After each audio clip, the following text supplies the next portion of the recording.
So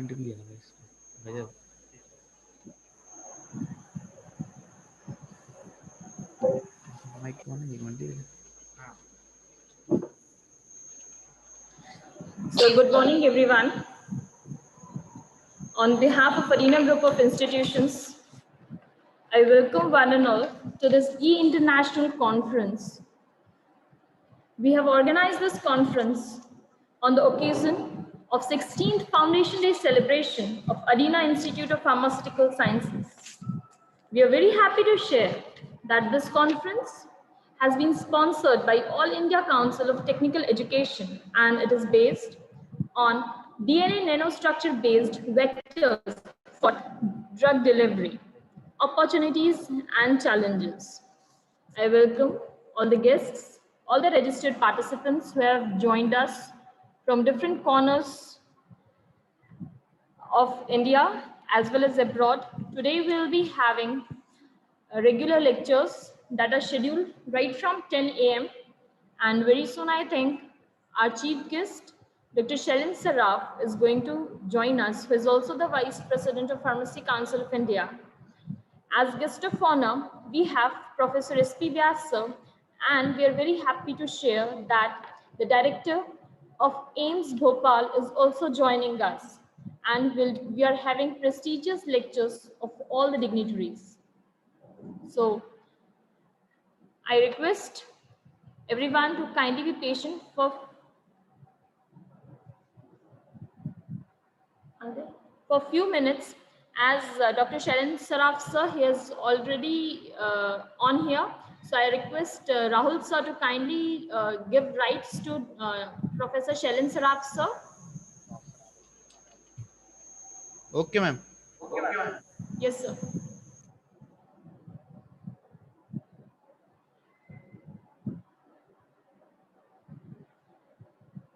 Dear participants, Professor Shailin Saraf sir is already with us. On behalf of Adina Group of Institutions, I welcome to you, sir.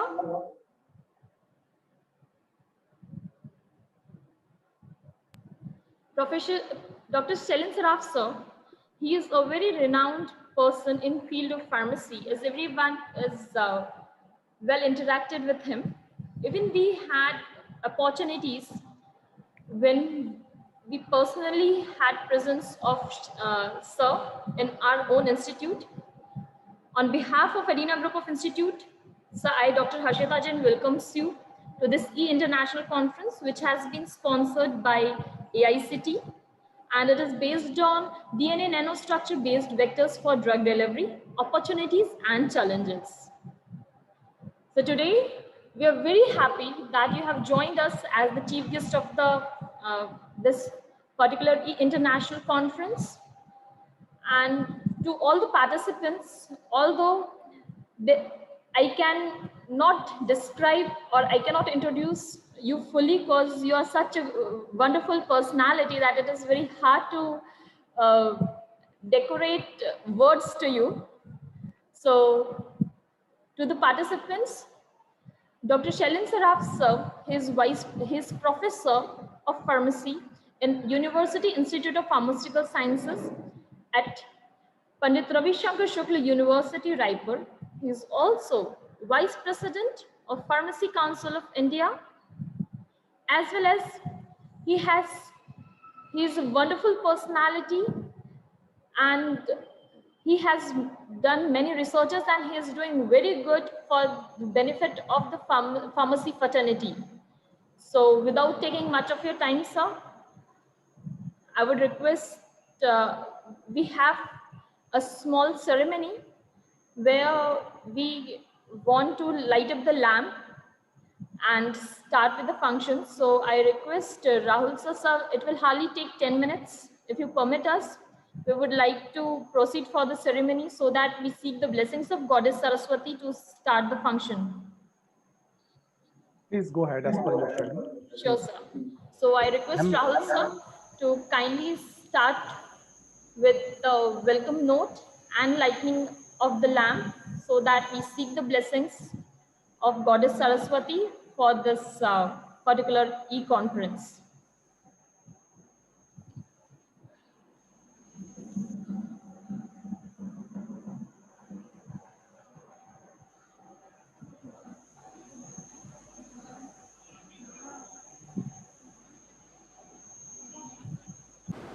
Good morning, everyone. Today, on behalf of Adina Group of Institutions, I welcome one and all our chief guest, our guest of honor, Chairman of Adina Group of Institution, Shri Rajesh Jain ji, Director, Dr. Sunil Jain sir, Principals, Dr. Ashish Jain, Dr. Prateek Jain, all the participants to this E-International Conference, which has been sponsored by AICT. This international conference is based on DNA nanostructure based vectors for drug delivery, opportunities and challenges. We are very much blessed that this is the first time we have organized an E-International Conference which has received sponsorship from AICT. Now, I would request our chairman sir, Shri Rajesh Jain ji, our director, Dr. Sunil Jain sir, the principal, Dr. Ashish Jain sir, and Dr. Prateek Jain to kindly light up the lamp in front of Goddess Saraswati. As we know that Indian tradition is always based on lighting the lamp to seek the blessings of Goddess. So, once again I'll request our chairman sir, director sir and principals to kindly light up the lamp in front of Goddess Saraswati. या कुन्देन्दु तुषारहार धवला या शुभ्रवस्त्रावृता या वीणावरदण्डमण्डितकरा या श्वेतपद्मासना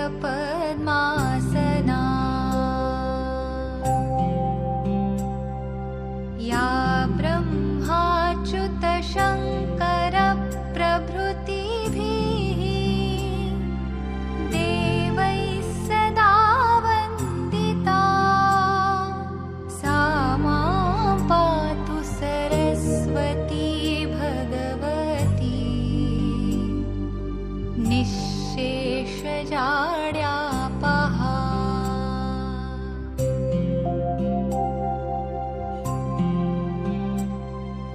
शुक्लां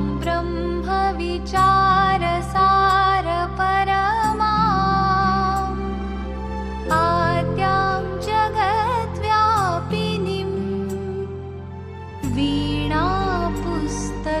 वीणापुस्तकधारिणीम् अभयदाम् जाड्यान्धकारापहाम् हस्ते स्फाटिकमालिकां विदधतीं पद्मासने संस्थितां वन्दे तां परमेश्वरीं भगवतीं बुद्धिप्रदां शारदाम्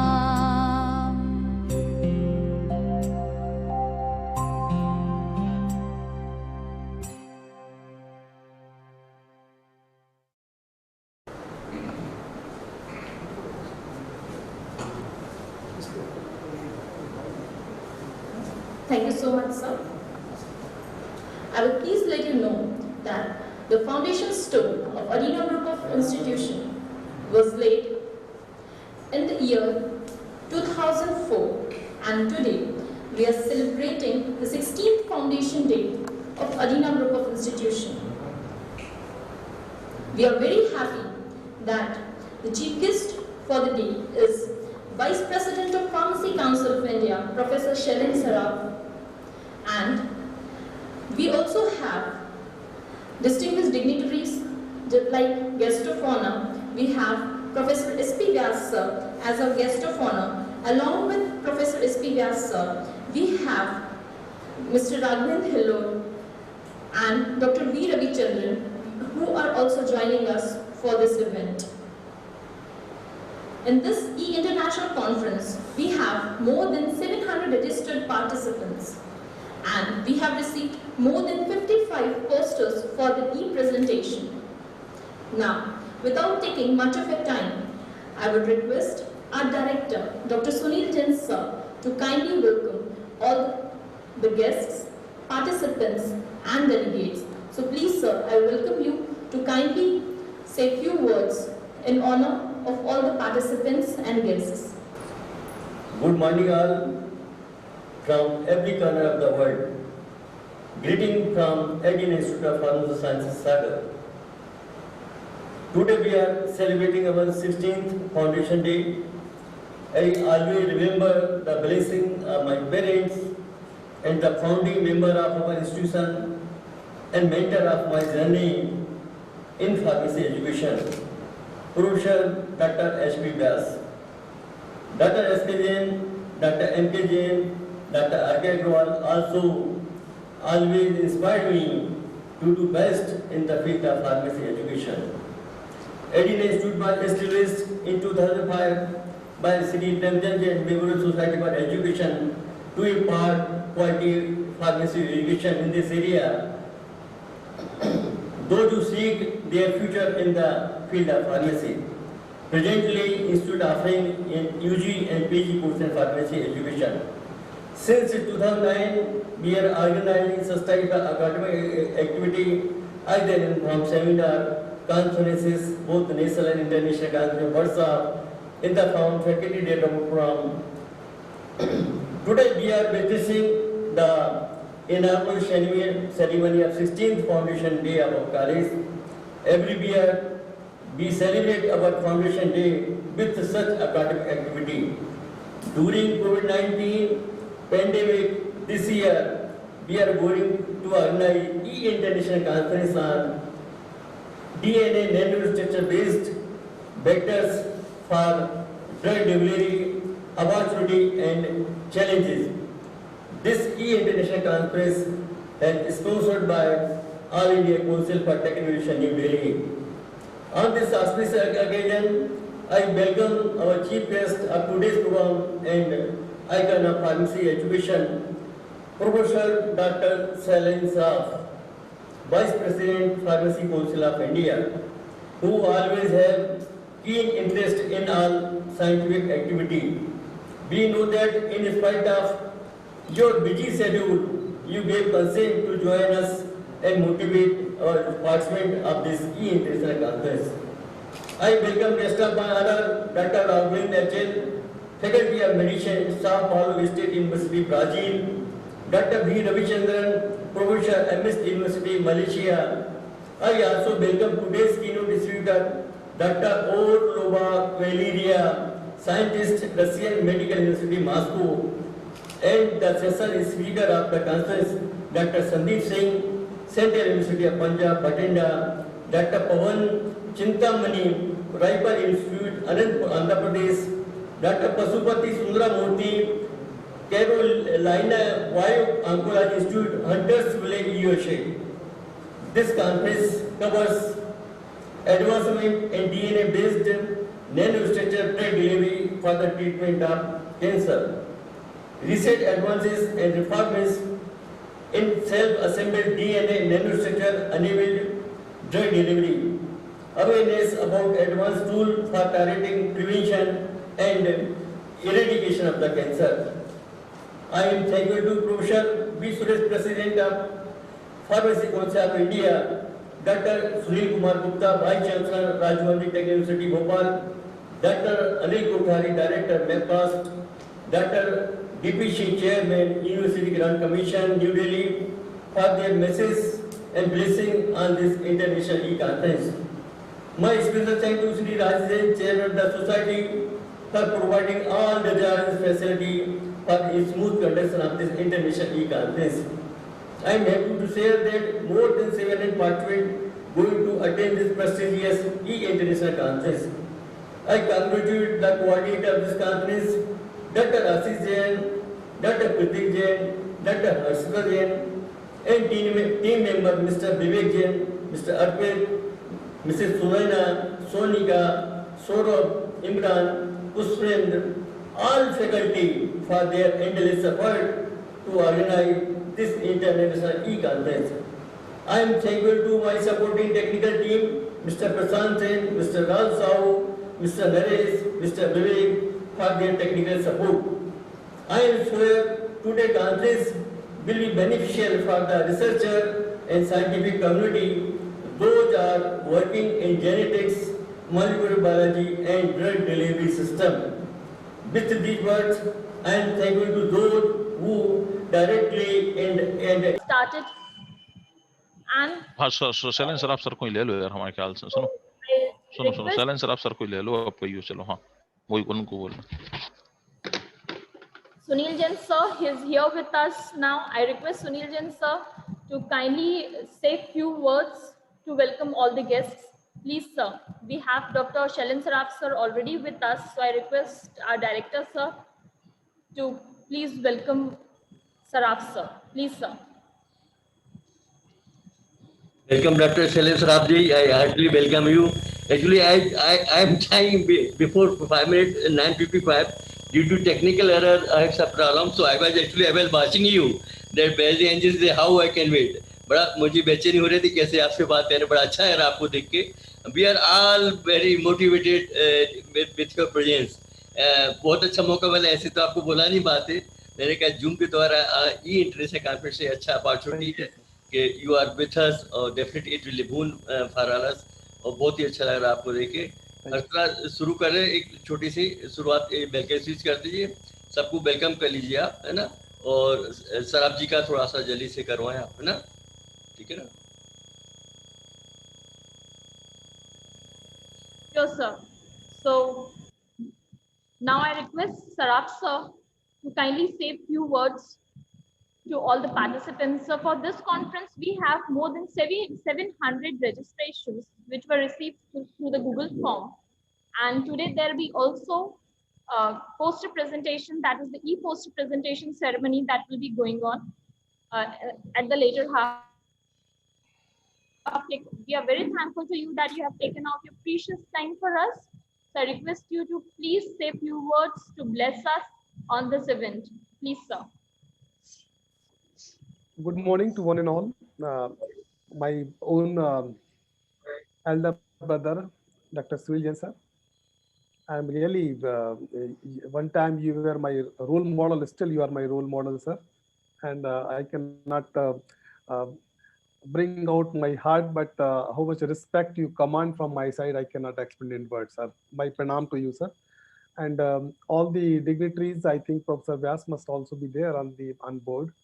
And Harshita has given my introduction. लेकिन वो बताना भूल गई कि हम उतई के आए. Basically, I belongs to Sagar, and even after staying around 3 decades out of Sagar, हमारे जो सपने पे भी सागर के होते हैं. So this is the love and affection of that soil. That is really remarkable. The upbringing from Sagar, not only subject, personal relationships and values, they are still intact with me, and this is the greatness of Bundelkhand region. I am really delighted because Ashish, this time somehow we could. I am with you, and believe me, for the last 2 times I could not join you just for this overlapping of timing. So this time I've requested to coordinate with Dr. G.D. Gupta, and I want to be there on board with all of you with Adina. And I'm really happy with, while joining you all on this platform. Reason being, whenever there is a Sagar start, the spelling start SAG, and we reach Sagar with all my thoughts and my heart. So coming to Adina is really feeling like thrown into memory lane. So I am recalling each and every moment, and it is though it's more than 30 years, but everything is fresh in my memory. So I enjoyed my stay in Sagar, particularly the department interaction with senior legends like Dr. Sunil Jain, Professor Dikshit, Professor Vyas, and everyone. And this is the time when I learned. Still, journey is on, and why I am again happy to be here with all of you, because Adina is providing leadership to the academia in this region. I'm not exaggerating, because there is a cycle of in the status of different institutions. So we can say the Adina is at present is really it's on its peak of its activity, and we are looking forward for many more laurels for your institution. I'm again happy because you have chosen such a beautiful topic, and it's really contemporary, because in everywhere in the world, only even in all big companies, they are switching over their mandate towards biologicals and different out of the box ideas. Even in case of this particular topic specific to your topic, DNA based library system is Protocol. getting like anything, and all big pharma have already invested millions of dollars, and it is expected by 200 and 2030, there must be every year 20 to 30 biological products must be there in the market. So I'm talking about the pipelines. So there are certain things we have to understand right now, because everybody is patting our back during this pandemic. We have got the status of world pharmacy. We are supplying the drugs to the पीछे world, से पीछे से but that is not enough. We have to introspect, we have to understand, and we have to see the future. And believe me, ideation is the highest form of the research. This one said by the Alexander, I think it was said by some great scientist, Isaac, Albert Einstein said, ideation is the biggest, highest form of the research. But when this pandemic has happened, there was nobody who could predict. There was no warming, there was no alarm, and there was no preparation for such type of activity. So I can say we are a blessed profession, but we are investing very small time as far as the future forecasting of our own profession is concerned. So this is high time we have to think about, and we have to learn to extrapolate the activities, expectation of the society. Then only we will be able to command the respective society. You just see in the general world, there was a very good title published in 80s when I was in university, that was written by Alvin Toffler, and he was talking about future shocks. What he predicted at the time, in new century, world must be surrounded, man must be surrounded by the computers like computer. At that time, everybody was laughing at him. And in another book of Alvin Toffler, he has mentioned about the solutions in the third wave. The title name was Third Wave. And for the all of surprise of all of us, nobody predicted pandemic, but one person predicted, that is Bill Gates. In Bill Gates 1995, 2005, he gave a TED talks. He was talking about the future pandemic. He has compared the future nuclear the cloud out of the nuclear weapon with the compared with the virus structure. He was expecting some virus will come and devastate all such activities in the future. Even during the time of Obama, he has set up a big budget for the prediction of such type of activities. But pharmaceutical fraternity failed to predict something. At the same time, when we are talking very high about the drug production and all that, we lost who were the real heroes. And real heroes are three-layer masks and sanitizers. And we have seen lot of electronic instruments are coming. And friends, you have to understand, artificial intelligence is going to rule this profession. And if we are not we can say matching with the expectation of the in this particular area, then we must lost our position in the world. If you talk about the leads in the field of artificial intelligence, you will amazed. Each and everything is taken care by the electronic scientist. And well, when we are talking about preparedness in the era of the electronic time and artificial intelligence, when we will prepare ourselves, there must be the time of quantum computing.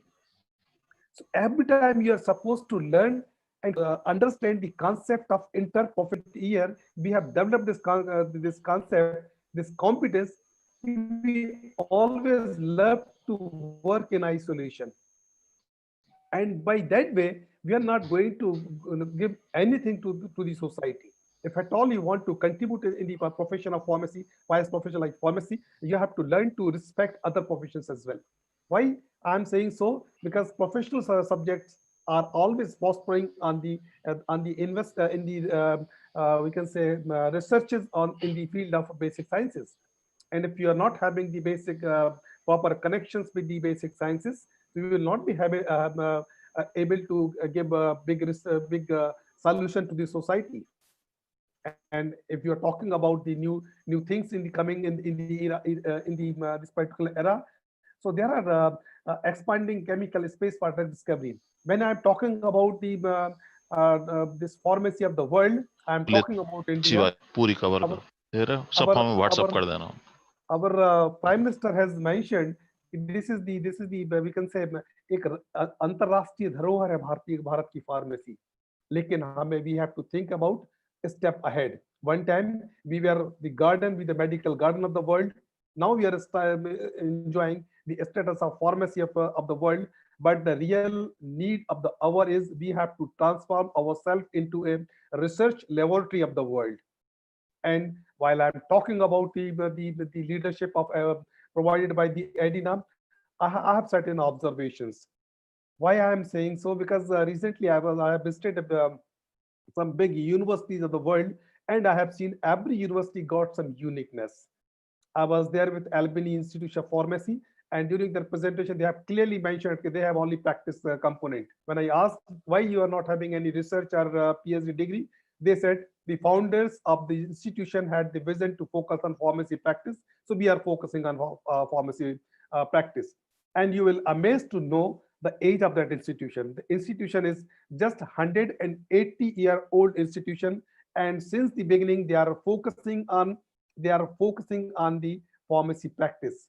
They have not yet started research in any field of the pharmacy, but the pharmacy practice. And if you see different institutions, because what is the culture of this great cultural heritage of this country, academic institutions and gurus are only responsible to give the solution to the society. We have forget this concept, but you see in the world, if you talk about AstraZeneca or anybody, they are coming with a solution while they have effective and active collaboration with some good university. So we are also looking forward to have this status in this country. Whenever there is a pandemic, there is emergency, there is an urgency. So everybody is looking at academic institution, and we are able to give the solution in the society. So this competence is the next expectation, because whenever any responsibility is given to the youth of this country and academia, we have justified, we have proved our competence.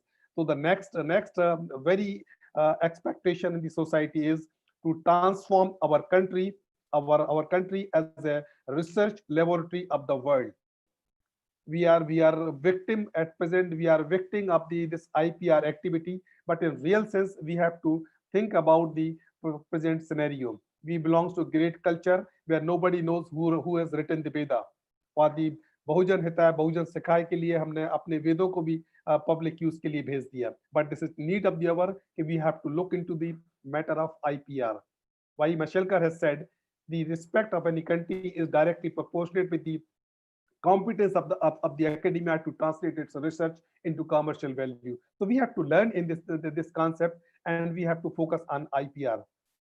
At the same time, while I'm talking about these researches, so practically just due to some regulatory reasons and another reason of ethics, we are victim of two things. And I have evidence for that also. After 1968, not even a single full-fledged antibiotic has been developed. Why? Because of the regulatory bodies and ethical issues. And this is time when we have to think about cloud research. We have to learn to share our observations so that the research is not driven by the fashion. Because if you are able to contribute a bit in the field, and if somebody is going to share and ready to share the profit also, then we must be able to share the responsibility, share the benefits. At the same time, we will be able to give solution at lesser cost for the benefit of the society. So there are a lot many things. So my humble request to all of you, keep on working and always work on the solution orientation. Why I am saying so? Because whenever I got a opportunity to interact with the professionals that conventionally trained in India, they are bringing more laurels to their institution while working in the Western laboratory. But same thing is not happening in this country. So this is a need to develop an ecosystem so that we have the competence for the inventions, and when we are putting into use of invention, we can say we have ecosystem for innovations also. And that is not a very we can say a far away thing from us. We have to just change our mindset. We have to coordinate. We have to learn the interprofessional relationship. We have to learn the concept of different collaborations, and we have to adopt certain good things in our profession. And the ultimate aim should be the solution for the betterment of the society. While we are talking about the interdisciplinary and multidisciplinary research, the world is talking about anti-disciplinary research. There should not be any compartmentalized approach for the research. There must be solution-oriented research. Whosoever is competent and capable of giving the solution should be on board in order to give the solutions. I am really very happy for that you have invited me.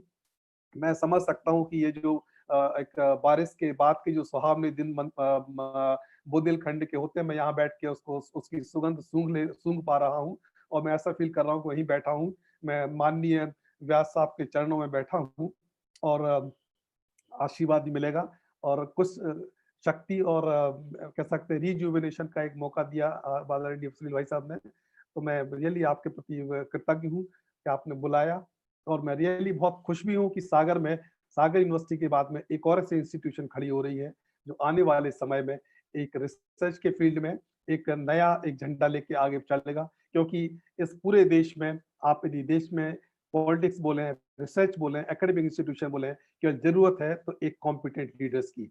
So this is the institution where I can very easily understand this institution is going to provide the leadership to the academia of this country and the world. My all good wishes, and I am sure I have all reasons to believe that this must be a reality in years to come, because this mentor is sitting with you. Dr. Vyasa is there. He is a man of eminence, but he is underutilized. I don't know whether I am competent to say this or not, but I am really mentioning that what is the competence he has got, but he is not better utilized. So this is a responsibility all of us to take his blessings, his guidance and roadmap, so that we will be able to contribute our efforts in years to come. तो हम पुनः आप सभी लोगों को बहुत बहुत धन्यवाद देते हैं, हमें ये मौका दिया आप सभी लोगों से कनेक्ट करने के लिए। और जब भी लॉकडाउन खत्म होगा तो हम चाहेंगे एक बार हम आपसे फिर मिलें। लालच ये है कि हमें व्यास साहब से भी व्यक्तिगत आशीर्वाद लेने का मौका मिलेगा। प्रणाम sir. Thank you so much, sir. We have also Professor Vyasa with us, Professor S.P. Vyasa with us. So I welcome to you, sir, on behalf of Adina Group of Institutions. And thank you. We are very happy that today you are here with us, because we feel incomplete without your presence. So thank you so much, sir. You are here with us. I'll request our director, sir, to kindly welcome Vyasa with few words. Well, please, sir, welcome him. Good morning all. Vyas ji के लिए बहुत बहुत नमस्कार sir आपके लिए और सभी के लिए। अब बड़ी खुशी की बात है कि today we are celebrating 16th foundation day of this college and Vyas ji associated since foundation stone everything, मतलब A to Z planning, map, size of the lab, classroom, everything he instructed me. तो उनकी आज मेरे कहना चाहिए जो भी कुछ मैं हूँ, ऑल क्रेडिट गो टू व्यास जी। रातों रात बैठ के मुझे डीपीआर एक डिटेल प्रोजेक्ट रिपोर्ट लिखवाई, कई चीज ऐसी थी जो मतलब सब तो मैं नहीं कह सकते। I can feel from my heart है ना। तो आपसे हमारी सात्विक ईर्ष्या है। हाँ, देखिए आपने भी जो उम्मीद लगाई है, बहुत ज्यादा उम्मीद लगी। कोशिश मेरी ये है कि बीइंग फार्मेसी प्रोफेशन एक एक्सीलेंस इन फार्मेसी जो शुरू से मेरा एक रहा है कि वास्तव में जो बच्चे पढ़ के जाएं, दे मस्ट एस्टेब्लिश सबसे कुछ प्रूव कर सकें या दे आर ट्रूली फार्मासिस्ट। बहुत ज़्यादा समझ नहीं लगे। व्यास जी को हम सब सुनना चाहेंगे। बड़ी खुशी होगी व्यास जी तो कुछ शब्द मिले, वो सब एक मोटिवेशन इंस्पायरिंग हम सभी के लिए होंगे। Thank you sir. Thank you so much, sir. He is He's gurus of guru. So please, sir, welcome to you. And without taking much of your time, as you have taken out your precious time for Adina, for we people, so हम चाहेंगे कि आप हम सब लोगों को आशीर्वाद दें, because seeking your blessings is always a matter of pride for us, and it is a matter of pleasure for us. So I request Vyas sir to kindly say a few words on the international conference, which has been organized on the 16th foundation day, and you are the founder stone. You were the person who kept the foundation stone of this institute. So please, sir, and even the director of the institute is only because you mentored him so well, and you are his mentor, and now he became our mentor. So what do you think, that what progress we have made, what progress Edina has made from the day you put out the first stone in 2004 on the same day, and what do you think today? Please, sir. Thank you, Harshita. Can you hear me? I am audible. Am I audible? Yes, sir. Very nicely, sir. Yeah. So, respected chairman of the institute, Rajesh Jain ji, director of the institute, Dr. Sunil Jain ji, all faculty members of the institute, honorable vice president PCI, and my students and our living is proud, Professor Selen Saraf. After hearing him, it is mesmerizing always. He comes in a different mode and modules like with different contents, and which are highly motivating and inspiring to every one of us. That's great hearing you. All participants into this webinar, invited speakers of the webinar, at this 16th Foundation Day, I extend my heartiest congratulations to the family of Adina, including director, chairman, faculty, and all components here. It's really very pleasant, and always it gives me the pleasure when I come in one or other this format to be with Adina, to be the part of its one or other celebration, maybe the academics, maybe the celebrations like Foundation Day. It's really very, very happy moment for me. And particularly when it is having an adjunct with some academic activities in particular. What I could witness in 16 years of journey of this Adina, that it started right from its inception. I am associated with Adina. 16 years age it has acquired, and who can believe it that they conducted coincidentally nearly 16 academic activities at the national levels, international conferences, I believe, 3 national conferences, 3 high symposium, 5 workshops, and faculty development programs. So in a continuous, this is what we call it stats like that every year one or other activity is on the floor, on the arena. That's really great. It's not only that they are organizing the seminar, but the faculty as well as the students, those who are pursuing their post-graduation from this institute, they have acumen towards learning. They have acumen towards the research as well. Because all these activities, they create a unique ambience all around that people they think about. They think that what the time they are rather spending in their education, they are building their own personality in a way.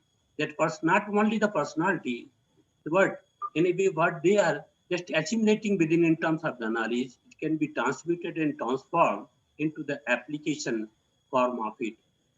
In this particular time of COVID-19 has very, very elaborately and excellently dilated by Professor Selin Saraf. All components have been covered. COVID has made us to learn lot many things. They have made us to realize our limitations as well. This particular time, it has just Rather, it has compelled us to come to our own room and back with the mask on the face and isolation from the society, and least go for the interaction that is physical by character. And we are very well equipped with all type of this our knowledge. That is, Silco is available there, artificial intelligence is available there, recombinant technology is available there, immunology, we are very well versed with the immunological components. The whole world is involved. If we look at the lawn of the scientists everywhere, we see that they are just seen rising with their own concern that some or other solution we should be available with so that the humankind can be helped. But we are helpless really. We are helpless as of today. We see that people, they said that vaccine is about to come and it is likely to become that any infectant and infective agents traffics to the biology, ultimately it has to yield to the immunological discourses of the body, or whether it is artificial or the naturally built in. This is the natural phenomena, but somehow everything is coming to the vein in the fiasco at large. What could be the reason? So people, they are introspecting, they are visiting, they are revisiting the science and the concepts around therein. And in this particular time, the institute like Adina, they are holding a international webinar on DNA nanostructure-based vectors for drug delivery, its opportunities and challenges ahead. That's great about. I'm really at this time wish to take an opportunity to compliment and congratulate all the faculty members and particularly the director that how come it possible that they select such a pertinent topic at a particular moment, right topic, right academics deliberations and discourses to be taken in at the right time, which is very much relevant in the existing scenario. That's great about the faculty. So you really deserve congratulations for your this endeavors in particular. Let me say something about that. I have seen this particular institute from neonatal with the teething troubles of its own. And as Professor Saraf, he very rightly pointed out, the time has come that we have to simply achieve the excellence wheresoever we are pursuing our this venture, whether it is academics, whether it is education, whether it is research. I have seen that this institute is continuously growing in the area of academics. It's not only reflective that you are holding one or other type of the conferences relevant in nature, but the pass out of the institutes, they are really bearing now the hallmark of the arena. Why I simply say like this, it is because of the reason that we have nearly 2,450 pharmacy institutions throughout the country. And the national ranking of Arena, it is a within 100. And if this is the year this accomplishment and attainments, really all faculty members, they deserve the compliments and congratulations for all these their attainments. It's not only that Adina is the name that is harboring the things, or they are simply selling the things in the right direction only because of the name.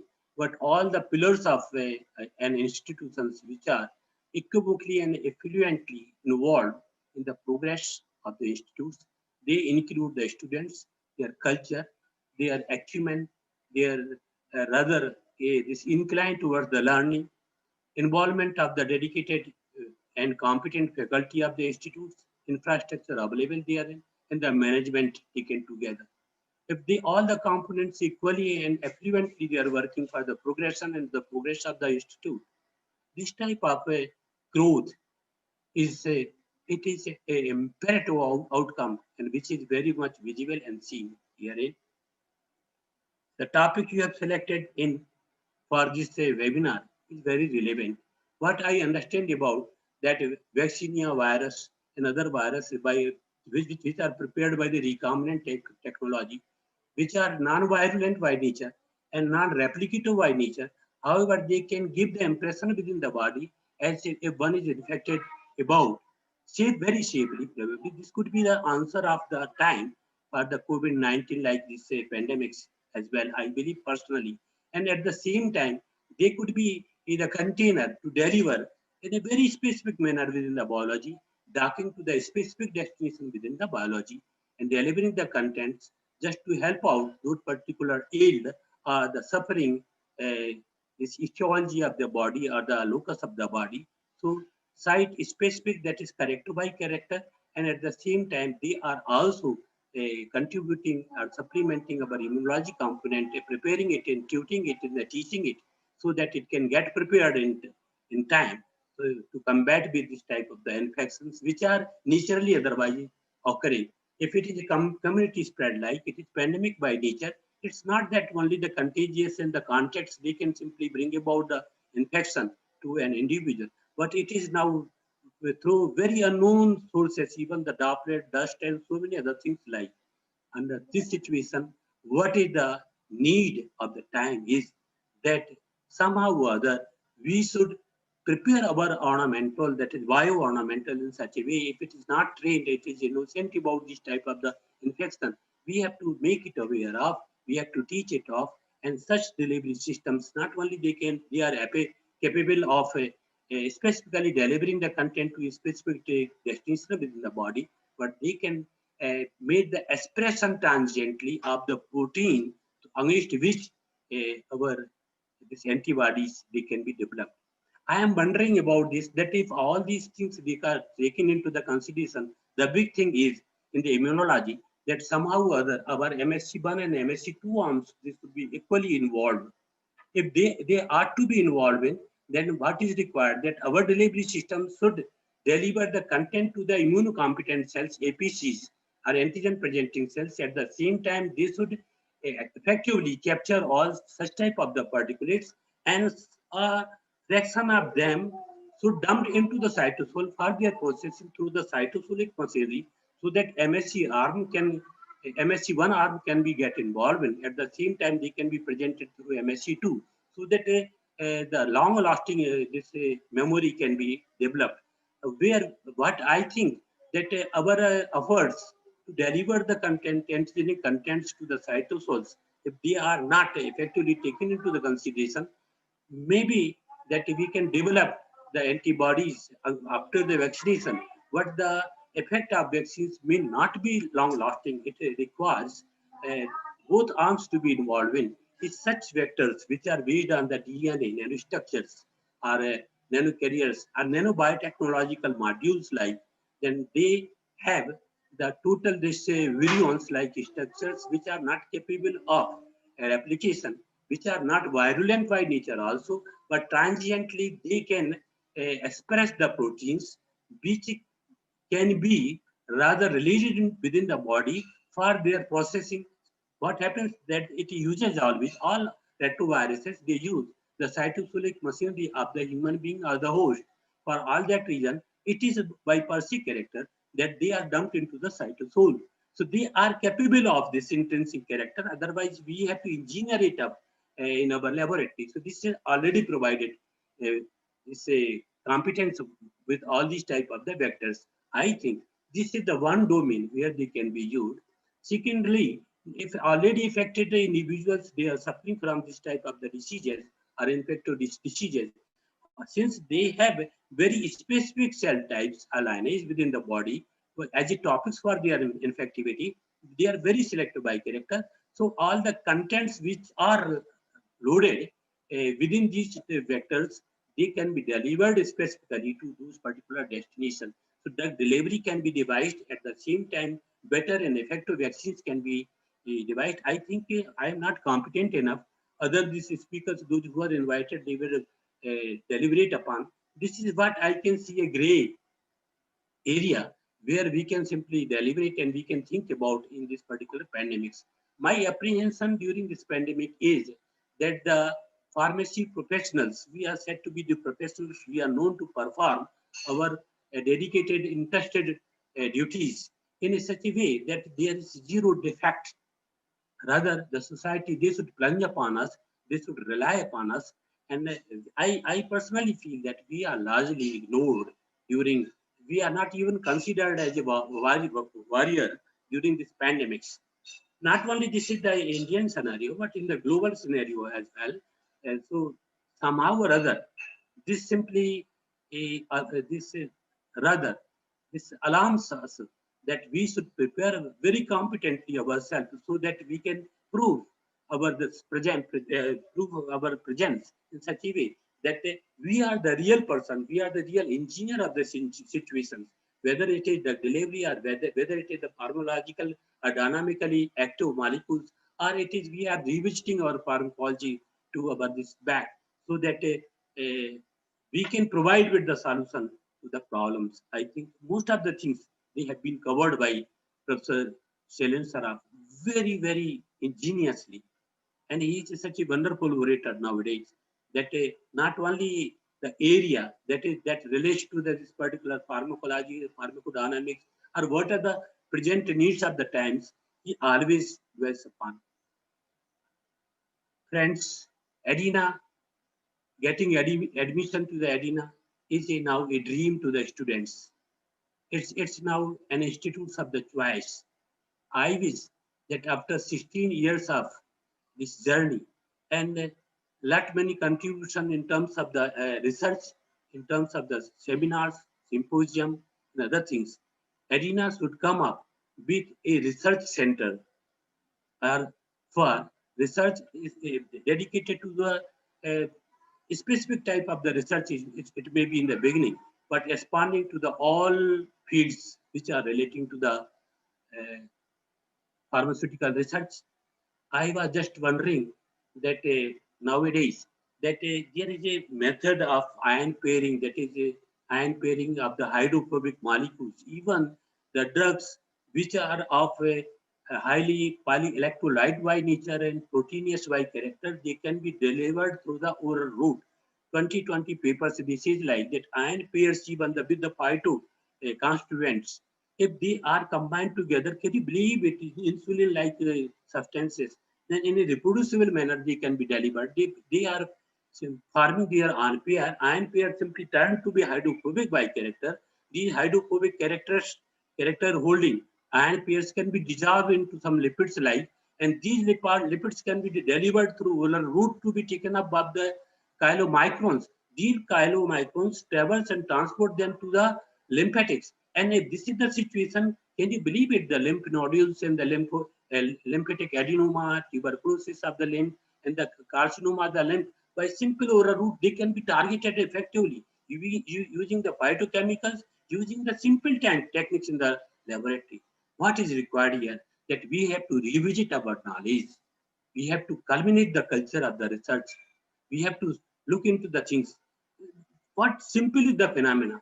What phenomenal is the contribution of this phenomena in the targeting of a particular destination? With not only it ends in here. If you select very judiciously the fatty constituents, then the coating with the apoproteins 4A or the apoprotein 4101A and B, they can further classify the destination to be that our this carrier intact will be delivered within the body, maybe the muscles destination, maybe the liver, or maybe even the circulation. If they can come for the longer circulation duration. If this happens to be, then these are the great solutions that our delivery system, they become very cost effective. Indigenously, they can be prepared. So our emphasis, our focus should be on emerging trends as well as innovative by character also. Innovative by character means it's nothing big about self-emulsifying system. If ion pair only drug, ion pair what is it is requiring? The cationic or anionic constituents from the phytochemicals, they are what Professor Shailen Saraf and others they used to see, and they are still seeing phytosomes. The complex with the lipids. So what I'm saying here, it's not the complex but the lipid, but the counter ion pairing, rendering them hydrophobic by character, but the counter ion should having the aromatic or the aliphatic or this our hydrocarbon chains therein. So that if they are charges their mass, the total composite complex is turned to be the hydrophobic by character, getting dissolved into the lipids. Lipids they can be selected so that chylomicrons ultimately by the bio intervention will get coated with apoprotein A or apoprotein B 101 type or 48. So they can be simply transported through and they can be rather delivered within the biology. If this can be done, then really here comes that we can realize the dream. All these acumen, all this our phytochemistry and our this physical chemistry, physical pharmaceutics, and biology in particular. Since dealing with the COVID and talking about the COVID is of no sense unless we know the total biological this behavior of this particular virus. Whether it is that why it is so specific, why it is to particular type of the receptors, and how this receptor it helps in and how it moves in. Then it is only possible that we can simply with the help of silico we can find out the molecules which could be real intervener of this infectivity. So these are the domains, these are the things which are looked into, and now people they are very well equipped, and very rightly said by Professor Saraf. Then vidya vin vivek उपजाए, श्रम फल किए पढ़े और पाए. आप पढ़ते रहे, करते रहे और केवल एग्जामिनेशन लिखते रहे. It's not the professionalism. उसके लिए जरूरी है what we assimilate within. क्यों कि कोई भी हमने देखा है बुद्ध इसलिए भगवान हो गए. बुद्ध क्या थे? What was Lord Buddha?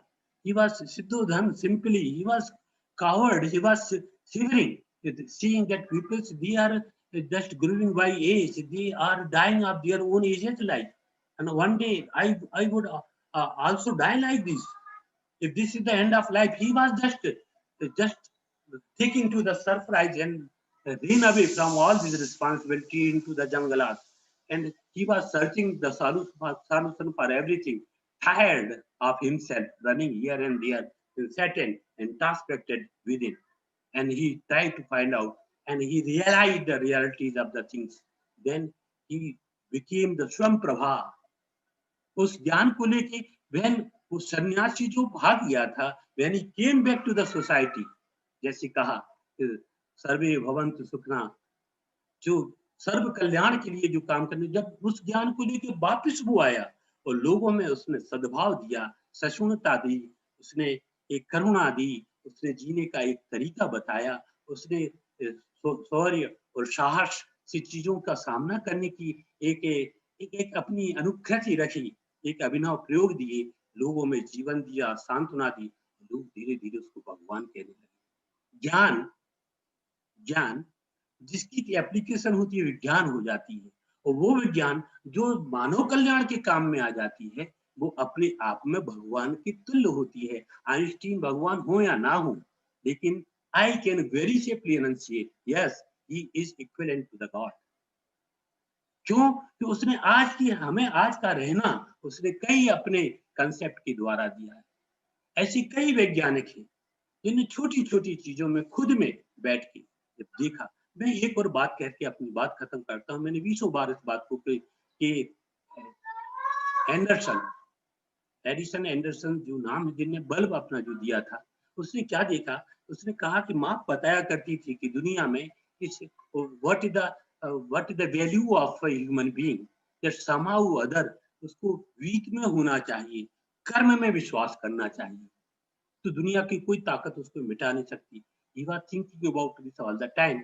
Means somehow other दुनिया से हटके अपने में जाके दुनिया के कल्याण की चीजें सीखना. उसने क्या किया, दुनिया का सबसे फ्रेजाइल एलिमेंट जो होता है टंगस्टन, उसको यदि आप करंट दें बाहर आके तो एकदम से ऑक्सीडाइज होकर बिल्कुल राख में कन्वर्ट हो जाता है. लेकिन उसको उस टंगस्टन को जलाने के लिए वो एक वैक्यूम में लेके गया, वीट में, दुनिया से हटा के खुद में. अब कोई जला के देखे हमें. जब मैं खुद में आ गया हूँ कोई मुझे मार के देखे, मेरे शरीर को मार सकता, मुझे नहीं मार सकता. When he did this light, it grown. और जब वो ग्लू किया तो उसने ऐसा प्रकाश दिया कि ना वो खुद जला और दुनिया को प्रकाश फैला दिया. ये कहाँ से आया? स्पिरिचुअल इसकी रूट से. क्या है इसकी रूट? कि आप में सेल्फिशनेस नहीं होना चाहिए. इसी तरीके से हमारे students they should not be selfish, but they should be selfish. For what? For the assimilation of knowledge. Because it will help them in turn. And not only that, in turn, they will be helped by the knowledge, but they will become the repertory, reservoir, and ornamental, and the source which can be capable of to help out others.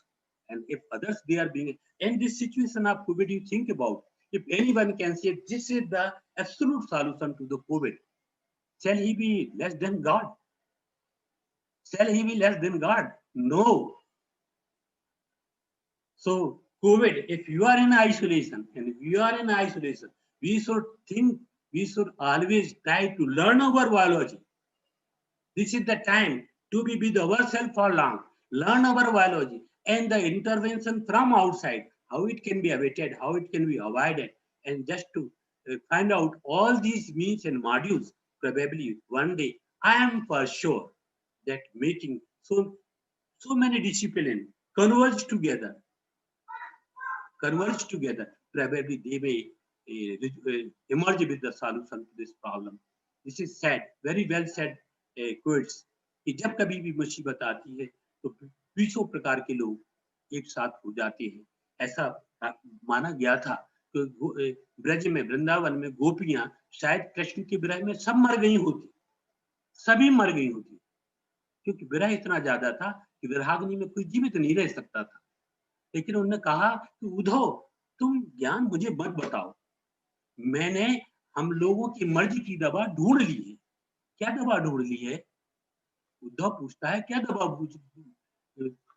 आपने ढूंढ ली है? तो उन्होंने कहा हम सभी लोग एक साथ बैठ जाते हैं और कभी कोई बोलता है, कभी कोई बोलता है, हम बाकी श्रोता हुआ करते हैं. This is said to be the click mode of pedagogy for the learning. कि कोई कहे दूसरा सुने, डिस्कोर्सेस हो, एक दूसरे की बात सुने और चीजों की उनकी समन्वय से एक ऐसा सॉल्यूशन मिले कि बड़ी बड़ी आपदाएं ऐसी हंसती खेलती निकल जाएं. This is the meaning of human being, educated human being, rather wisdomized human beings, rather scientific, this brain-backed human beings, rather the human beings which are being rather created as a human resource for mankind. And we are rather blessed by the God, those who have chosen pharmacy as a profession, where we are required to perform with total perfection. And perfection comes from a multitude of the knowledge that we assimilate within from various disciplines which are relevant and pertinent to our this particular area. And this is how we emerge an engineer of a drug delivery, whether it is from the phytochemical source or the synthetic source or the delivery modules ingenious by characters, which are very inseminal to resolve out the problems related to the human body in terms of the diseases, maybe the physiological, maybe the infective, maybe the congenital by character. Taken together, assimilating with this silico, computer-rated drug design, and our knowledge in different areas, and not only this, the artificial intelligence together, making them for the better use, and the knowledge which are of our this concern from the different areas and discipline, integrated by character, collaborated by nature, probably bring out many solutions to the problems which we are confronted with, we are facing in the present scenario. At the last, I express my sincere gratitude and thanks to the organizer of this webinar and to the management of Adina for remembering me on this occasion and providing me opportunity once again to hear my very near and dear Professor Shailendra Saraf. Hearing him always, it gives his instance very, very great feel of pleasure because Badawari Akiyan Narak Akiyan ko Sukh जो रहीम सुख होत है बढ़त आपने अपने जब बढ़ते हैं हम लोगों की खुशी सीमा होती है. The way he is occupying this knowledge and not only occupying the area of knowledge and it's a wide this experience in the area at this age that is rather a what we should loaded with the experience of his own time made him a wonderful and very powerful presenter. And though he is not a very much dedicated scientist to this very specific topic, but what he touched upon was very relevant. So thank you very much, Professor Selen, for wonderful deliberation of yours. My blessings with the institute. I always wish that institute should come with a research center specifically, so that the dedicated research should be conducted in the laboratory, and outcome of the laboratory could be of use to the human being, to the pharmacy profession, and it is enticing the students from all around. It should also entice the scientists from all around to use the facilities available there, to use the expertise available there, and also to disseminate the knowledge what should they harbor within for the better benefit of the society and humankind. Once again, on this occasion of 16th Foundation Day, I congratulate once again, and I extend my best wishes for your future pursuits and the progress the way you are pursuing it. Thank you very much. Thank you so much sir. Sir हम लोग तो आपको कभी भूलते ही नहीं है, इसलिए याद करने का कोई सवाल ही नहीं है. हम लोग हमेशा आपको मन में बसा के ही रखे हुए हैं. आप बोल रहे थे कि मुझे अच्छा लगा कि याद किया हमने, तो आपको कभी भुलाया ही नहीं सर एडिना में. It's a really proud moment for Adina कि सब लोग शिकायत होती है कि सर एडिना में तो हम साथ रहते हैं, कहीं हम उसके से मिल पाते हैं. तो this is our fortunate there we are in Sagar, and Dr. Professor Vyas, my mentor, is always with us. ये सबसे बड़ा अपने लिए benefit added advantage. This is by God actually additional जो advantage मिलता है, this is our God gift we must say actually. So we are fortunate that Dr. Vyas is always with us at every moment for his guidance. So definitely we are enjoying their guidance. और जैसा कि sir ने बोला कि he want to see it's a research center. So really sir, we are really in that process. Recent in the coming time we will go to actual research center. That output will be beneficial for all over the world. Thank you sir for your blessings, sir. Thank you very Thank you much. so much, sir. Sir, we also have other speakers of the day also. Yeah. So I would request Please, that please. every speaker to please switch on their videos. So I'll request Dr. Orlova Valeria. She is scientist and researcher at Russian National Research Medical University. She has joined with us. We also have Professor V. Ravichandran with us, as well as we have Dr. Pavan Chintamani with us. So I request all of them to kindly switch on their mode to the video so that everyone can see you. And at the same No, I time, am leaving that. Your Honorable Srilja sir, I am leaving now.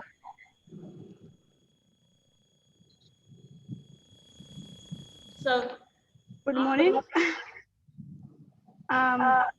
So I can start my presentation right now, okay? Or it is... actually, we are continuing the inaugural session. So we just wanted that all the guests, they should at least come. Everyone can see you. So hence I requested you to switch on to the video mode, to switch on your camera. We also have Professor V. Ravichandran with us, and Dr. Chintamani also joined us. And at the same time, I'll request Prashant sir to please display the so here we are very grateful to Professor Shailendra Saraf sir, and sir, we want to we actually want to present a memento to you, but it is virtually we are presenting this certificate to you, and also to our most nearest and dearest, the guru, our Professor S.P. Vyas sir.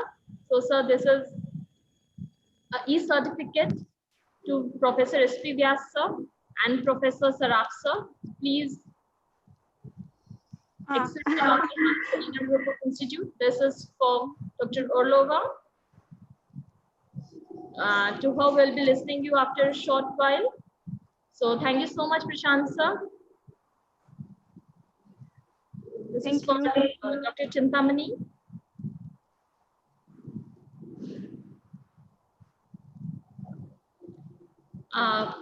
Prashant sir, now we would like to come back to our same mode. Thank you so much, sir. And I once again thank Professor Saraf and Professor Vyas that they joined us. We also have Dr. V. Ravichandran with us. Olova ma'am, we welcome to you. We also welcome Dr. Chintamani sir that they are here with us. Ma'am, as per our schedule, first we'll be listening to Dr. Ravichandran, who is professor at the Aips University, Malaysia. So I request Professor V. Ravichandran Thank you, to Dr. a virtual class from us. Greetings to you on behalf of Adina Group of Institutions. So I welcome to you. Yeah, And thank you. Professor Ravichandran Hello, is can you hear me? personality in chemistry. He has a very deep knowledge in chemistry, and sometimes even I think that I should personally take classes from him and learn something good in chemistry, because I'm very far from chemistry, and I think I need to learn something, and every one of us need to learn something from you. He has numerous publications, international publications, national publications. He's a man of repute. He has a very good hand in drug designing and modeling. So without taking much of your time, Ravichandran sir, I request you to please start with your talk. Please, sir. Thank you, Dr. Siddha. First of all, I would like to thank the Adina Group of Institution. I think not only pharmacy, they are having engineering and other faculty. I know about this institute since 2005 when I joined for my PhD in Dr. Singur Viswavidyalaya. I think the principal professor, Dr. Prateek Jain, is my colleague that time. So I know about Dr. Sunil Jain sir also. I met many times. And I take this opportunity to thank the chairman and the organizing committee members for inviting me as guest of honors. I know about this institute just now. I told last 15 years I'm having contact with this institute. I'm not going to talk about much about the conference because it is far away from my topic. I'm a pure chemistry man. So I think just now Professor Dr. Vyas is, we all know about his knowledge in nanotechnology particularly. He's a wonderful person, and Professor Sailendra Saraf sir also. And other speakers from Russia and USA and India. I welcome you all for this conference. And not only now, from the beginning stage, I have seen Adina Institute. It is very small one, but within this 15 years, the growth is like anything. Yes, they are doing a lot of things for education. I take this personally. I want to thank Professor Dr. Sunil Jain sir for his support to his staff, particularly pharmacy, because I don't know about engineering and other things, particularly about pharmacy, because usually I used to talk with the principal, Prateek Jain. Yes, we are the collaborative researchers. So I'm having many publications with him. So he used to tell whatever we will go and ask Dr. Sunil Jain, he never tell no. So before this pandemic situation itself, they have conducted every year lot of seminars, workshop, and many things. Many times, Prateek Jain invited me, but I was not able to come and attend the things. I'm sorry for that. But during pandemic situation also, I didn't expect the team is doing excellent job. Lot of seminars. I have recently attended one seminar given by my PhD mate, Dr. I think I forgot his name, Ansman Tiksit. It was excellent. After that, many they have conducted, but I was not able to attend the things because we are also busy with online class and other things. So I take this opportunity to wish the conference should be a great successful one, and I take this opportunity to thank Dr. Sunil Jain sir for his support, and I ask him to continue his support to, particularly, I don't want to tell about engineering, pharmacy field, because sir also from pharmacy. I'm his junior, and I am very proud to tell, just before me, respected Professor S.P. Vyas has given his excellent talk. I'm very proud to tell that I'm his student, one of his students. It's really happy to hear him after a so long period, because I did in 2009. I completed my PhD. After 10 years, I'm hearing his voice. It's really nice. Till now, he is having the same way of teaching and the explanation. It is extraordinary. And today you are going to hear about the DNA nanostructure technology from the expert from different countries like Russia and USA. That is the one of the best things what the Adina Institute is doing. Just calling someone and give the talk. It's not. They are not doing that. They are calling the real expert from the field, particular field, what they are giving the topic. So today DNA nanostructure, you see the profile of each speaker, the plenary speaker. They are very expert in the particular area. So I wish them all the success, and I take this opportunity to thank all the speakers and the delegates for their participation. And I thank the management for invited me as your guest of honor, because as I already said, I'm not much I don't know much about this DNA nanostructure technology, but I know about nanotechnology because any one of the students from Sagar University, those who studied under Professor SPVS and Professor Jain, nobody will tell that they don't know about nanotechnology, because both are the what you can tell in India, they are the what you have to tell, they are the pioneers in the field, nanotechnology field, pioneers, one of the pioneers. So with this, I can conclude my talk. Thank you, one and all, for inviting me as guest of honor. Thank you. Madam. I'm sorry, the background is I didn't change recently. I attended my university some virtual program. I didn't change that. Suddenly I noticed. I'm very sorry for that background. Okay. No, sir. It actually, thank you so much, sir. The background actually notifies that you are still very far from us and you have joined us through this mode.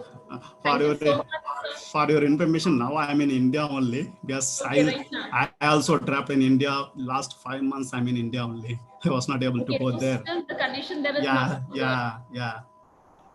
The government is not permitting. Okay. Thank you so much, Ravichandran, sir. We are very happy today you are with us, and it is always pleasure to listen you. Thank you so much, sir. Now we have Dr. Valeria. Madam, can I say one thing with Ravi sir, madam? Yes, sir, sure. Yes, sir.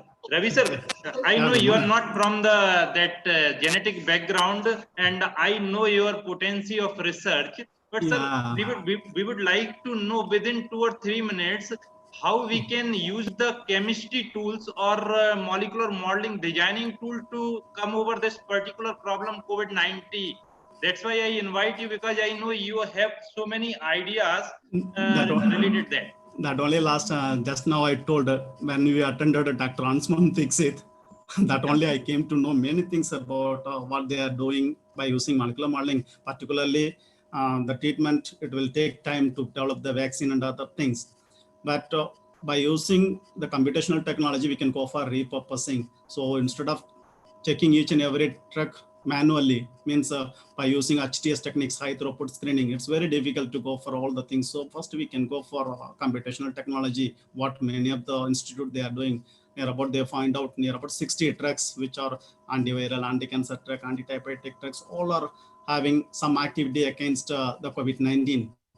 But whatever we are doing, computational technology, we cannot expect the same effect on human body. So we know all that, the biological fluid and other things.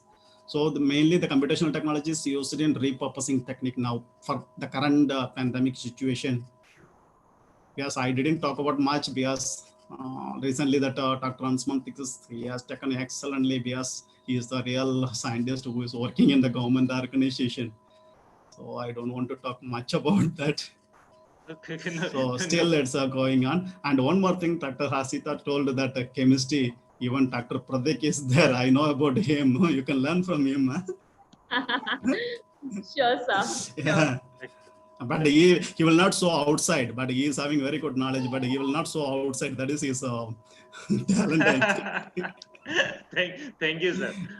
Thank you so much, sir, to give this introduction to me also. Thank you so much. Now we have Dr. Orlova with us. So I request you, ma'am, to kindly join with us with your presentation. And to her introduction, I would say Madam, before that, Mr. Prashant sir will honor our Ravichandran sir with the certificates. Okay, so you can please proceed. So this is e-certificate to Dr. Ravichandran. Thank you so much, sir, to be Thank you, ma'am. Thank you all. part of our international conference. Thank you so much, sir. We're always like that you will be associated with us same way and enlightening us with all your knowledge and goodness with us. Thank you so much, sir. Thank you, Prashant, sir. Now, I request Dr. Orlova, who is scientist and researcher at Russian National Research Medical University, and she has also pursued her education from Russian National Research Medical University. So, and she is actively involved in scientific and practical conference, and she has also received gold medal for her graduation. So I welcome to you, ma'am. If you would have been here, so I think we would be very happy if you would have visited to us at India. But at this time, it is not possible. Hence, we are connected through this mode, through Zoom. So I welcome you on behalf of our group of institutions.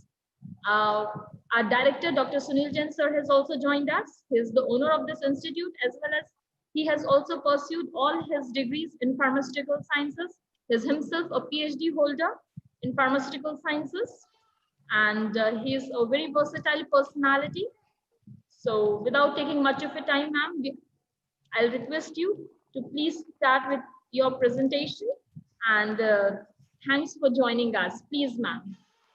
Thank you very much. Good morning, ladies and gentlemen. My name is Valeria Orlova. As someone said, I study in Pyragov, Russian National Research Medical University in Moscow.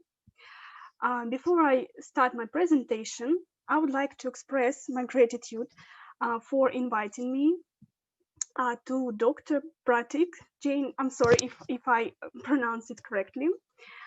For inviting me to this electronic international conference. To be honest, this is my first experience with such a type of holding the conference, I mean online by video. So I really appreciate that I was given an opportunity to participate in such event.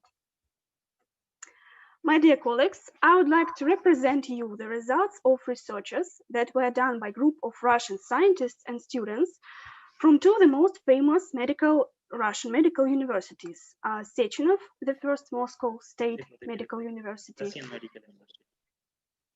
and Pyragov, Russian National Research Medical University. My presentation consists of two main parts, as my research group has conducted two different studies. The first part is called Comparative Research of two peppermint chemotypical forms, and the second one is called Chemical Composition of the tansy essential oil. The aim of the first research was to compare two chemotypical forms of peppermint as a consequence of alcohol extraction chromatomass spectrum analysis. Over 60 components were identified, which were presented in a table further in my presentation. To begin with, peppermint, or Mentha piperita originally, belonging to mint family Limiaceae. It is known as a hybrid of water mint, originally Mentha aquatica, and spearmint, originally Mentha spicata. It represents perennial cultivated herbaceous plant from 30 to 100 centimeters high. In medical industry, general mint leaves are widely used. Dried leaves are used for producing infusions, Fresh mint leaves are used for producing essential oils and homeopathic matrix tincture. At the modern market, there are a large amount of drugs that can be applied for treatment either externally or internally as anti-inflammatory agent, where peppermint essential oil or menthol is included into the content. However, Mentha piperita species has a big number of different forms. The most widespread are menthol morphotype, linalool morphotype, and carbon morphotype. A composition analysis of our research, analysis of the alcohol extract and antioxidant activity was one of our research problems. As an object of our research, we choose two introductive forms of peppermint, menthol and linalool morphotypes, which was cultivated in the main botanical garden of Russian Academy of Science in Moscow.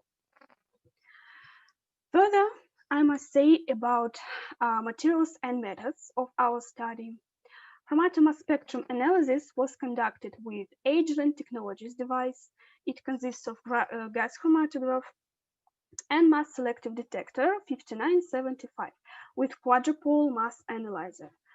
Chromatogram of the samples was received under total ion current software with SchemStation E.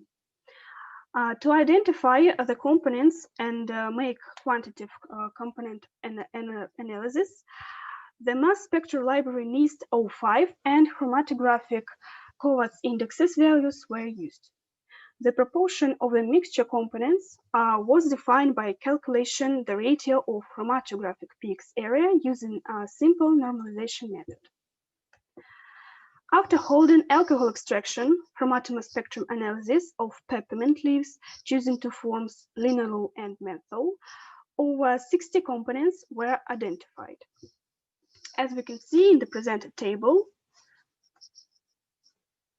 for those who would like to have a closer look for the results of our first study, you're welcome to contact me by email so that I can send you the full table personally.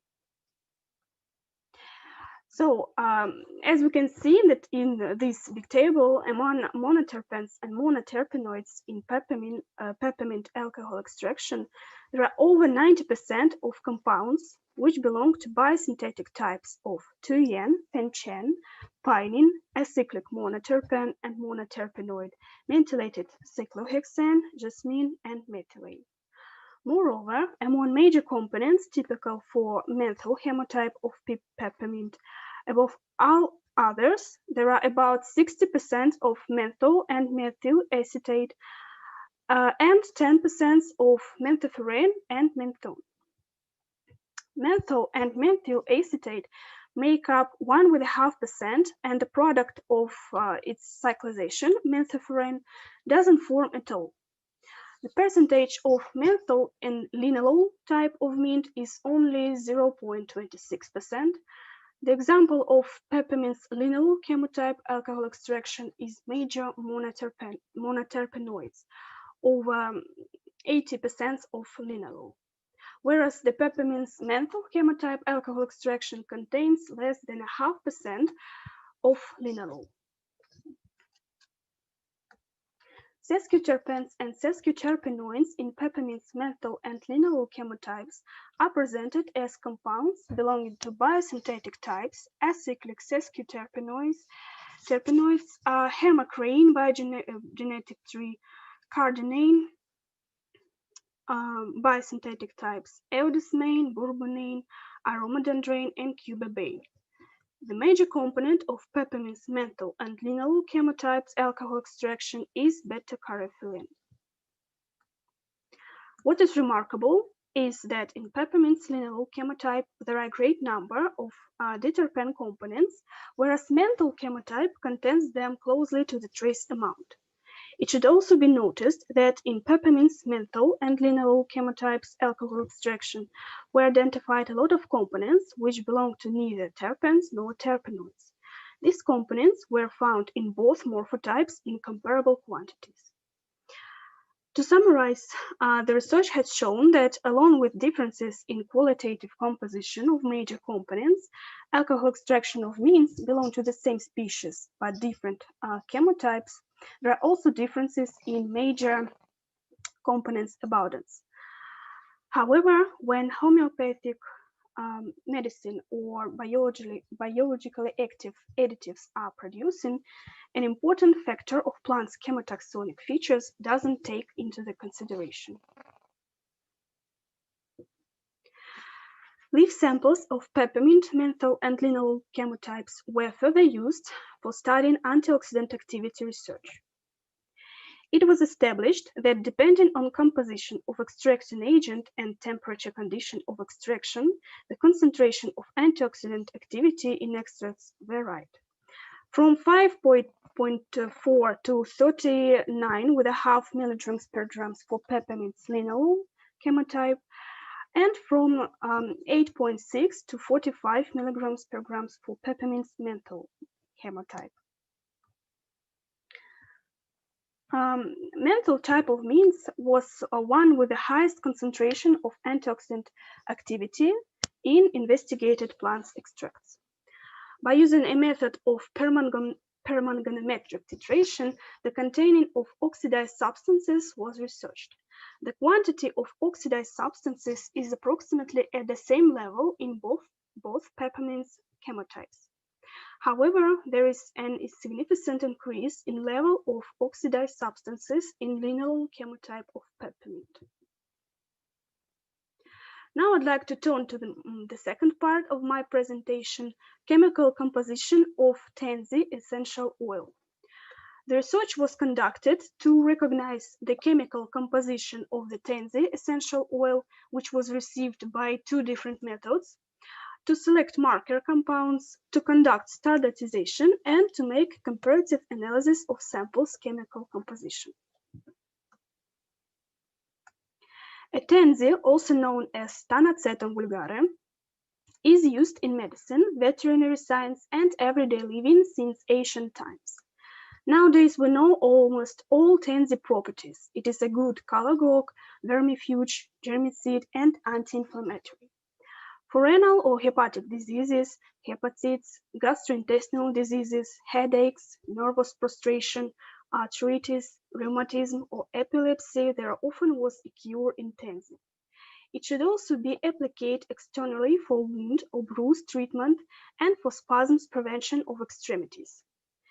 In official medicine, dried tansy flowers are usually necessary for infusion creation to make an effective chalagogue.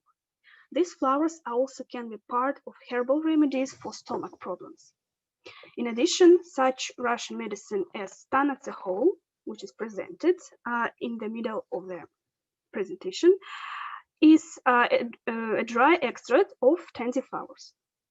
What is more, tansy is widely used in homeopathy as a component of medicines. For example, tanacetum, which is proposed for people with abnormal asthenia, nervousness, or for children with developmental delay. Tansy flowers and leaves contains essential oil, which quantity depends on gathering season and growth location. The greatest content of essential oil, from 1.5 to 2%, is usually during tansy blossoming. The efficiency of essential oil in fresh growing plants is an average from 0.1 to 0.2%, and in dried leaves are from 0.2 to 0.3%. Essential oil from tansy flowers and leaves is a yellow or dark yellow liquid, which main component is beta-thione. Besides, there are also such compounds as alpha-thione, pinene, camphor, and bornyl. The content of ketones vary from 0 to 61%. If the plant grows on a dry headland, the content of ketones in oil is considerably greater than in cases of heavy bed, lowland, and shade location growth. In this research, we used chromatomass-spectromic examination of tansy essential oil in order to compare the results, select marker compounds, and standardizing. For receiving essential oil, we used hydrodistillation method. It is the most ancient way to extract essential oils, based on ability of water vapor to extract tiny, easily volatile droplets of essential oil from the plant. The simplest option is to distill off the water in the presence of plant material. For essential oil preparation, there were used two alternative methods of hydrodistillation. Here you can see the schemes of the settings.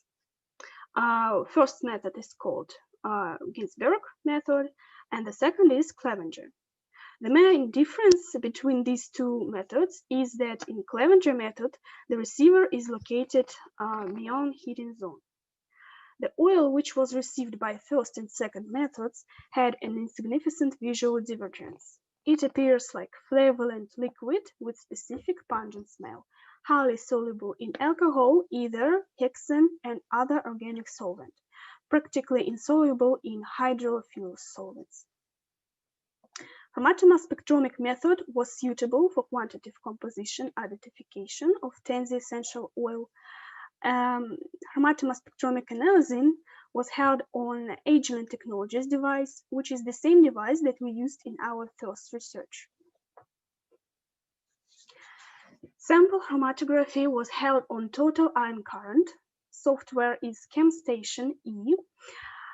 Mass spectromic conditions was ionizing electron energy is on the level of 70 electron volt. Compositional identification was conducted in accordance with complete MIST-05 mass spectromic library and corresponding chromatographic Kovacs index value. Combinational abundance in the mixture was counted from the square ratio of chromatographic peaks by total ion current using simple normalization method. There are 58 compounds detected in oil received by Ginsberg method, as you can see in the charts. The main compound, as we can see, is artemisia ketone. In Clevenger method, there are 63 compounds which were detected.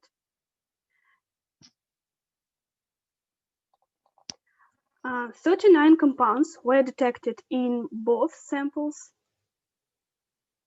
as you can see in this chart. So overall, the first essential oil, which was exposed to impact of long-term temperature effect, contains mostly oxygenized, acetylized, and aromatic structures. The second essential oil, where temperature effect was minimized, contains more dioxazide forms, hydroxyl groups, and saturated compounds. It is important to note that essential oil received with Clevenger method contains in its structure vitamin A and derivative of vitamin D.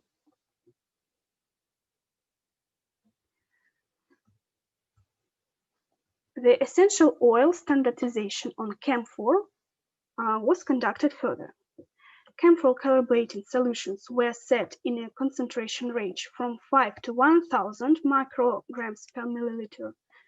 Internal standard concentration is 145 micrograms per milliliter. Alcoholic extract analysis showed that 20 microliters of sample was dissolved into 1000 microliters of internal standard solution.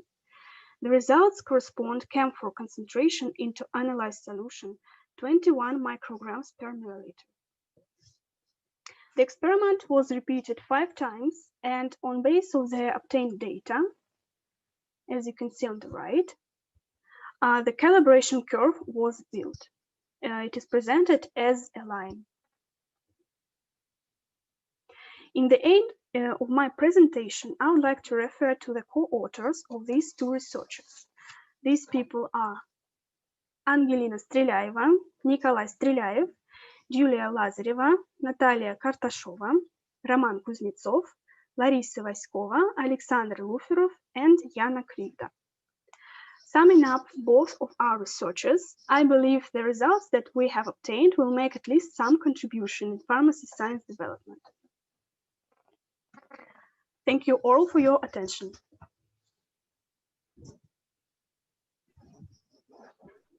Thank you, Dr. Ulava. Dr. Ulava, you are hearing me? Yes, I do. Yes, yes. Yeah. Myself, Dr. Prateek Jain. Hello, Dr. Ulava. Yeah. Yes, myself, Dr. Prateek Jain. Prateek Jain, yes. Yes. I contact you. Huh? Yes, you Okay. have. So yes. Thank you very much for joining us, Dr. Ulava. Thank you. Thank you. One question I would like to ask you. Can you explain the importance of chromomass spectrum technique? What is this? Yeah, chromomass. Chromatoma spectric analysis help to detect all the compounds that contain in, for example, a plant, as we used in our first and second researches. So it has a big importance in pharmacy, as it helps to detect different components. It is an instrumental techniques, or what is this? Means what type of instrument can be used for this particular chromomass technique? What type of instrument have we used for Yes. H-lens device technology, as I represented in my presentation? It is a device that helps to conduct chromatoma spectromic analysis. Okay. So from the participant, if you have any questions, you can raise your hand and can ask the question from Orlava. Please raise your hand if any questions in your mind from the participant side. Hello, sir. Yes. Sir, Deepika Bharti has raised a hand, sir. Can I Okay, please, unmute? yes, please, Rahul, sir.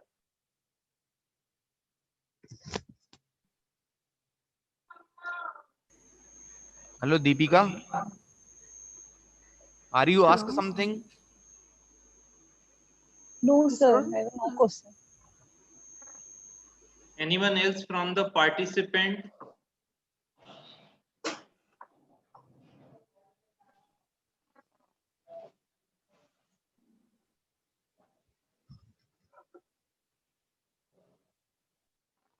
I think Olova, you defined well, and there is no questions from the audience. Okay. So I would like to say thanks again to join us. Thank you that you have invited me. Dr. Harshita. Yes, sir. Please felicitate to Olava, Madam Olava. So I request Prashant sir to please present her e-certificate. So we are very thankful to you, Dr. Ulava, that you are present with us and you shared such a wonderful presentation with us. We're very enlightened by your knowledge and by your presentation, and we would be like to be associated with you in future also, so that we can learn something new from you. Thank you so much, ma'am. And this is e-certificate to you, and very soon we'll mail it to you so that you can keep it with you. Thank you very much.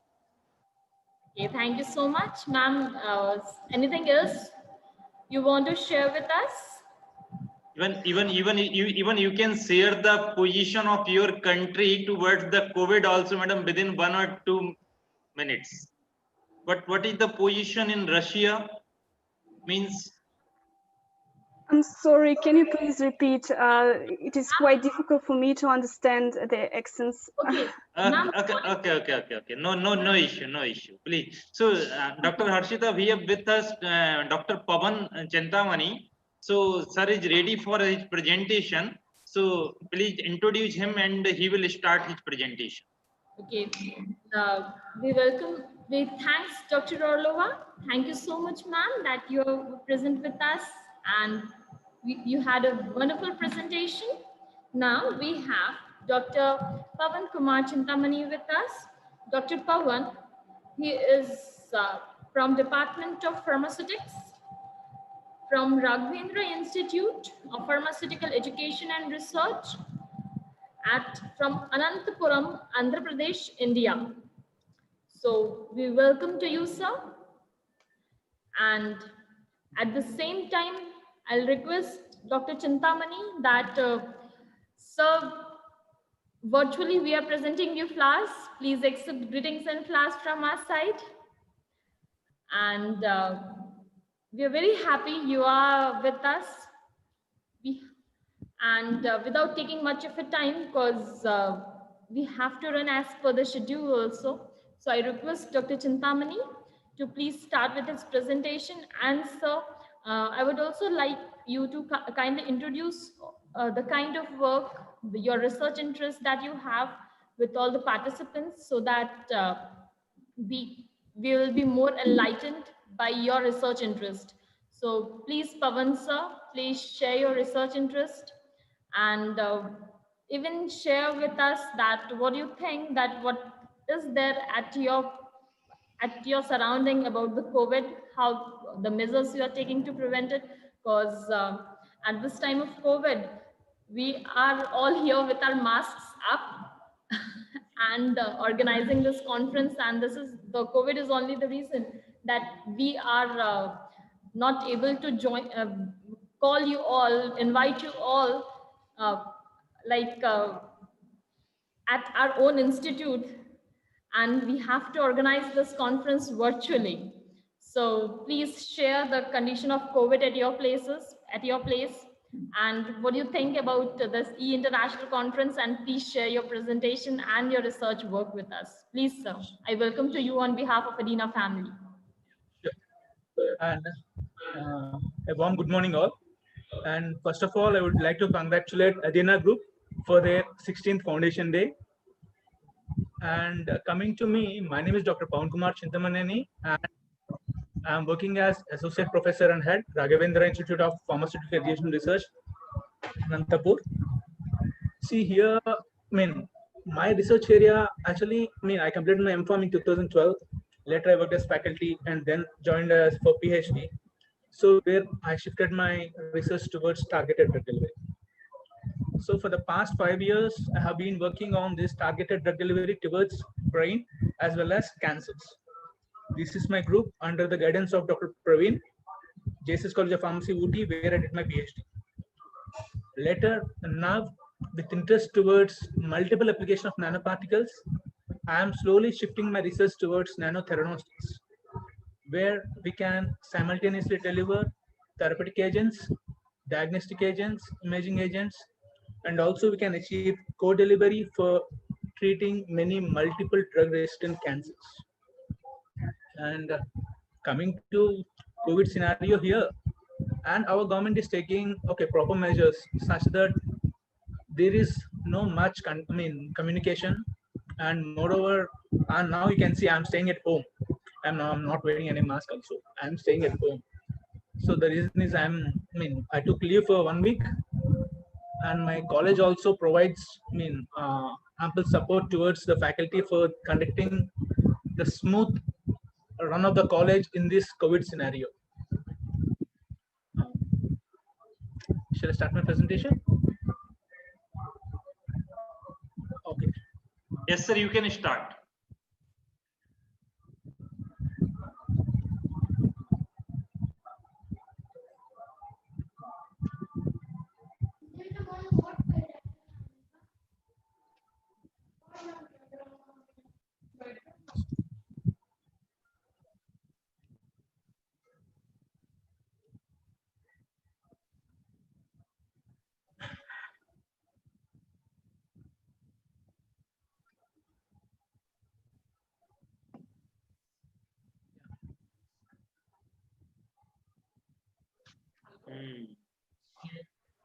In today's webinar and on this e-conference, where we are we are talking about DNA nanostructures, their challenges and opportunities.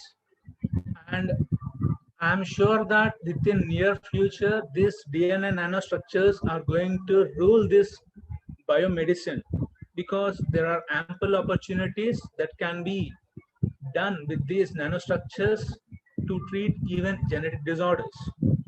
So saying that, let me start with the presentation. DNA nanostructures, a smart assembling nanocarriers in drug delivery. So in this presentation, it will be a brief introduction towards DNA nanostructures and how they have evolved from the initial stages to the 3D structures, and what are the opportunities there and what are the challenges that are to be addressed under these nanostructures. And this will be a general understanding prospect from my view. And before starting my presentation, let me go for the disclaimer.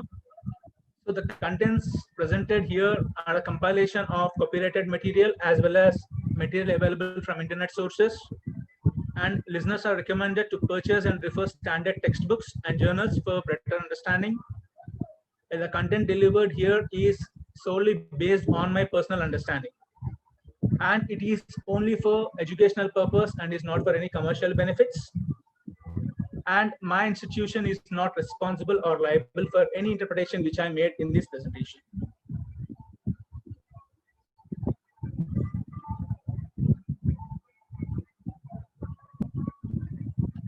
Yeah, please hold on.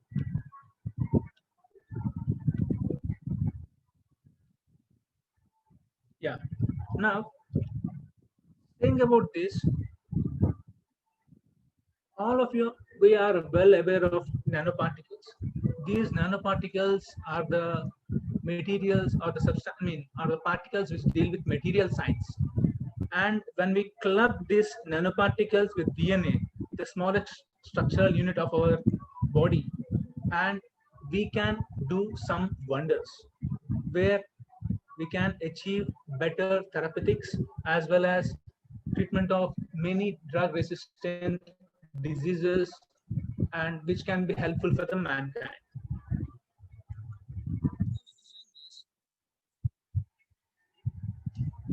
Nanoparticles.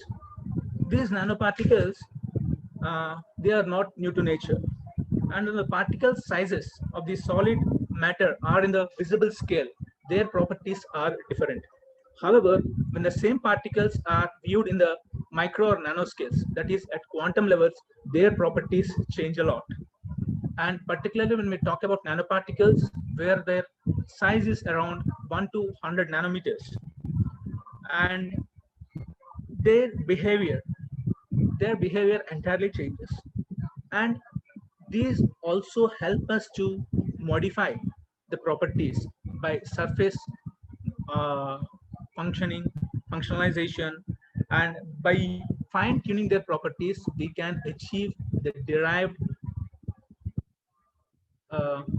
properties such that we can achieve their targeting properties and all.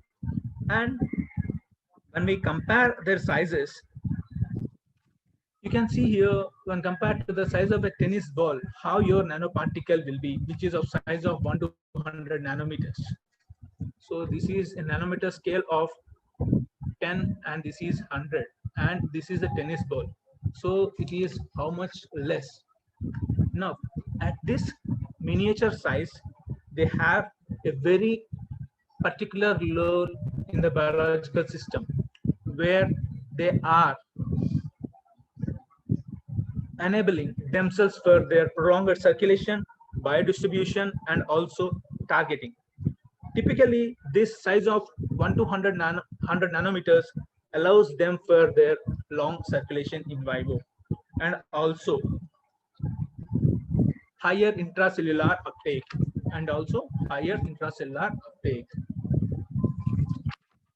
Now, as we have said that their surface can be modified, by suitable modification of their surface, we can achieve their stability, like pegylation, where their stability in the in vivo conditions can be increased. Similarly, we can achieve targeted delivery by surface tailoring them with small molecules, aptamers, peptides, or antibodies, such that they go and deliver the cargo only at the desired site. And they can be encapsulated with a wide variety of materials like small molecules, nucleic acids, proteins, such that they can be delivered at the desired site, as well as they are protected in the in vivo environment until they are delivered at the desired site.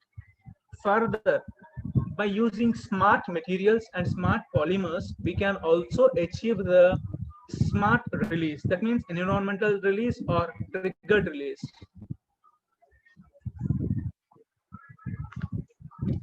Further, these nanotherapeutics in the recent years, they have been explored for co-delivery of therapeutic agents. That means in the same nanoparticle or in the same carrier, you'll be loading 2 or more drugs, such that they can be addressing multiple drug resistant cases.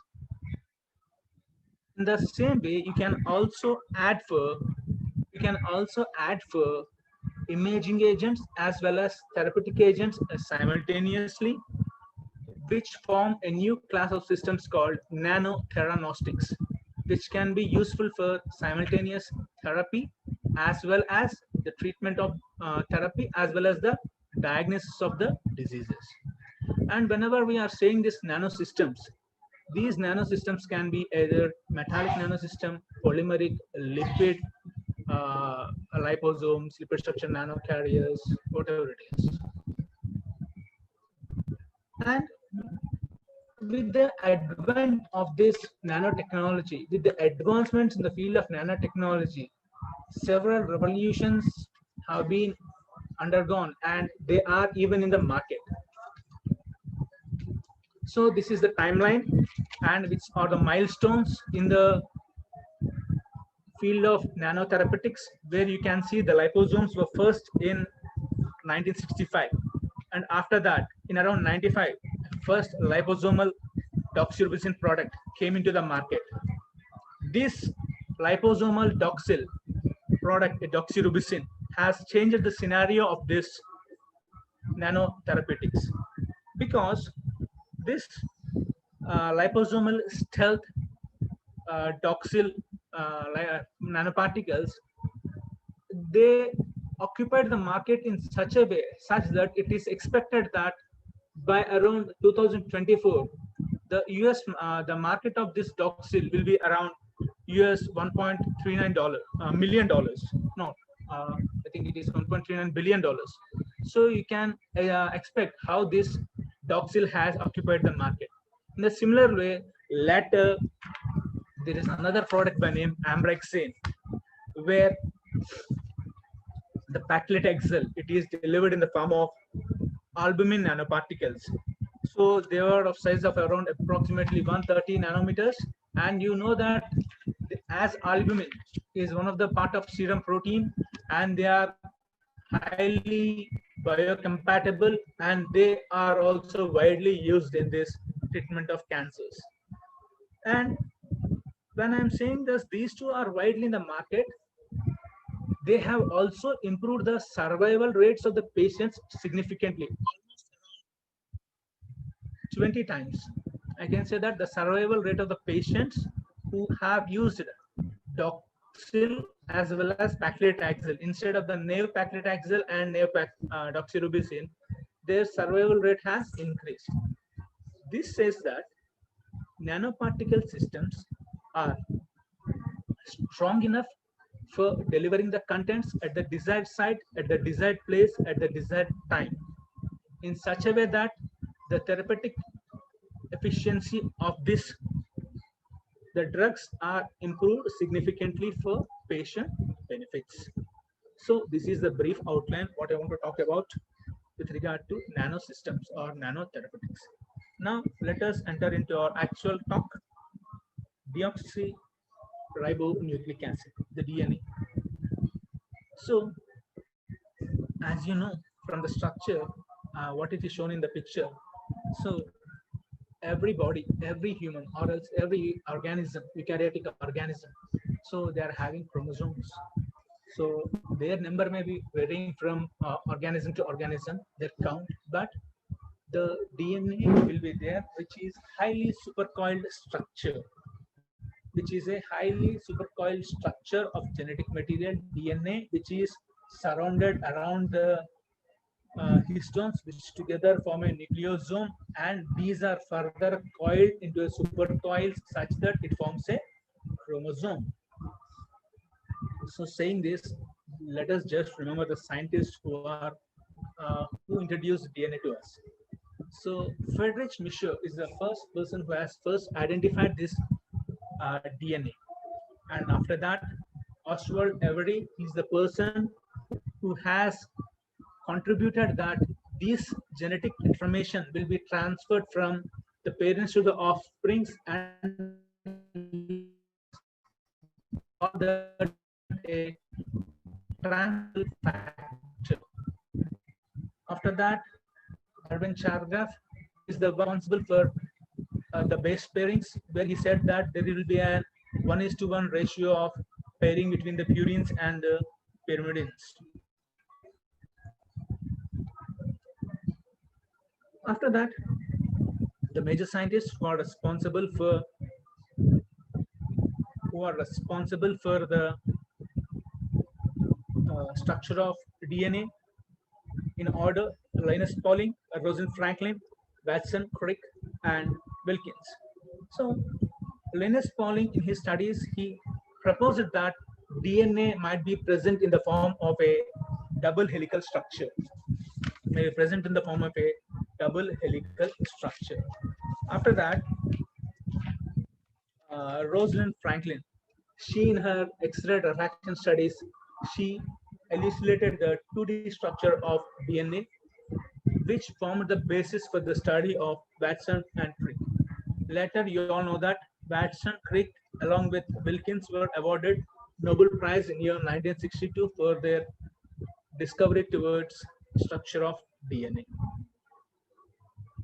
Now, why we have to talk about DNA? What is so specific about that with regard to nanostructures?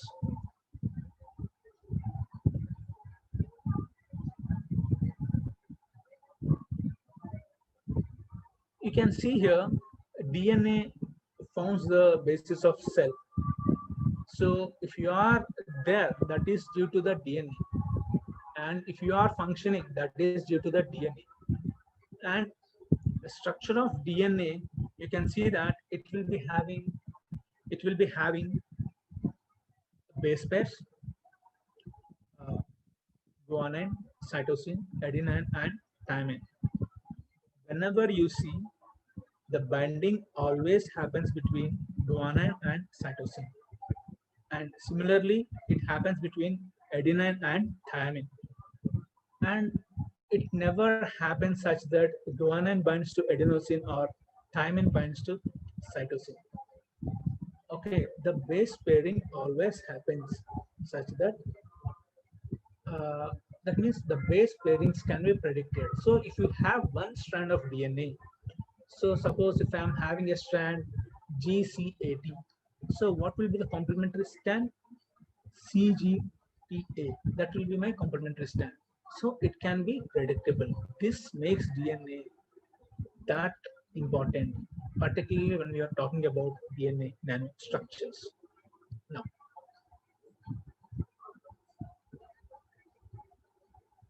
why should we use DNA for nanoscale carriers? What is the reason why you should use DNA for nanoscale carriers?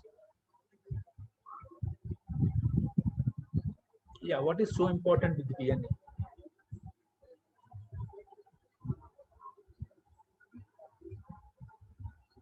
The same thing what I have explained in the previous slide. The most important thing with DNA is the predictable structure. So the availability of DNA in the form of base pairs makes it so specific such that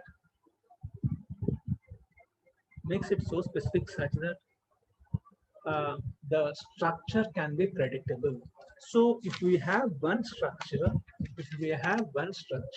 based on that we can predict what the DNA structure is going to be. Further, with the available techniques, it can be rapidly synthesized, and a large variety of DNA enzymes such as restriction endonucleases, DNA polymerases, DNA primases, ligases, as well as heligases. All these enzymes help us to fine-tune the structure and modify its structure according to our requirement. And further, a careful programming of these DNA structures to interact among themselves in a predictable manner, and when compared to the traditional carriers like the traditional nanocarriers, what we say liposomes, polymeric nanoparticles, metal nanocarriers, DNA structures exhibit few advantages. Why? Because this DNA is inherent to our body. So being inherent to our body, it is biocompatible and is also biodegradable. Further, under physiological conditions, it will be stable. And these DNA nanostructures are also able to take large amount of payloads. This makes these DNA nanostructures so special.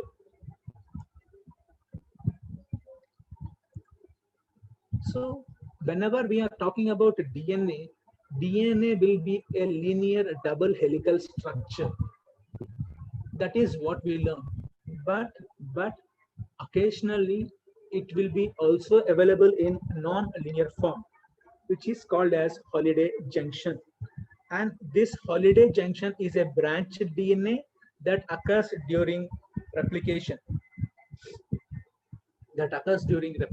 And recombination process. So you can see here in the structure that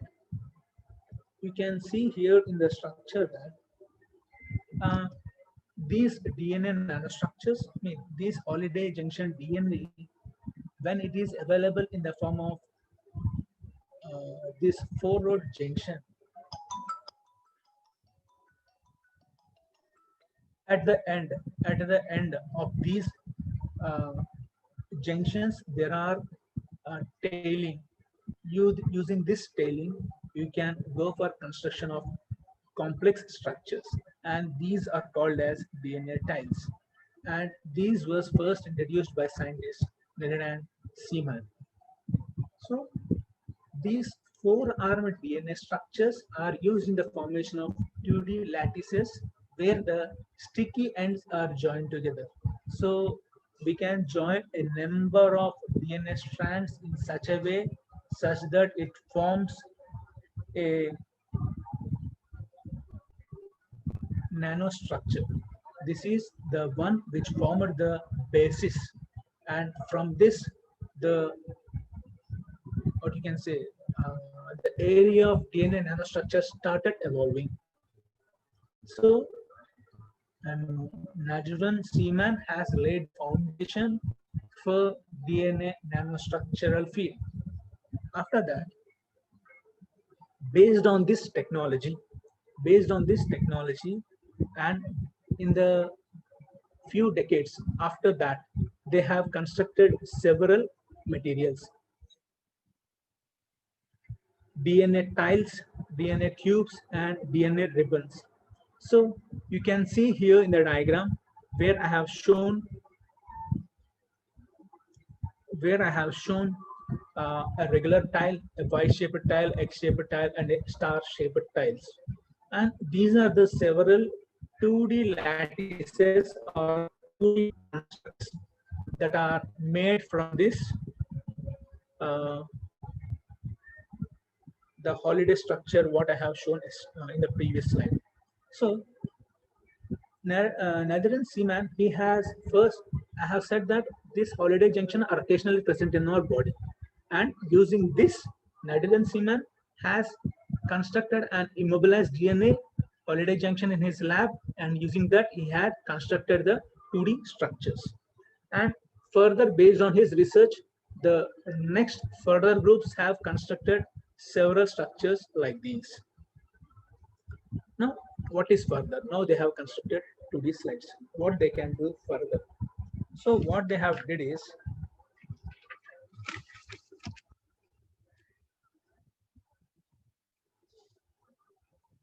the next one is very interesting one, and it was introduced by a research professor from California Institute of Technology, Professor Paul Rothman. He has introduced novel DNA origami. Novel DNA origami. So, as DNA has the property of folding, self-folding, using that, he has introduced a technology by name DNA origami. This DNA origami has changed the fate of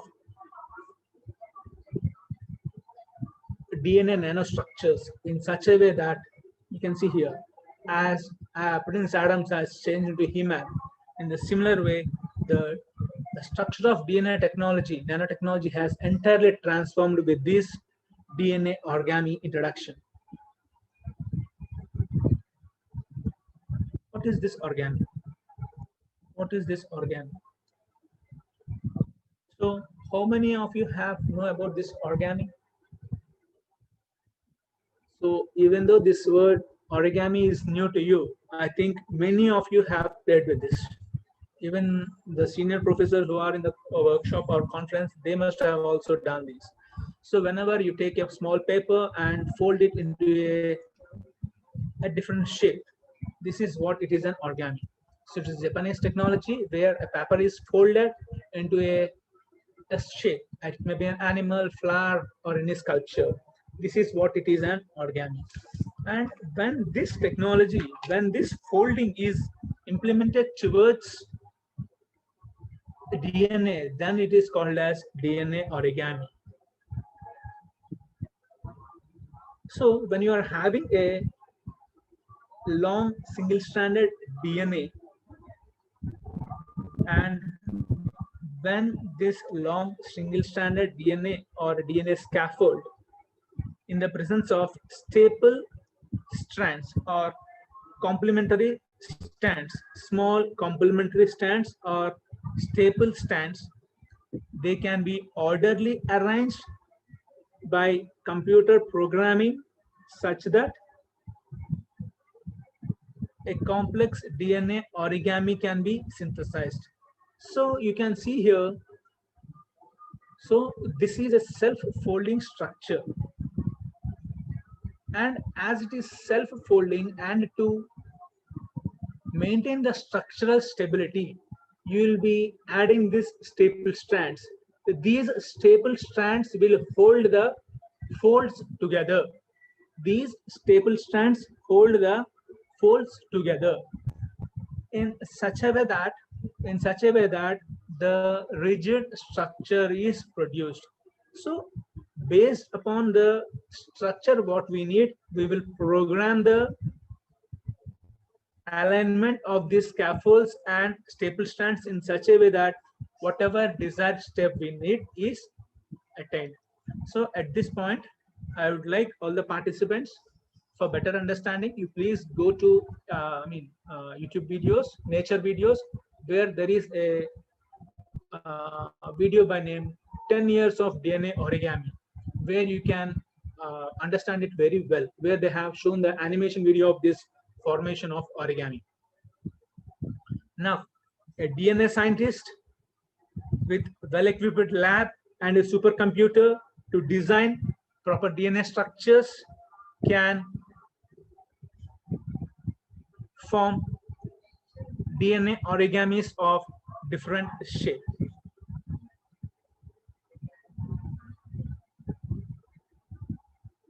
So you can see here different shape, a square shape, star shape, a smiley shape, a triangle, a tetrahedron. Several shapes can be produced, provided he has a well-equipped lab and a proper program to model this DNA.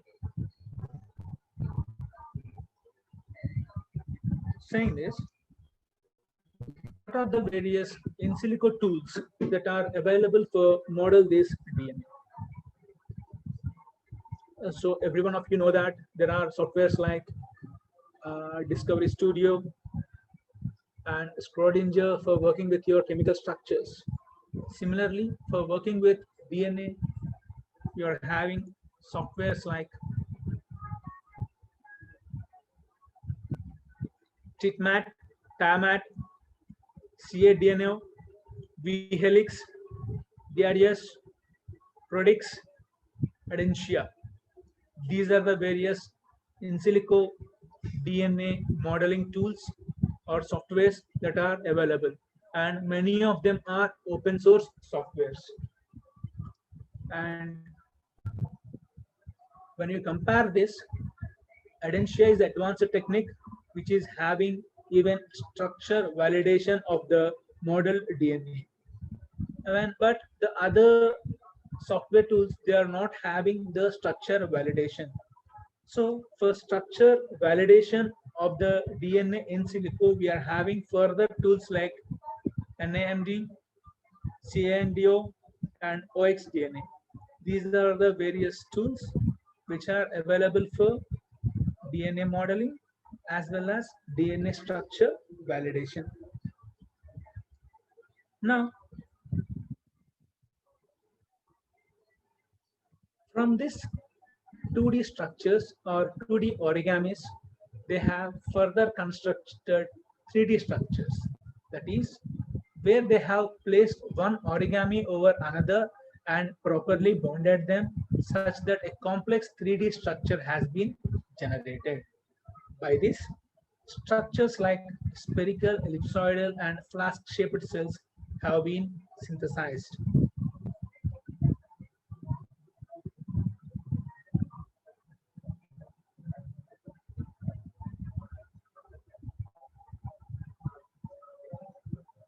These are the three-dimensional structures of DNA, where you can see DNAs of various shapes, and these are DNA nanostructures of various shapes. And these DNA nanostructures are now used for delivering our therapeutic moiety to the desired sites. And for that we have to load the drug into the DNA nanostructure. So how this DNA nanostructure, or how this drug or the therapeutic moiety or the cargo, simply cargo, whatever it is, can be loaded into this DNA nanostructures.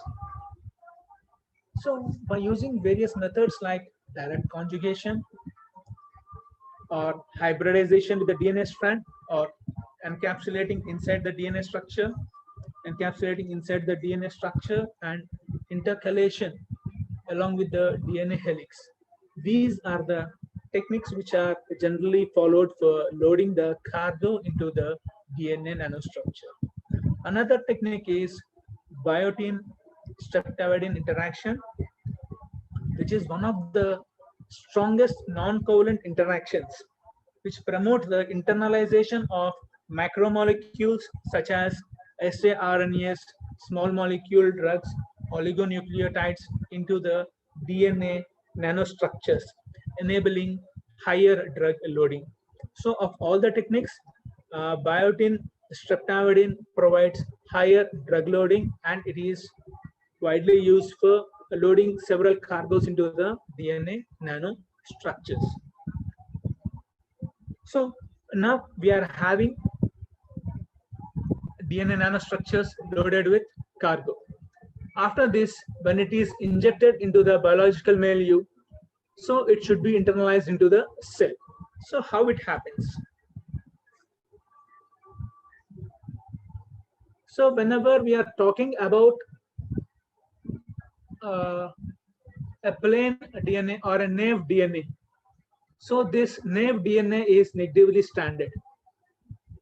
Due to this negative charge and the negative charge of the plasma membrane, they show strong electrostatic repulsions, such that DNA will not be uptaken in the naive form, but when the same DNA is delivered in the form of nanostructures, several studies shows that the uptake of the DNA nanostructures will be enhanced by clathrin or caveole mediated endocytosis. Clathrin or caveole mediated endocytosis. Further,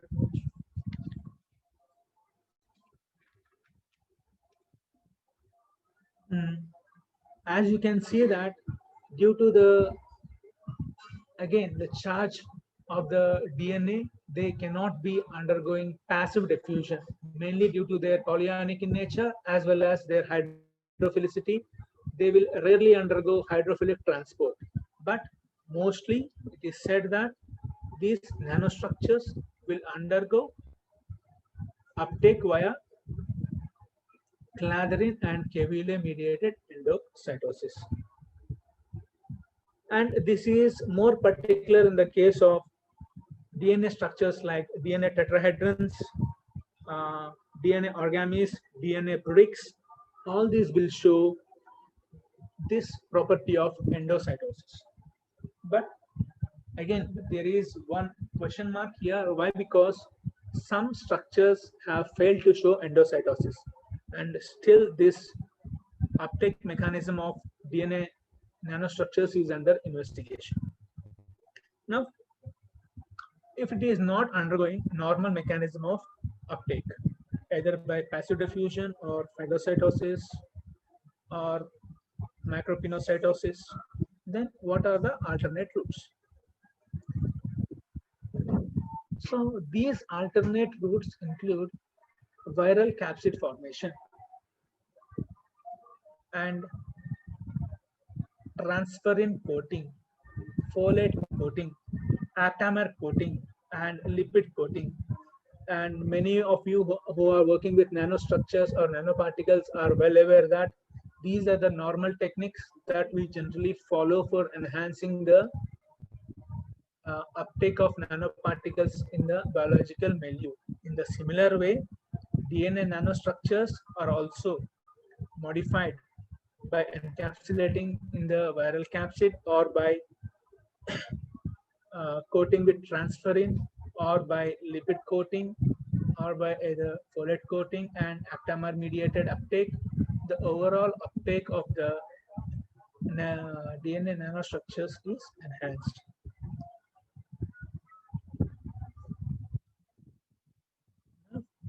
Applications. So these DNA nanostructures can be well used for delivery of chemical drugs like anti-cancer drugs, doxorubicin, paclitaxel, or imaging agent for identifying the site of disease, and nucleic acids, CCP oligonucleotides, antisense oligonucleotides, siRNAs, microRNAs, Aips, proteins like ligands, antibodies, vaccines, transcription factors, and other genome editing tools. So when I'm saying this genome editing tools, this DNA nanostructures can also be used for delivering genome editing tools like CRISPR more efficiently to the cells, such that they can be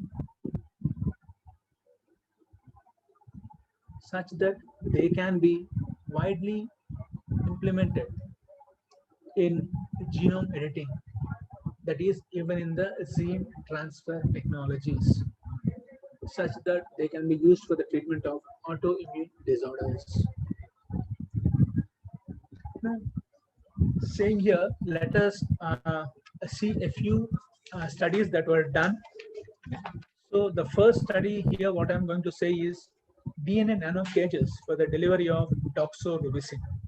So you all know that doxorubicin is an anti-cancer drug, and when it is used for chemotherapy, it shows several non-specific or non-targeted effects, due to which several adverse effects will be seen in the patient. So to minimize that, we have to improve the site or targeted delivery. So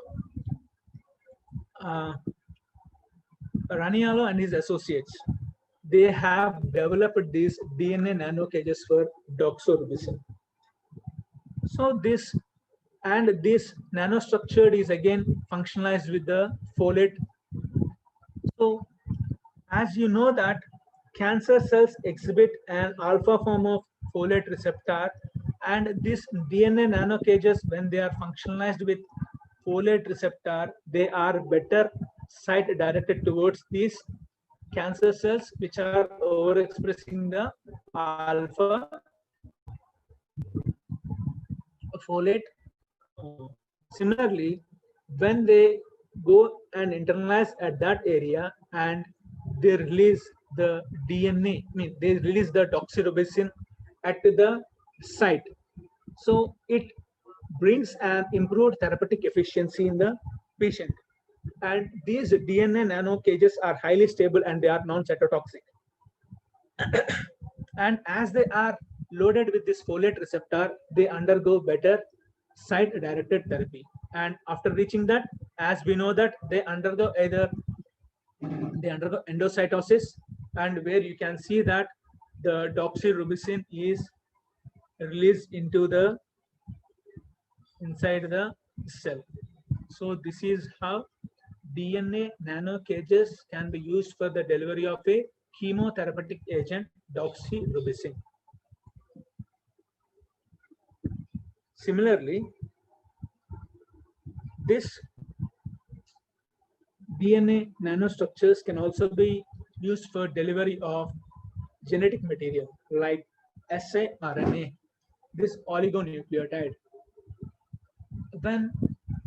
And here, Zhu and his associates, they have developed DNA tetrahedron-based DNA nanogels.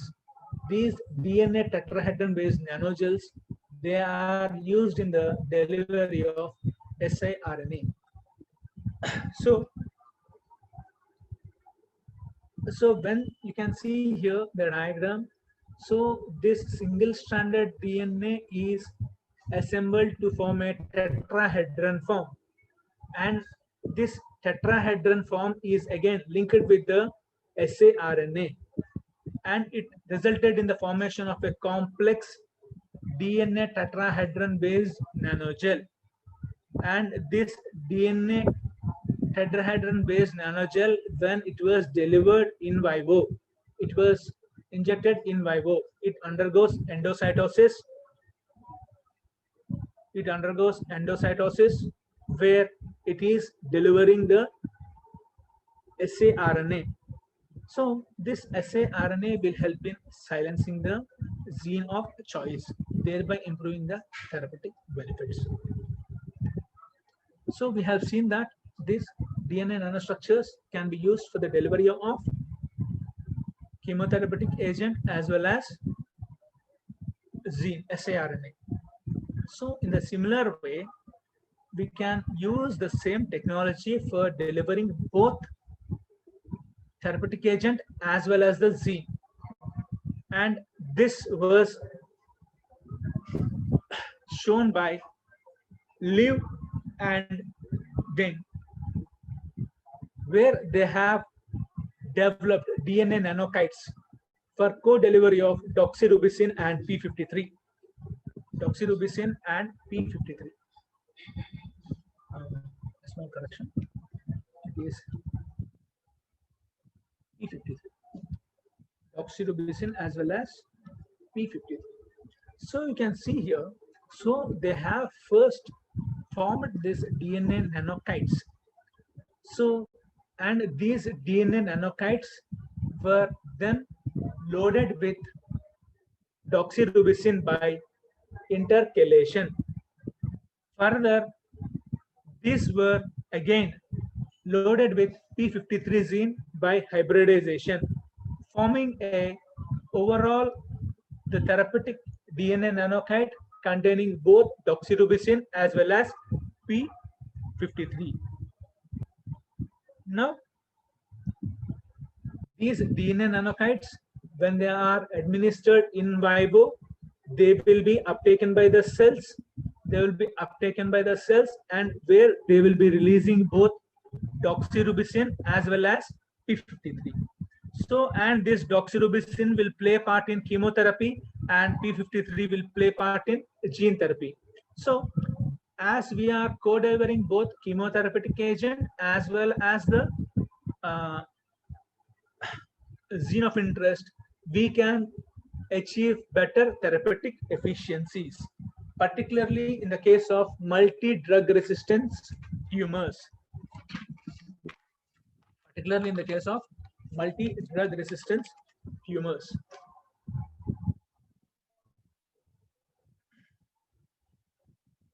Now,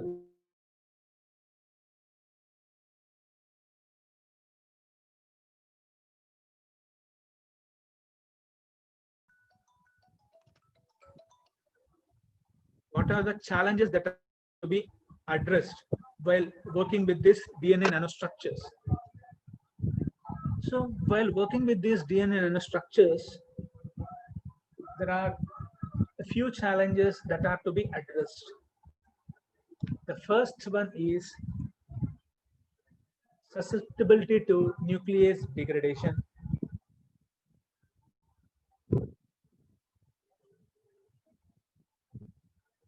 So you all know that DNA is prone to nuclease mediated degradation. So even though when compared to naive DNA, the DNA nanostructures show at least 3 to 5 folds more stability when compared to the naive DNAs in vivo environment. However, that is still not sufficient to address their total in vivo residence. Potential immunogenicity and immune clearance. DNA is one of the potent immunogenic material, so which lead to immediate immune reactions, and it may undergo rapid clearance by the immune system, so which has to be addressed. Second one, after being uptaken by the endosomes, they lead to the formation of lysosomes. And at this point, these DNA nanostructures may undergo lysosomal degradation, so which has to be addressed. And production cost and scale-up issues. We all know that working with DNA is very costly. For example, if you want to load your nanoparticles with aptamers, and a small microliter of that siRNA or aptamer, what you are going to purchase, that will be in lakhs. And now, when we are willing to make the DNA nanostructures itself with the DNA materials, then you can expect what the cost of production will be. And the cost of production issues and scale-up issues will be there in the case of these DNA nanostructures. And further, even though a very high advanced techniques will come to address all these problems, and the production cost has been reduced similar to that of tablets. However, they should address the major hurdle, that is regulatory. They should address all the questions posed by the regulatory authorities until they are released into the market. This is with regard to the challenges that are to be addressed with DNA nanostructures. Final words. Provided the above challenges were addressed, these DNA nanostructures, due to their shape and size, they form an excellent mechanical, rigid, and structurally stable material for loading of wide variety of cargoes. And they are also having high cellular permeabilities, thereby achieving the, and when they are suitably surface modified, they can be transformed into smart and intelligent drug carriers. And when compared to the other biocompatible systems, these DNA nanostructures have several advantages. That means they being biodegradable and biocompatible. And further, when compared to the other materials of nanotechnology, these DNA-based nanotechnology materials, they are offering less toxicity inside the body. So this makes them very unique carriers for their delivery of cargoes, and one can imagine in near future that if this DNA nanotechnology has properly advanced, it will be able to address several biomedical applications, even for severe genetic disorders like Crohn's disease, neurofibromatosis, sickle cell anemia, whatever it is. Several DNA or genetic diseases can be addressed, and also multiple drug-resistant cancers can also be cured with this DNA-based nanotechnology. So that's end of my presentation.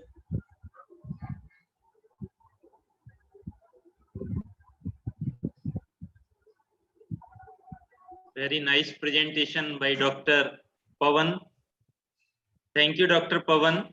You have given very basic presentations, as you told that, sir, I will discuss something in from basic, like what is nanostructure, DNA, and I expect the same presentation from you. So thank you very much, and really informative presentations from the basis of DNA and up to that you have given.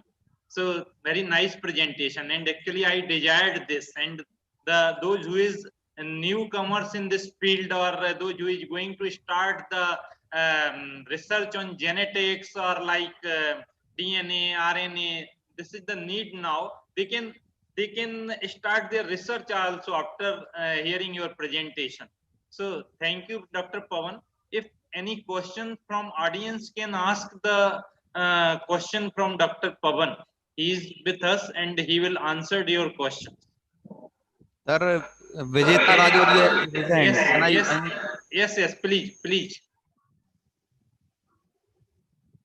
Vijeta can ask the question.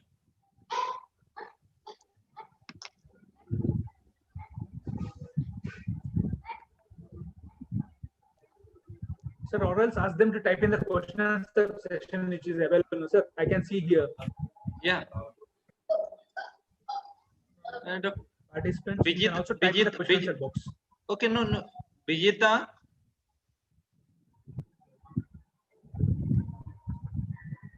Suresh Chakravarti. Yes, please. Enter in the panelist and they can ask the question. Good afternoon, sir. Yeah.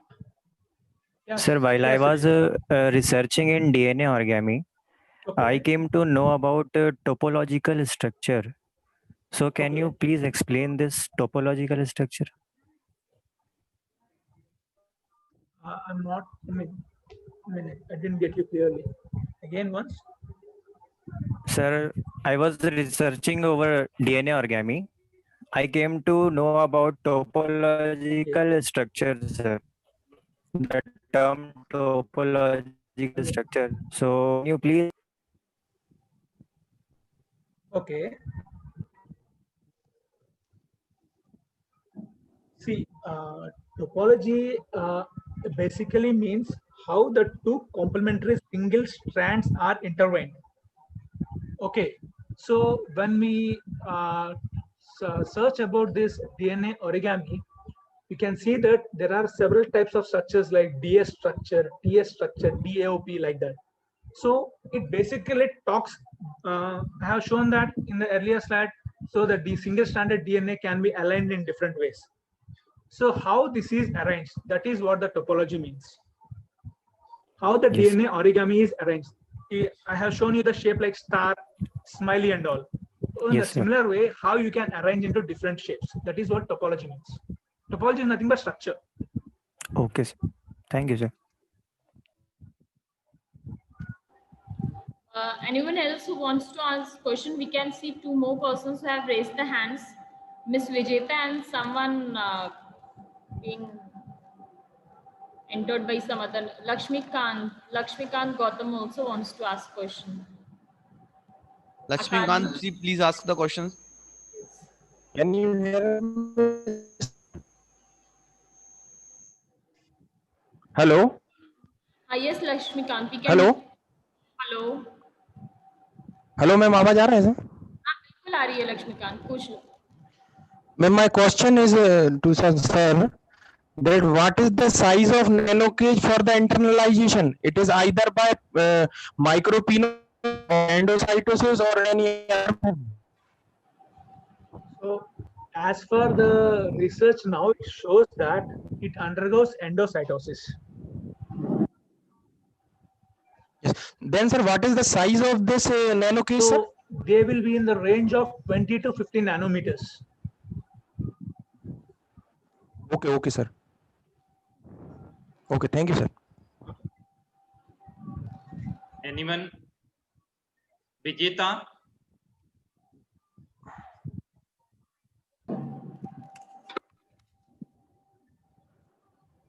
Sir, Akansha Jain is want something. Okay okay panel में ले लीजिएगा. Akansha, can you ask something? Hello, good afternoon, everyone. Sir, I would like to ask about the lysosomal degradation of the DNA, which you have discussed. Sir, actually, what happens? Whenever the nano. Hello. Yeah. You please. Yes, sir. Actually, as matlab, I know the each and every nanoparticle which or microsphere which is entering into the body, it will be entering into the cell by either clethrine or caveolin.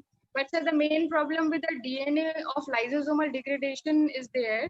Then how will it be possible without lysosomal degradation that DNA reaches the nucleus? How we will make sure that it has reached the DNA, matlab it has reached the nucleus.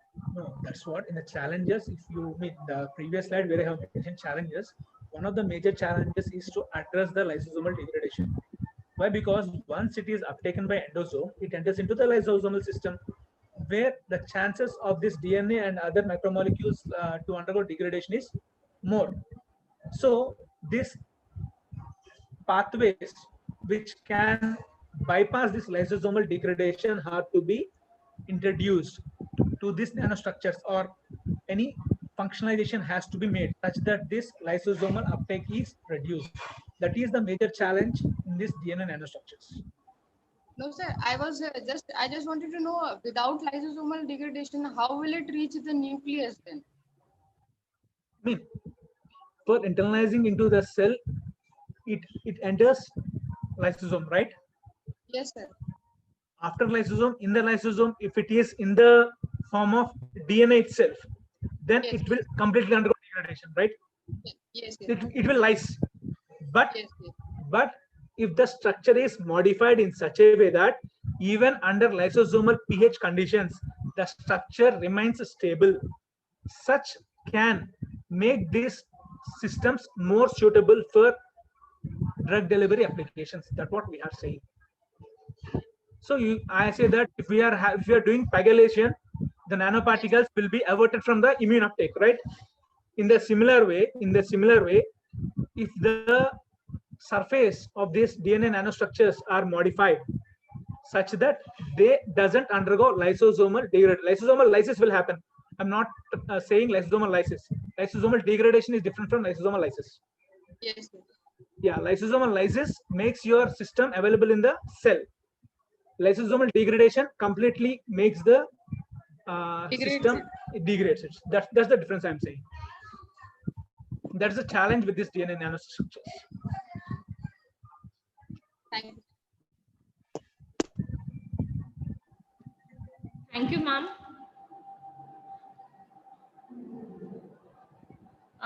We also like to congratulate Akansha ma'am from here, that she is now the principal of Bhagirath Pharmacy College. So congratulations, ma'am, and thanks for being an active participant for our conference.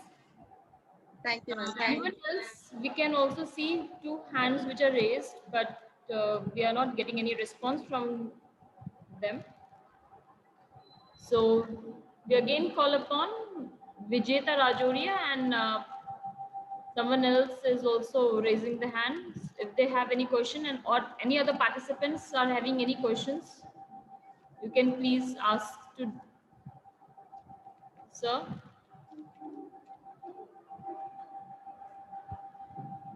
I think, sir, Pawan sir, that's all. I cannot see any more people raising their hand to raise the question. And here I would like to tell all the participants, for better understanding about this DNA nanostructures, I would like you to refer this article which I have been shown here in the slide. Just go and type DNA nanotechnology, Nature Reviews.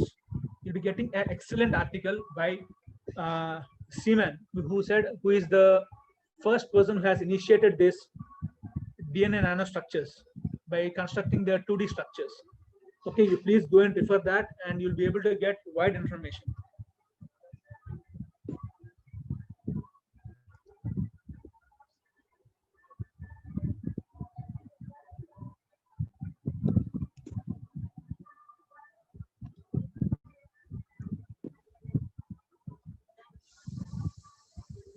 You're not audible. Thank you so much, sir.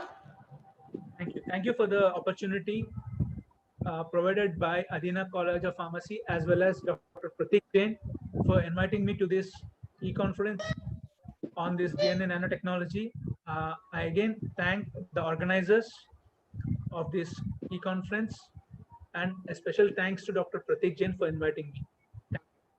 Thank you, Dr. Pavan, for giving your valuable time with us. Even I am thankful to Dr. Raghavendra HL and one more fellow from Dr. Bharat BR, who suggested your name for speakers. Thank you very much. Thank you, Dr. Pavan. We will keep in touch. Thank you. Thank you, sir. So, sir, we would like to present the e-certificate to you. I request Prashant, sir. Prashant, sir, please present e-certificate to Dr. Pavan. So, sir, this is your e-certificate on behalf of Adina Group of Institutions. And we present our heartful thanks to you that you presented a very valuable talk, which is very useful for us to enhance our knowledge. Thank you so much, sir. And very soon you will receive it through mail. So thank you, Prashant, sir.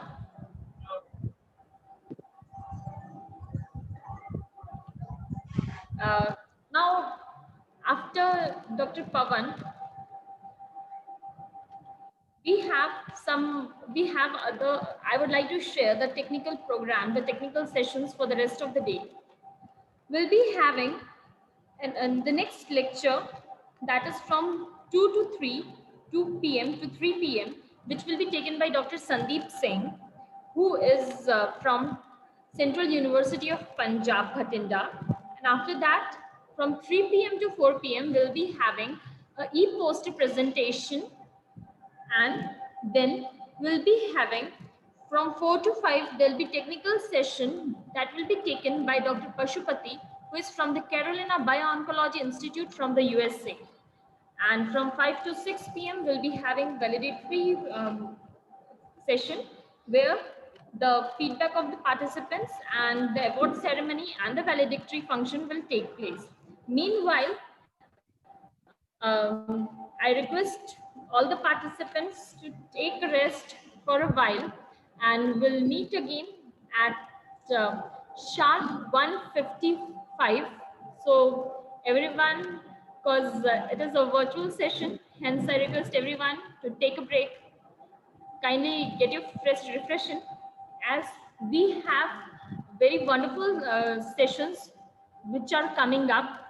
So let's take a break, a short break, and again we'll meet at 1:55. So thank you everyone, and please be punctual so that we'll come back to join Dr. Sandeep Singh.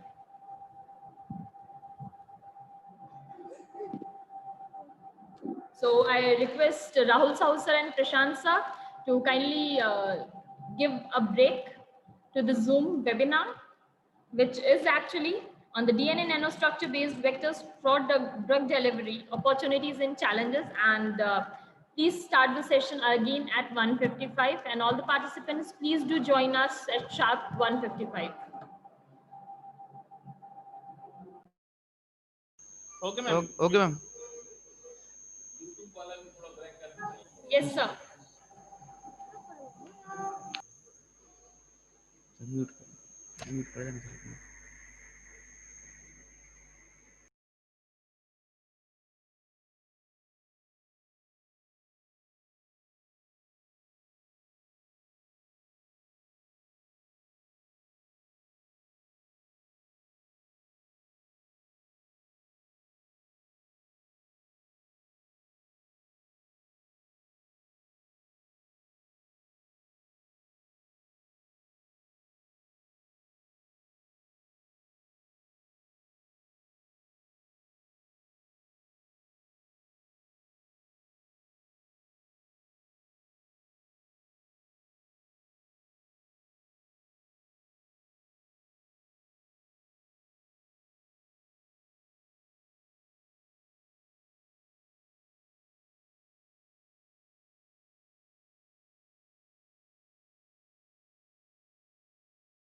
Harshita ma'am.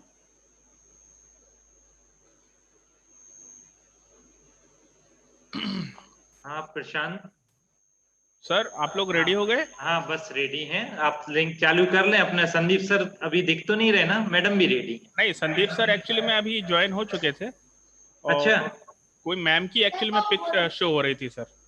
Okay okay, बस madam को हम बोल देते, madam भी join कर लेती है ना।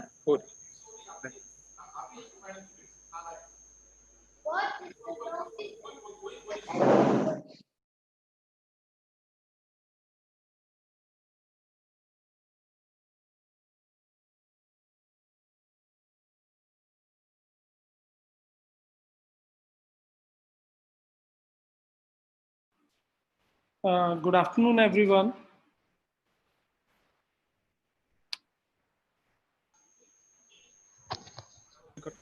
Good afternoon, sir. Shall I start, sir? Sir, waiting for some attendees actually, sir. Sir, just beeping yours. Right.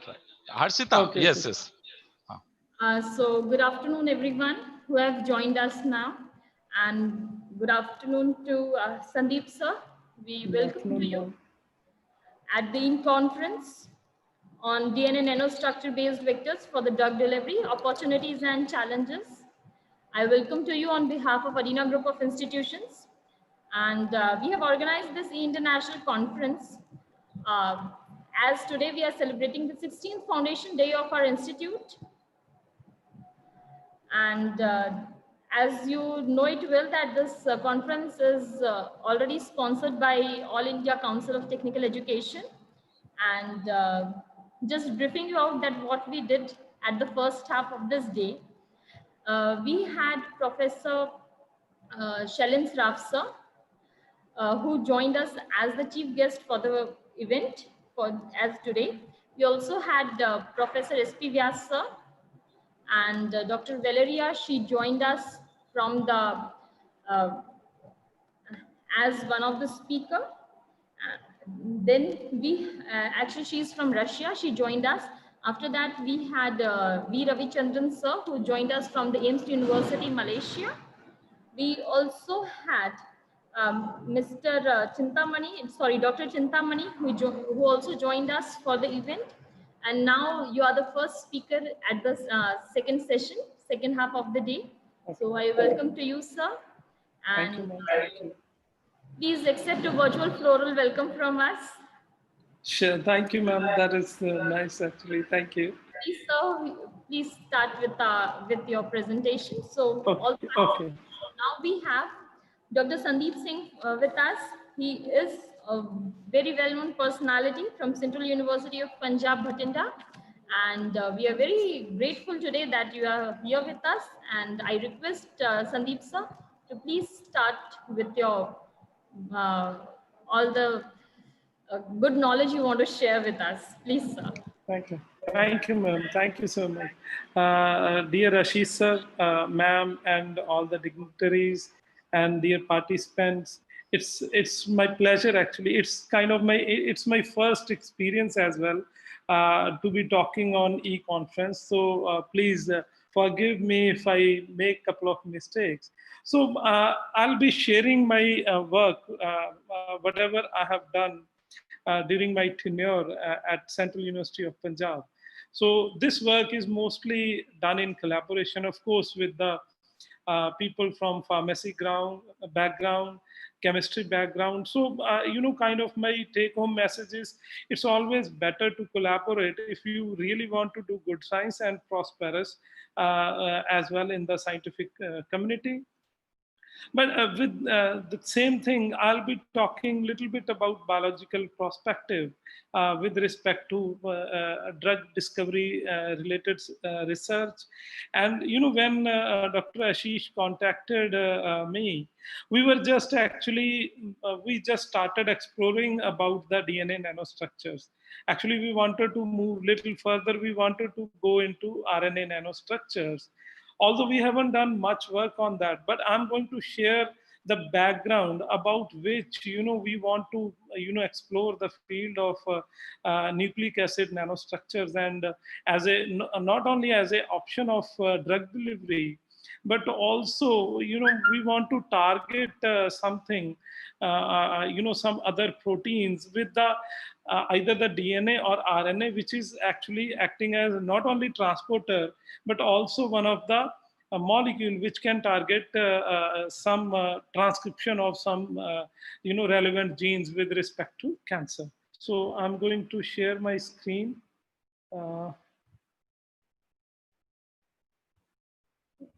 Okay, I have to know. So just a moment.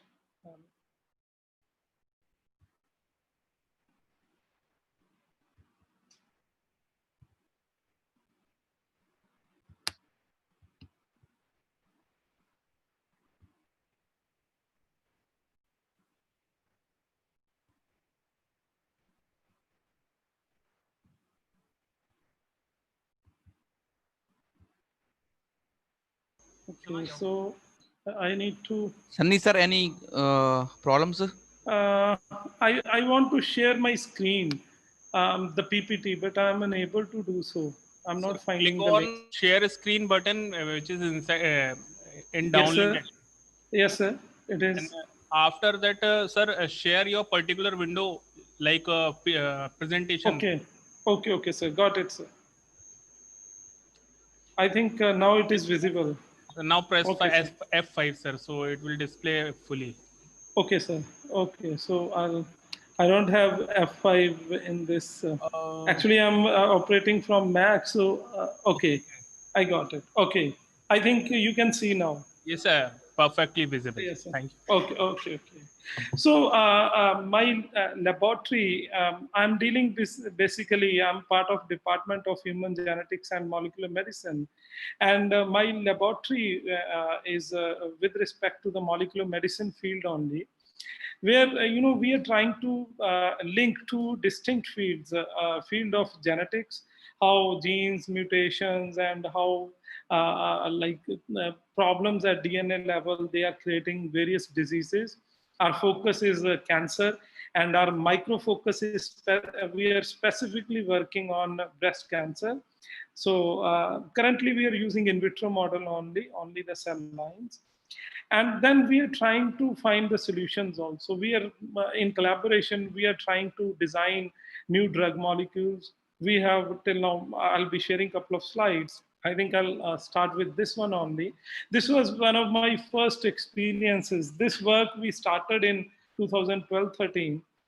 So it was my first experience where we explored some natural extracts, and we tried to make nanoparticles out of them.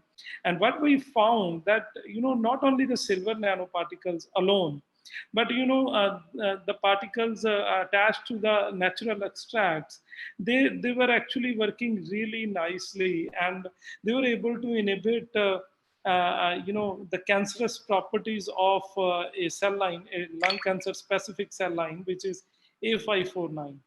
So this is quite an aggressive cell line, representing the genetically it is very unstable, very aggressive cell line.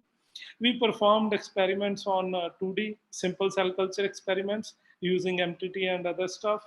We also checked the antioxidant levels. We also checked whether mitochondria is getting disturbed or not. We also checked, we wanted to see whether these extracts, they are working on tissues also. So my lab, we have some organoid cultures also. What we do, we have 3D scaffold and we grow cells. You are used to see cells in 2D format. They are growing on a surface like the classical cell culture. So we have the scaffold where we are making tissue-like structures out of these cells. Okay, and what they are doing is actually these behave like a typical tissue. Okay, so unfortunately, when we tested these extracts against the tissue, our experiments failed. We did not get any anti-cancer activity. We explored a little further. using various instrumentation. And what we found out that these silver nanoparticles, they were killing the cells which are outside of the tissue, right? The outermost layer of the cells, they were like getting killed very nicely. But the nanoparticles, they were unable to enter into the tissue structures. Okay. So, and I think perhaps this is the biggest lacuna we have in field of cancer biology, or even the clinical cancers, that drug delivery, we have many good drugs, excellent drugs, thanks to you guys, we have made so many great drugs. The problem is when we are talking about solid cancers, these drugs are unable to reach to all of the cells. Okay. So they are killing around 90% or 95% of the cancer cells, but some cells are still not dying. Okay. So, and these not dying cells, they become cancer stem cells. Okay, they become more aggressive. As a result, the reoccurred cancer or the cancer reoccurrence, what happens? That cancer is more aggressive, it has more mutations, and there is very less chance that we are able to cure that relapse of the cancer. And that is probably drug resistance. That is what is called as drug resistance in cancer field, and it's the biggest problem of the field. So we apart from natural extract, we were also working on various targets like xanthine oxidase, topoisomerase 1 and 2, histone deacetylases. We are also working on mutant and wild type EGF receptors. Okay, so we have designed plethora of molecules, of course, in collaboration. And these has been quite productive collaboration. I think we have published more than 20 research articles in last 8 years out of these. So, again, the problem with single molecules, what was coming, when we were exposed, as a biologist, my research does not end at that we show by MTT and that this is toxic. I do not stop here. What we do is we take a dose, we select a dose of any compound which we have newly synthesized and characterized, and we take its dose which is like less than the IC50 dose. So my idea is that I should be killing around 20% of the cells, not 50 or more than 50% of the cells. And then I incubate the cells for like 1 month with this low concentration of or subtoxic concentration of the compound. So when we incubate or expose this compound at lower concentration to the cells, what happens? Most of the times we end up seeing the cells which does not respond to even higher dose of that drug. Why? Because of acclimatization at the lower dose of the compound, these cancer cells, they are aggressive in the lab. They grow like every second or third day they are dividing. So they learn to tackle the drug. As a result, even higher doses like 5 times more than the IC50 dose, up to like 20, 30 micromolar concentration, the cells are not at all dying. Okay. So this is again a typical problem of resistance. What happens in the tissue scenario? The drug is not reaching to all the cells at toxic levels. So for some cells, it is killing the cells, but for the internal cells, since the toxic levels, drug levels are not toxic enough, what is happening? The drug is actually leading to resistance. That is the second problem of our current chemotherapies. So what we designed, we decided that let us target more than one molecule, one protein, or an important player in the cancer therapy, and let us target at least 2. We started with dual. We are now working on 3 and 4 targeted drugs also. And this recent paper, we showed that very beautifully this compound is able to inhibit topoisomerase 1 as well as histone deacetylase. Okay, so dual inhibition. By virtue of this property, this compound has very, very low IC50. It's in nanomolars. And it is not showing resistance despite that the fact that we are culturing the cells for a longer period. Okay, so when we are culturing for longer period, what is happening? The cells are dying slowly, but even after 1 month, we are not able to see much growth of the cells. Okay, this tells that the probably the rate at which, you know, earlier for single inhibitor, the compounds were able to gain resistance really quickly within 1 month. With dual targets, it is probably the, of course, the process will happen, but it probably will take more time. Okay, so this is very, very important and critical that, you know, if the drug is not able to create any resistance, even at lower or non-toxic levels, that means it's an excellent quality. Okay? And this is the reason we are now actually moving. We are exploring dual targets. We are exploring triple targets also. We are also exploring DNA as one target and protein as second target. So these kind of research we are currently continuing. So while working on the last slide, what I showed you, you know, with Dr. Devesh Sawant, we developed a very interesting anti-cancer. We were actually working on these anti-cancer molecules only. What happened? We stumbled upon a group of new molecules which were actually not at all toxic. Okay, they were not toxic at all for the cancer cells. There was absolutely no toxicity, but you know, these compounds were fluorescing. Okay, so they were showing fluorescence. So we published this in Journal of Organic Chemistry. So here, what we explored that this compound is fluorescent, and we are able to do cell imaging in cell culture as well as in 3D cell culture. Okay, another paper of this series is coming where, you know, we modified this compound further to make it more anti-cancerous. Again, the aim is that because of their fluorescence properties, we are administering, we are giving the compound to the cells, and by using fluorescent microscope or something like that, you know, or other instrumentation, we are able to track, okay, where exactly this compound is reaching, whether this compound is localized into the cytoplasm, or it is going to the nucleus, or it is going to the mitochondria. For example, this particular paper, JOC paper, here the compound was actually found to be going to the mitochondria. We are further characterizing it. We are characterizing exactly which component of mitochondria is being bound by this molecule.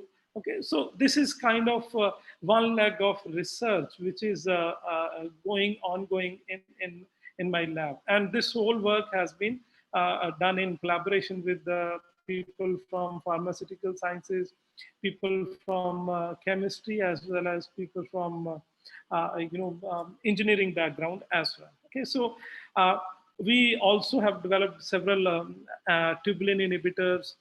We also have developed inhibitors which are targeting tubulin as well as actin together. So there are several stories which we are concurrently working on, and I hope that within a couple of years we'll be able to publish some good papers. Okay. So this is very, very recent unpublished work from my lab. So here we explored, this is very interesting molecule actually.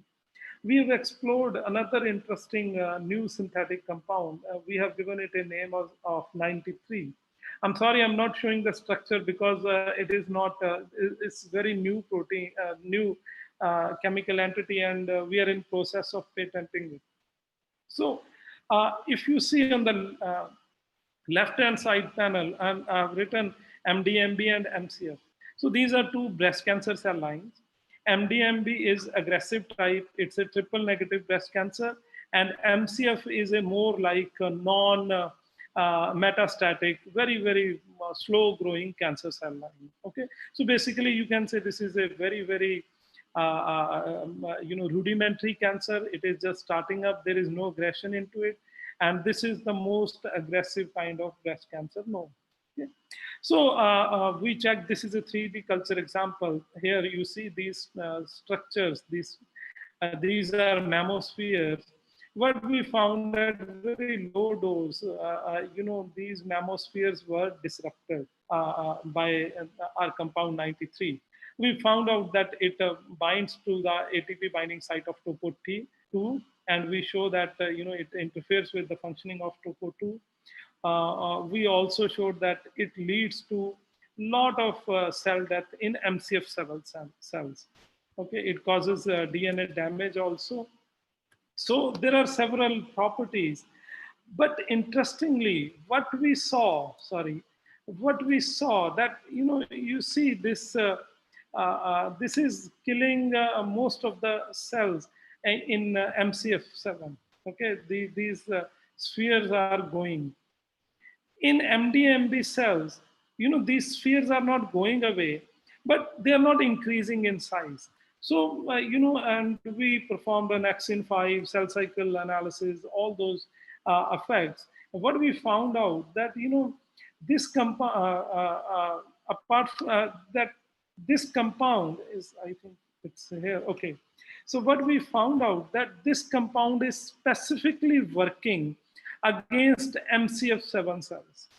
It is toxic for MCF7 cells and it is static for MB231 cells. So that means it is able to kill the low-grade cancer. Our first hypothesis was that it is able to kill low-grade cells. And for higher grade, it is only cytostatic. Okay, it is not killing them, but it is not allowing them to grow or divide further. But later on we performed more experimentation and we found out that this compound is working on actually other aggressive breast cancer cells. So that means aggression has nothing to do with the functioning of this compound. What we found out that P53, I hope you all are, you're, I think, aware about this tumor suppressor protein P53. So this molecule acts in a P53 dependent manner, and P53 is wild type. It's functional in MCF7. That's why it was able to kill these cells. And in MDMB231 cells, P53 is mutant. Since it is mutant, it cannot perform its function. So there is no toxicity of this compound in higher grade or P53 mutant cells. Okay? We showed that it is able to block I-kappa-B pathway and M-kappa-B. It is inhibiting phosphorylation of AKT pathway. So of course, STAT3 phosphorylation is also inhibited.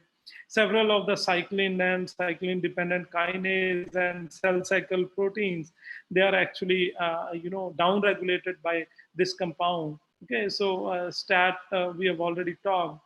P53 is upregulated by this compound. P21 is upregulated. Cyclin D is downregulated. And survivin is also downregulated. So PARP cleavage show that it is undergoing apoptosis. Caspase 9 is getting activated. Caspase 8 is down. BCL is, XL is down and BCL2 is also down. So anti-apoptotic markers are going down and pro-apoptotic markers are going up, indicating that this compound is able to actually induce apoptosis. And I'm not showing all the experiments here. So this is where we are using P53 siRNA in MCF7 cells. And what we are seeing that as soon as we introduce P53 siRNA in MCF7 cells, the compound is unable to kill MCF7 cells. So this indicates that, okay, this compound is exactly working in a P53 dependent manner. Not really very nice protein because a nice molecule, because however good it might be, we know that more than 60% of the cancers, they have P53 mutation or dysfunctional P53.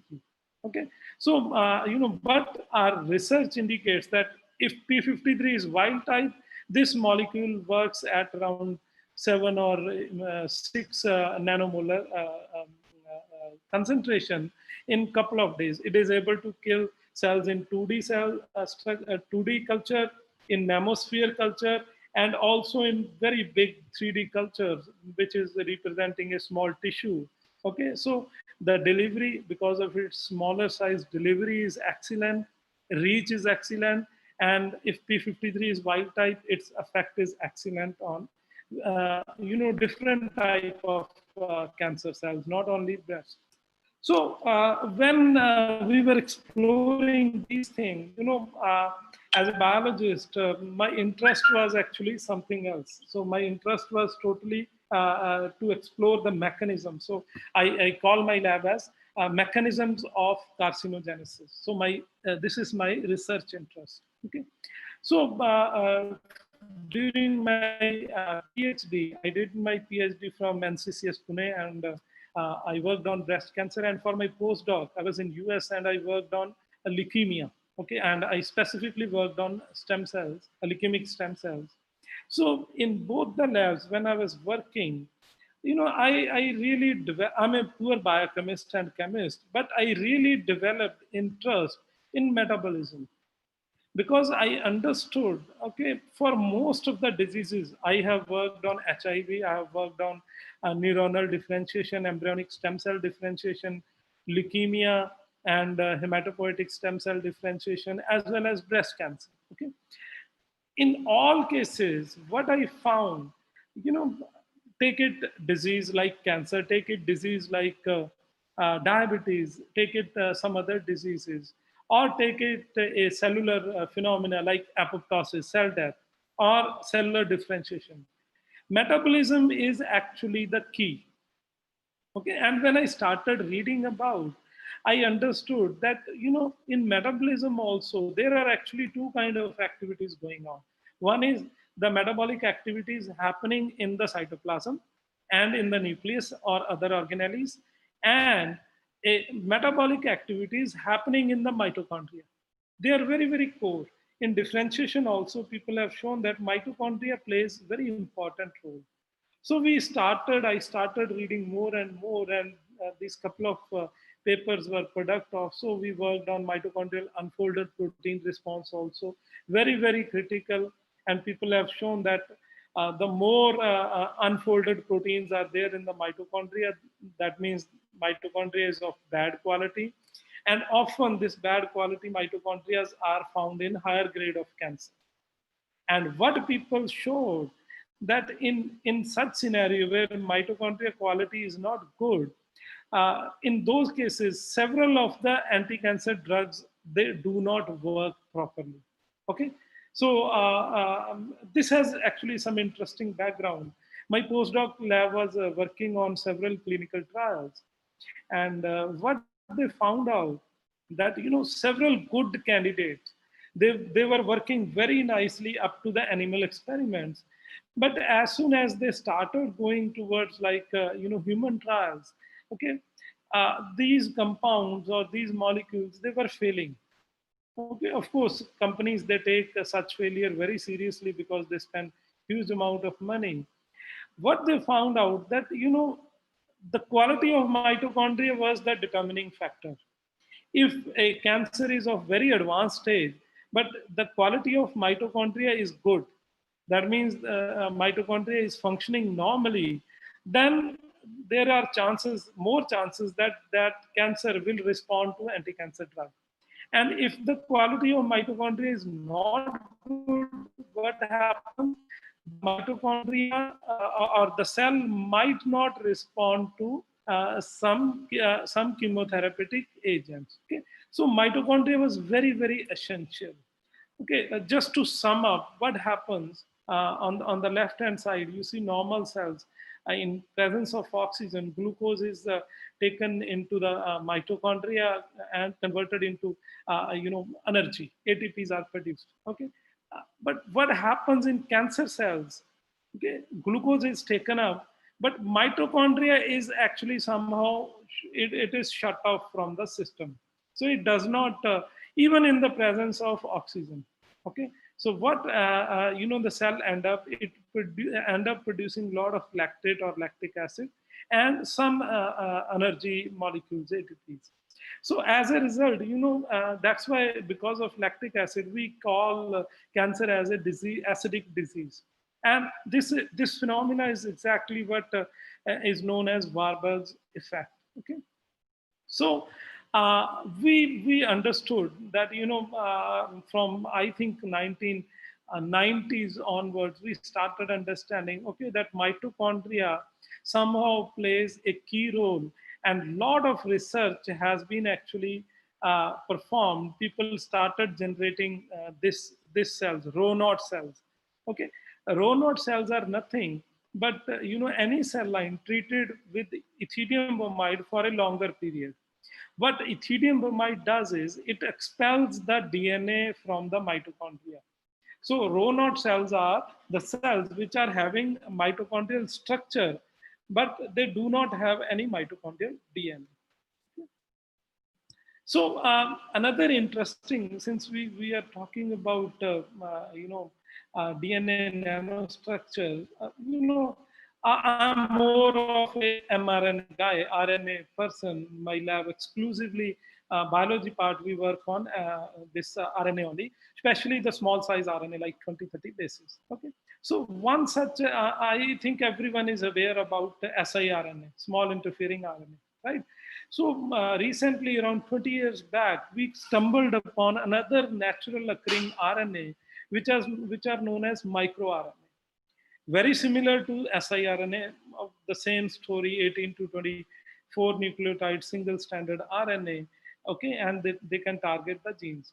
But the beauty of this system is they might be having their own promoter. Okay, imagine a 200 base pair promoter for regulation of gene expression for producing a 20 base long small RNA. Okay, so this told us that these microRNA are very, very important. Why they are important? They can, single microRNA can target more than 20 genes also.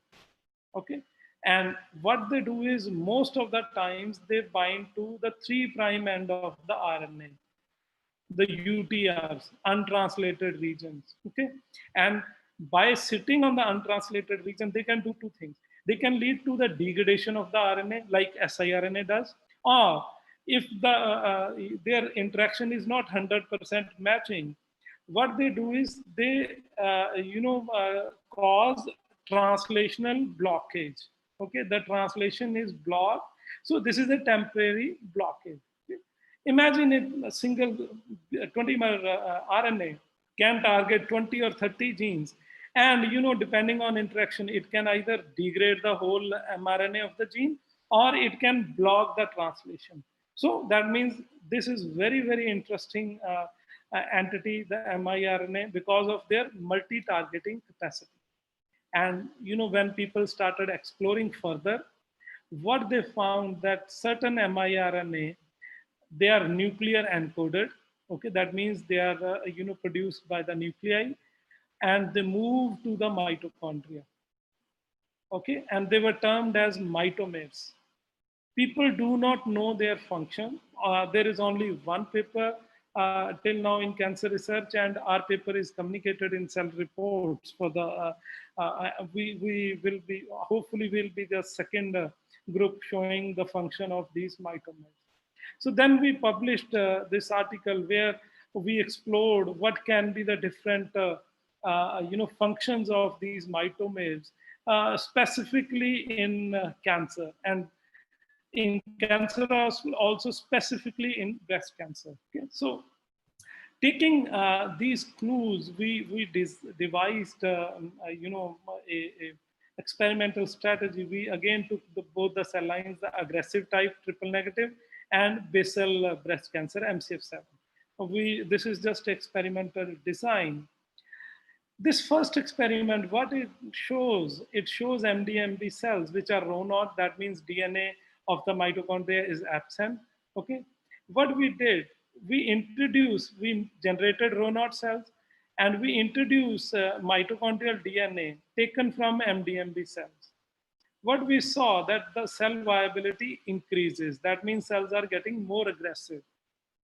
In the same Rho-naught cells, we took DNA, mitochondrial genome, from the normal cells. Okay, normal cells we take generally the blood cells. Okay, We isolated mitochondrial DNA from these blood cells, and we introduced this mitochondrial DNA in the MDMB Rho naught cells. What we saw that the cellular without giving any drug, there is no drug given, the mitochondria quality improved because of better quality DNA. As a result, about 50% of the cells, they died. These are cancer cells. So this is pretty normal. This experiment also show the similar trend. We took the cells and we introduced a good quality mitochondria in these, and we also give doxorubicin, anti-cancer drug. What we saw that, the good quality mitochondria, they increases the chemosensitivity of any cancer cell. Okay, so very critical. We are in both the experiments, we are just trying to prove, which people have already shown nicely, that the quality of mitochondria actually leads to regulation of cancer growth. Okay, so doxo I'm not going to talk. So what experimentation we started isolating, purifying the mitochondria using Western blot and real-time PCR. We started assessing, we didn't want to take any cytoplasmic or any nuclear content. We wanted to isolate pure mitochondria. After isolating and validating that our mitochondria is pure, what we did, we performed next generation sequencing to detect various small RNA present in the mitochondria. So this is just a data analysis. We got several kind of small RNA like link RNA, pi RNA, some pseudogenes, SNO RNA, snRNA, tRNA, and lot of MIR, more than 150 MIR. This is just a list of the miRNA. Now, this miRNA present in mitochondria or the mitomers, we really wanted to see, okay, we have seen there are close to 147 mitomers. What exactly are their functions? We started looking for their targets, okay? For nuclear genome, there are several softwares available to look for target of any miRNA like Target Scan or MIR-base, or there are a number of online tools. Looking specifically into the mitochondrial genome, there was no tool available at all. So we had to do everything manually. Okay, this is work done by perhaps more than 20 MSc students. I gave them small projects, side projects for their learning. And what we found that, there is only about 50% matching of the microRNA with the target gene in the mitochondrial genome. Okay, so this is not a very good score, because in nuclear genome, we need around, even for translational inhibition, we need around 80% similarity. But here, the maximum we got like 11. So that is like 55% out of 20 bases. We got 11. So that is like 55% similarity, very, very low similarity score. Okay. Out of these, there was another one which was showing only 40% similarity with its targets. But this microRNA was LET7. LET7A is very, very important tumor suppressor microRNA. Perhaps the best known microRNA. It is characterized like anything. Lot of research is ongoing. People have shown its role in various cancers, like I have highlighted here: Burkitt lymphoma, liver, breast, lung, ovarian, pancreatic, gastric, oral squamous. And people also have shown that LET7A leads to metabolic reprogramming of breast cancer cells. Okay, so these two clues were very, very, kind of excellent opportunity for us to explore further. Okay, so first of all, of course, NGS data can never be relied 100%. So we wanted to validate. We performed real-time PCR, and what we found, whenever we give doxorubicin, LET7A expression increases inside the mitochondria. Okay. Interestingly, whenever we deplete mitochondria of its genome, there is no detection of LET7A. So that means LET7A only enters the mitochondria which are having copies of their genome. Okay, and that makes sense that we hypothesize that LET7A might be sitting on somewhere on the mitochondrial genome, and it might be targeting the gene expression over there.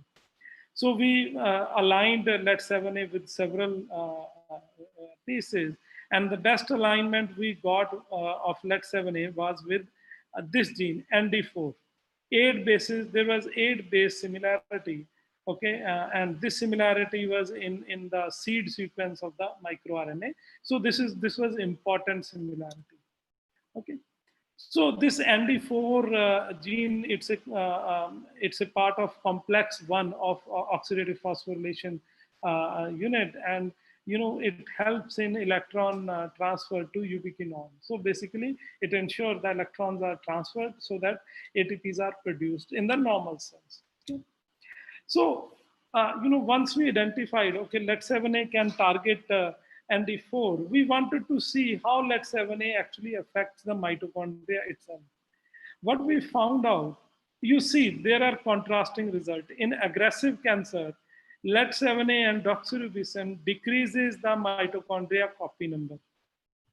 Okay, in healthy cells, relatively healthy cells, less aggressive cancer, doxorubicin and LET7A actually led to increase in DNA copy number in of the mitochondria in MCF7 cells. Okay, it is contrasting.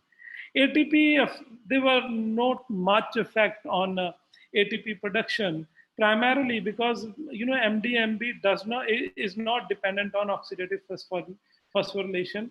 It generate only 10% of the energy of the ATPs using oxidative phosphorylation. On the other hand, MCF actually generate close to 90%, 80% of its ATP using oxidative phosphorylation. Okay. We saw that LET7A increases the mitochondrial mass also. You see this graph. So this is a LET7A overexpressing cell. So LET7A leads to production of more mitochondrial DNA as well as more number of mitochondria. So mitochondrial biogenesis is induced. This is a classical marker of apoptosis. The intrinsic pathway of apoptosis, if it is activated, it actually it is represented by increase in mitochondrial mass also. Okay. The mitochondrial markers like TFM was getting upregulated here. PGC1 alpha was getting upregulated. Okay, in DOX plus LET7A also TFM was increasing. So all these things indicate that there was an increase in mitochondrial genome copy number and mitochondria copy number. Similarly, what we found that LET7A lead to slight increase in the apoptotic and also the necrotic cells. You see this is necrotic cells. When we treat cells with LET7A and doxorubicin combination, there is huge increase in necrotic cell population. Okay, so autophagy was increasing in doxorubicin and LET7A overexpressing cells. Okay, so and all these indicate that of course cell proliferation will decrease. Okay, you see here, whenever we are having LET7A and DOX overexpression, there is decrease in cell viability. Okay, so this is non-toxic sublethal dose of doxorubicin.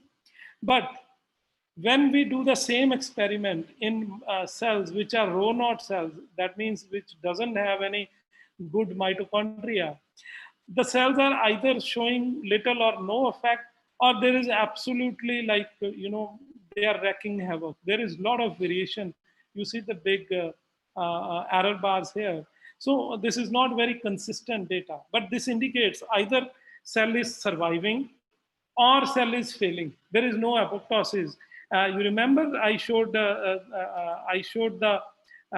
necrotic population. So it represents more of necrotic cell death, not the planned or cell death what we want out of our cancer cells. Okay.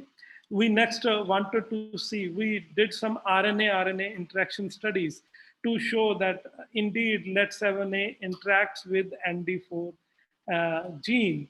Okay, we performed like 4 or 5 different combinations of RNA interaction assays, RNA immunoprecipitation assays, and biotinylated pull down assay of RNA using the mitochondrial lysate also. And we always could find that miRNA LET7A is binding to mRNA of ND4.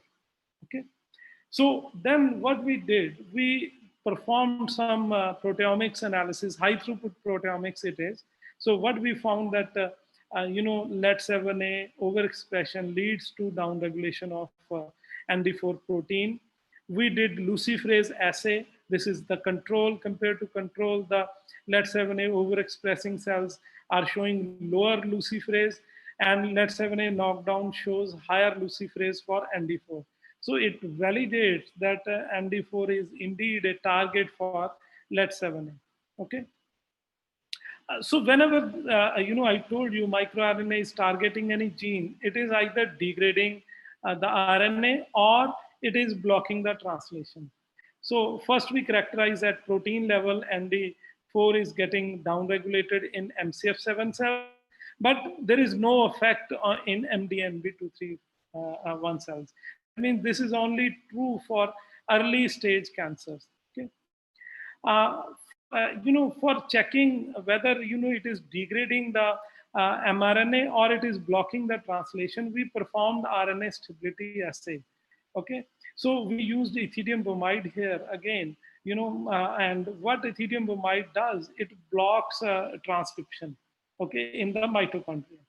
So what we found out that whenever there is LET7A overexpression, you see here ND4 is visible up to 48 hours.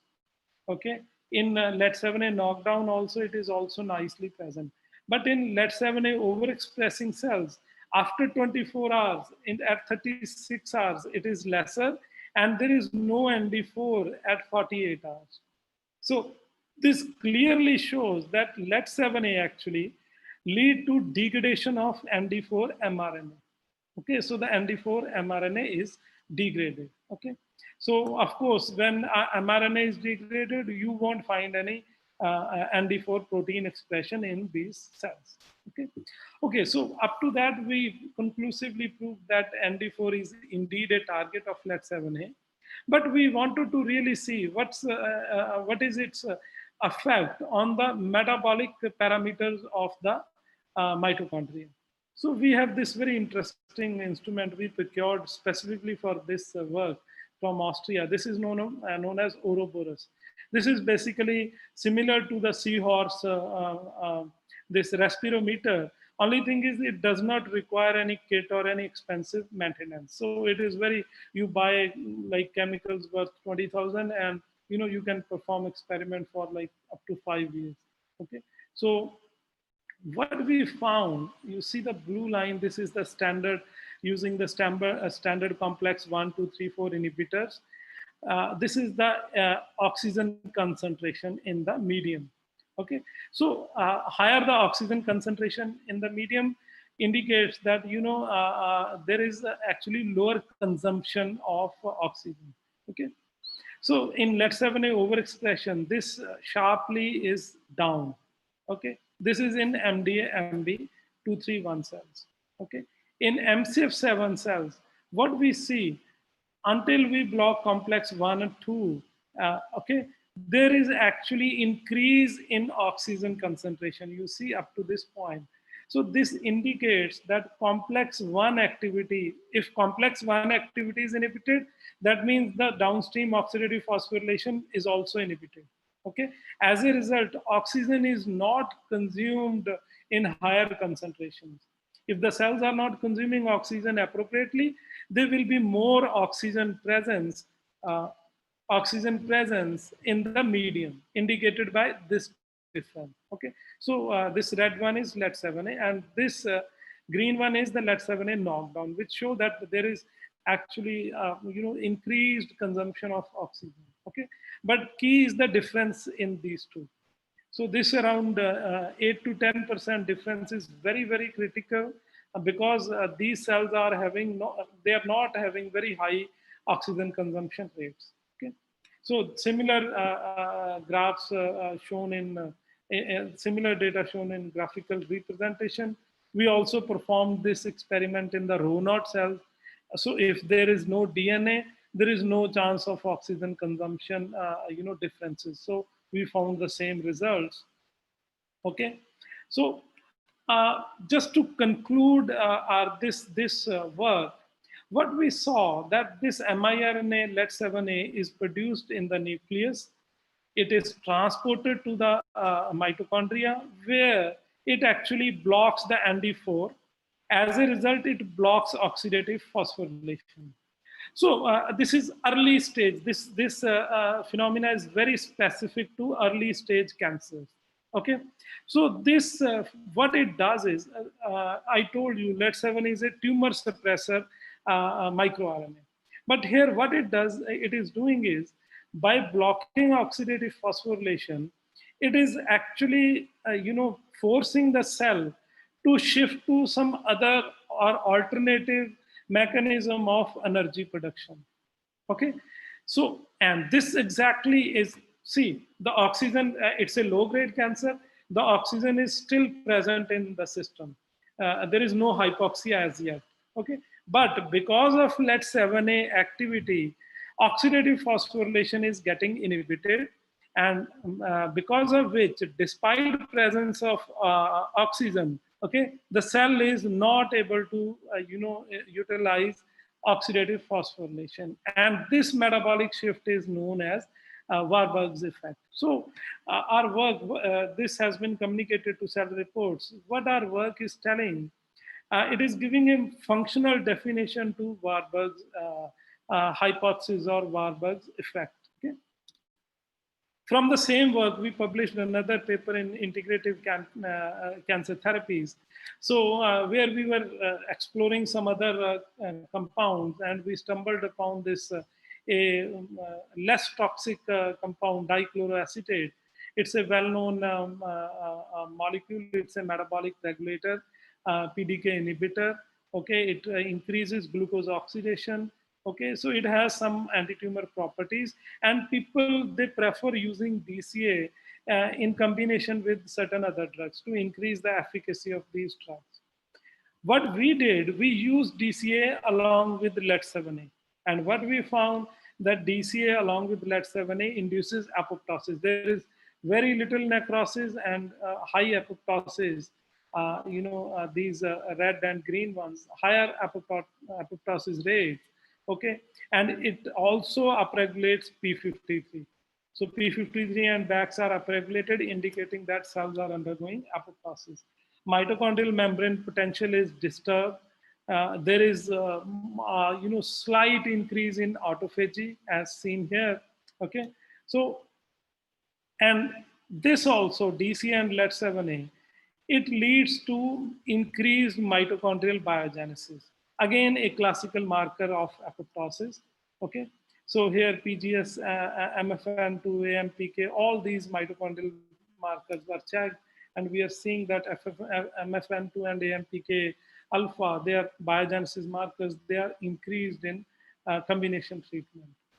And here what we are finding is that, the oxygen amount is very, very low. If the consumption is very high, sorry, not the consumption, the oxygen concentration actually is decreased when the cells are treated with combination of LET7A and DCA.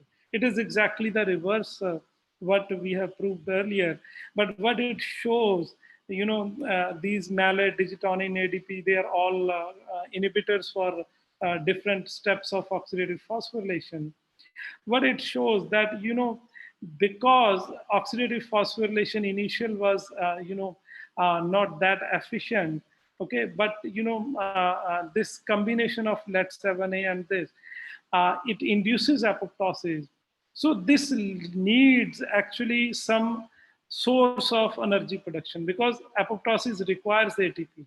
As a result, the alternative oxygen consumption pathways are activated. Okay, as a result, ATPs are produced in a oxidative phosphorylation absence, and as a result, even this therapy can be really good for higher grade of cancer, which are facing hypoxia.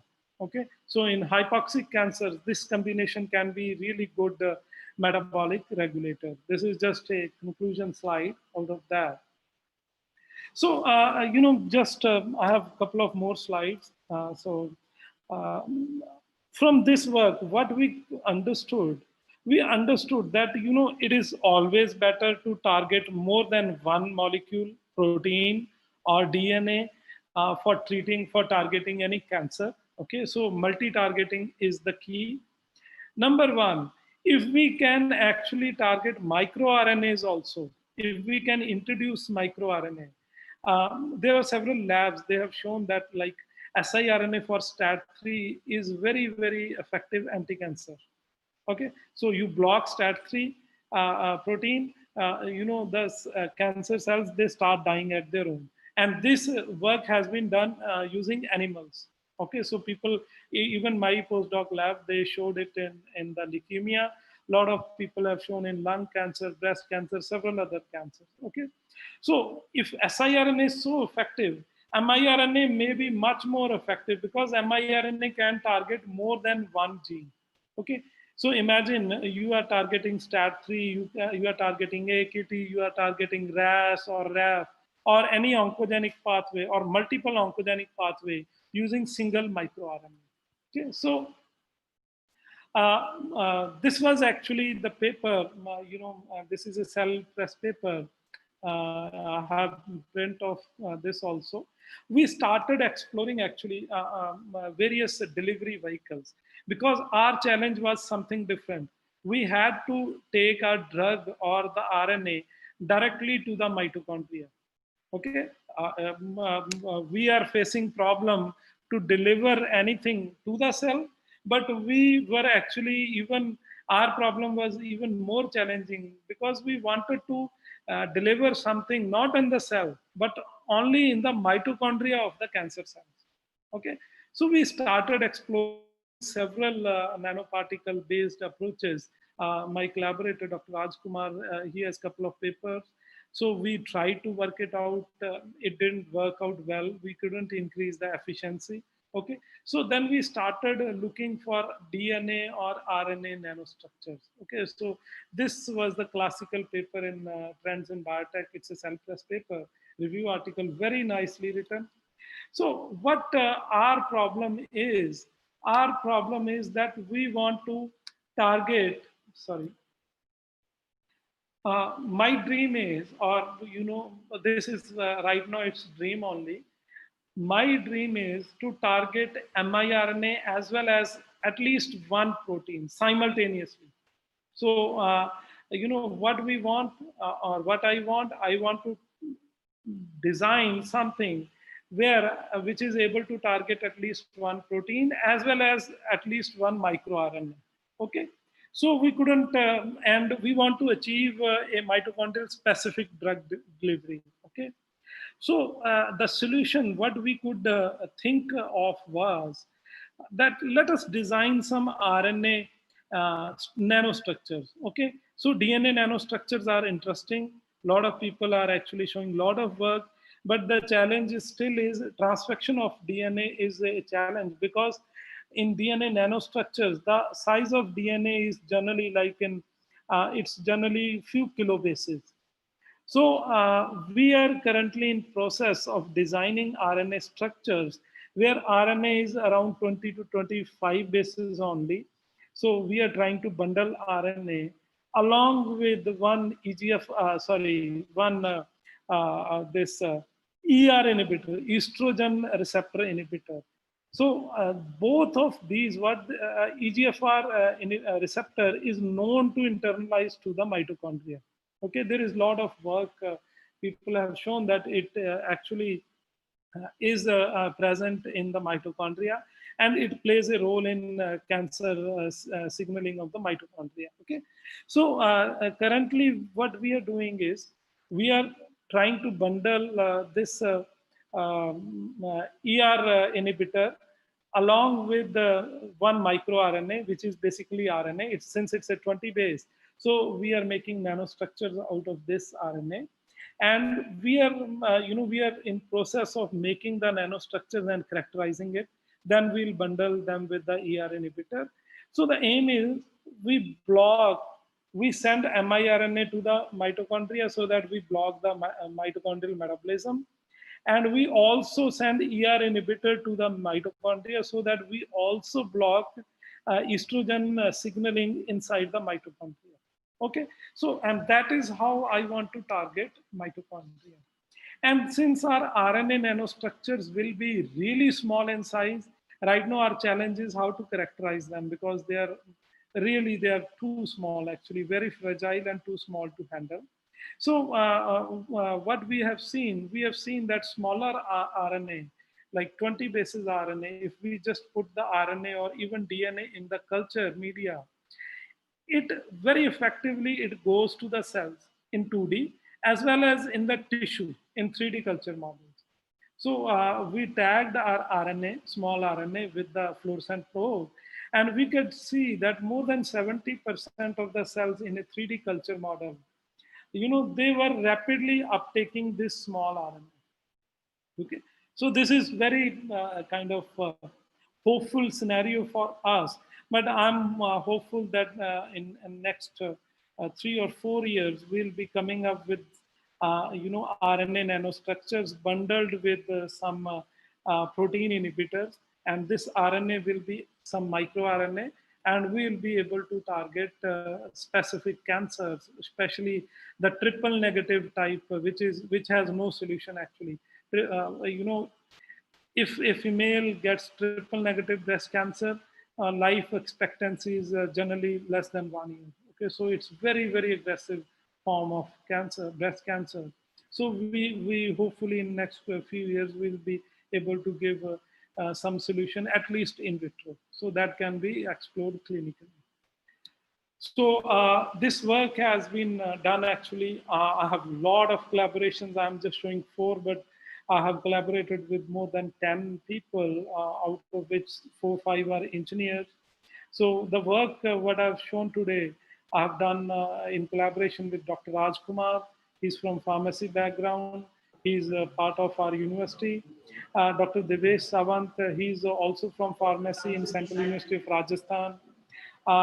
Chemist Dr. Harish Ola, he's from Karnataka Central University. And my roommate of my PhD days, Dr. Santosh Kumar, he is currently in Patna. So thank you guys. I welcome any questions, any suggestions with respect to my work. Thank you very much. Thank you so much, sir.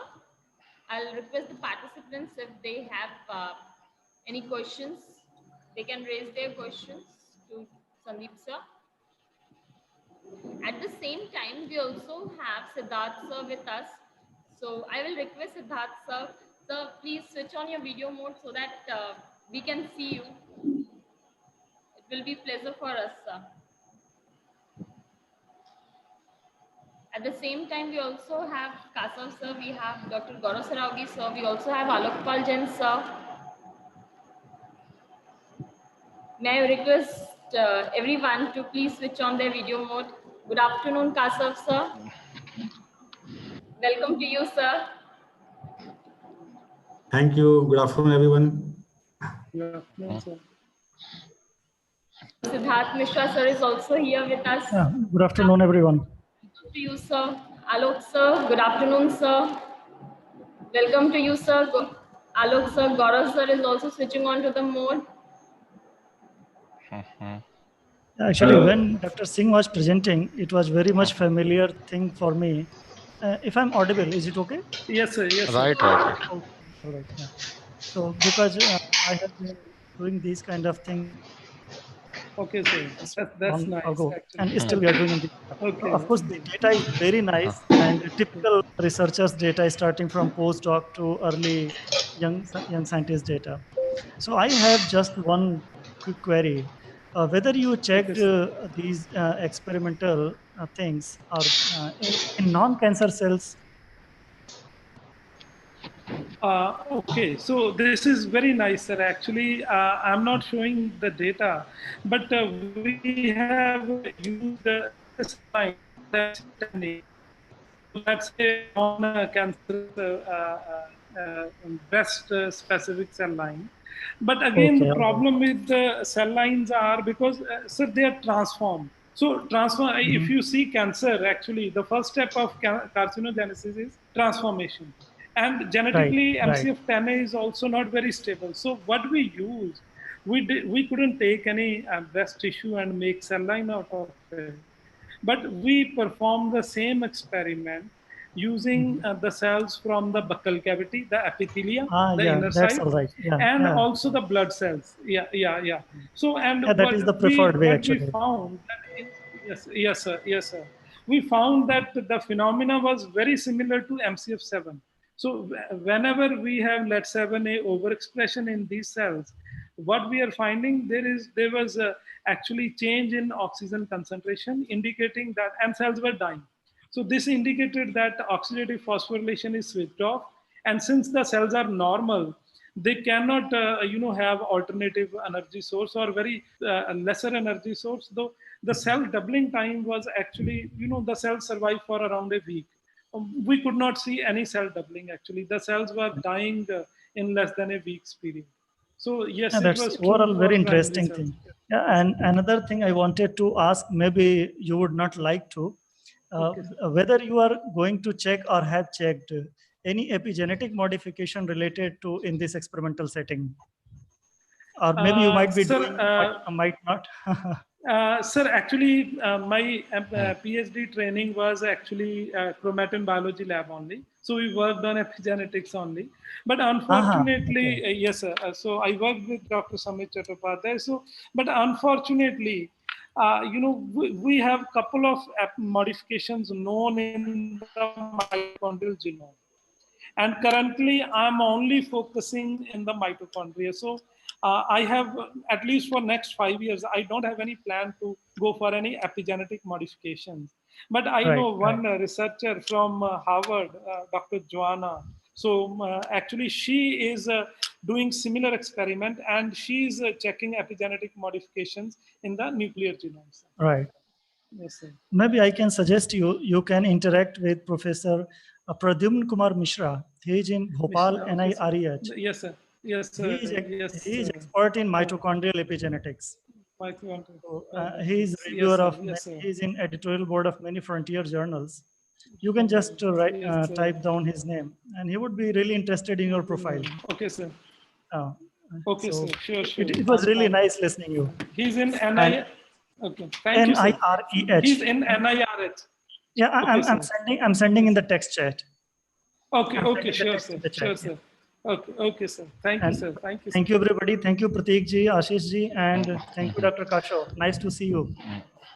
Okay, Mishra, nice to see you. Now you are in, I think now you are in Kanpur. Yes. Actually, since I'm in office, so I'm not removing mask. That is, we are sitting very isolatedly. But still, it seems everybody is in their own cabin. And yes, right. I'm in my department right now, so I have to avoid. Right. Kanpur is very contagious these days. Yes, sir. So anyway, let's go ahead with the program. Siddharth, sir, really we miss you, sir. No, it's all right. We are talking very No, sir, easily. always. Sir, always immensely attached with our scientific venture. Prateek sir, don't worry. Sir, always running with us also. And I'm happy sir, that regarding the Sandeep sir, I would say two words regarding to Sandeep sir. Sandeep sir, very wonderful talk, very effective deliberation. I don't think so. Mitochondrial targeting assumptions and their perspectives of DNA targeting, DNA based targetings. Sir, I am very thankful to you accepting our invitation and due to your own busy schedule, you giving a time to me. Thank you, sir. Thank you so much. Okay, sir. It was sir. my Thank pleasure. you. Thank you. Harshita, over to Harshita. Harshita, yes, over to Harshita. Thank you so much, sir. So we had a very wonderful short meeting with everyone. Saw Kasav sir after a very big time, after a very long gap. Even Siddharth Mishra sir, we are very happy. Alok sir, Gaurav sir also joined with us. Thank you, Sandeep sir. It was a very interactive talk. Your presentation was very wonderful and it was full of a lot of informations. Thank you so Thank you, much. ma'am. Thank you so much, ma'am. At the same time, I'll please request Mr. Prashant Singh sir to kindly display and present, sir. We all combinedly wish to present an e-certificate to you. Thank you, ma'am. Thank you so much, sir. Please, sir, accept it. We'll Communicate it to sir by email or communicate it to sir email or by post also, sir. Okay, thank you, sir. Thank you so much, sir. Right. Thank you, sir. All the things are virtually going on, even the Yes, sir. certificate, flower, Yes, sir. etc. Yes, sir. Thank you. Nice Sir, presentation. we are actually, yes, sir. We are forced to actually change our way of living, way of actually, discussing things. So it is actually in a way good also. There are certain limitations, but in a way it's better to be safe, sir. Absolutely Yes, sir. right. Yes, sir. True. So, Dr. Harshita, Yes. Thank you so much. Kasav sir बोलेंगे कुछ? Kasav sir. I want to talk. Yes. Over to Kasav, sir. Talk to Sandeep sir. I think Sandeep sir in Central University of Punjab, Batinda. Yes, sir. Yes, sir. Yeah, our former Vice Chancellor sir has joined there. Yes, sir. Sir, he is sitting just 2 rooms away from me. Actually, they also having a meeting, one online meeting. Sir also left us, and Dr. Siddharth also left us. So, Dr. Siddharth, actually, if Dr. Siddharth Mishra can unmute. Yes, sir. Yeah. Siddharth, I think you should visit pharmacy department of your university, Kanpur University. Yeah, I already met Dr. Ajay Yadav. Ajay Yadav is very close friend of mine. Yes, I already met him and we had a brief discussion. And yeah, Ajay we are Yadav, just waiting. Ajay Yadav also, and Ajay Gupta. Yes, I met both of them. Yeah, I met both of them. Yeah, okay. Ajay Sharma is also there, sir. Ajay Sharma. Achha. Okay. Ajay Sharma, yes. Sir, I think Ajay Sharma is in medical university, na? No, Ajay Yadav. Achha, yeah. Yeah, I met both of them, Ajay Yadav and Ajay Gupta. Okay. Thank you, sir. We also have Alok sir with us. Alok sir, please say few words for us, sir. Tables. Yes, Alok sir, unmute yourself and say few words regarding the conference, regarding to something.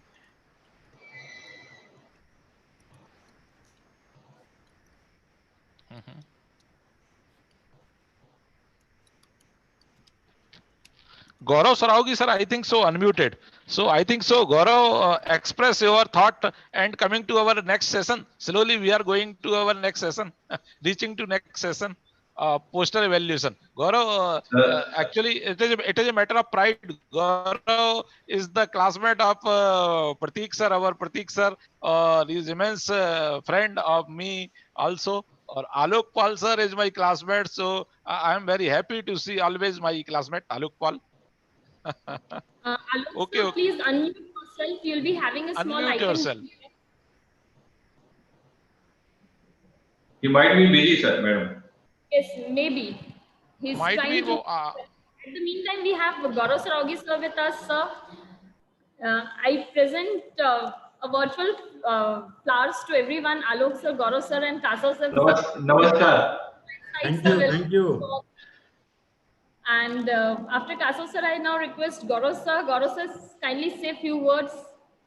At the outset, I would like to thank the organizers who invited me for this virtual conference.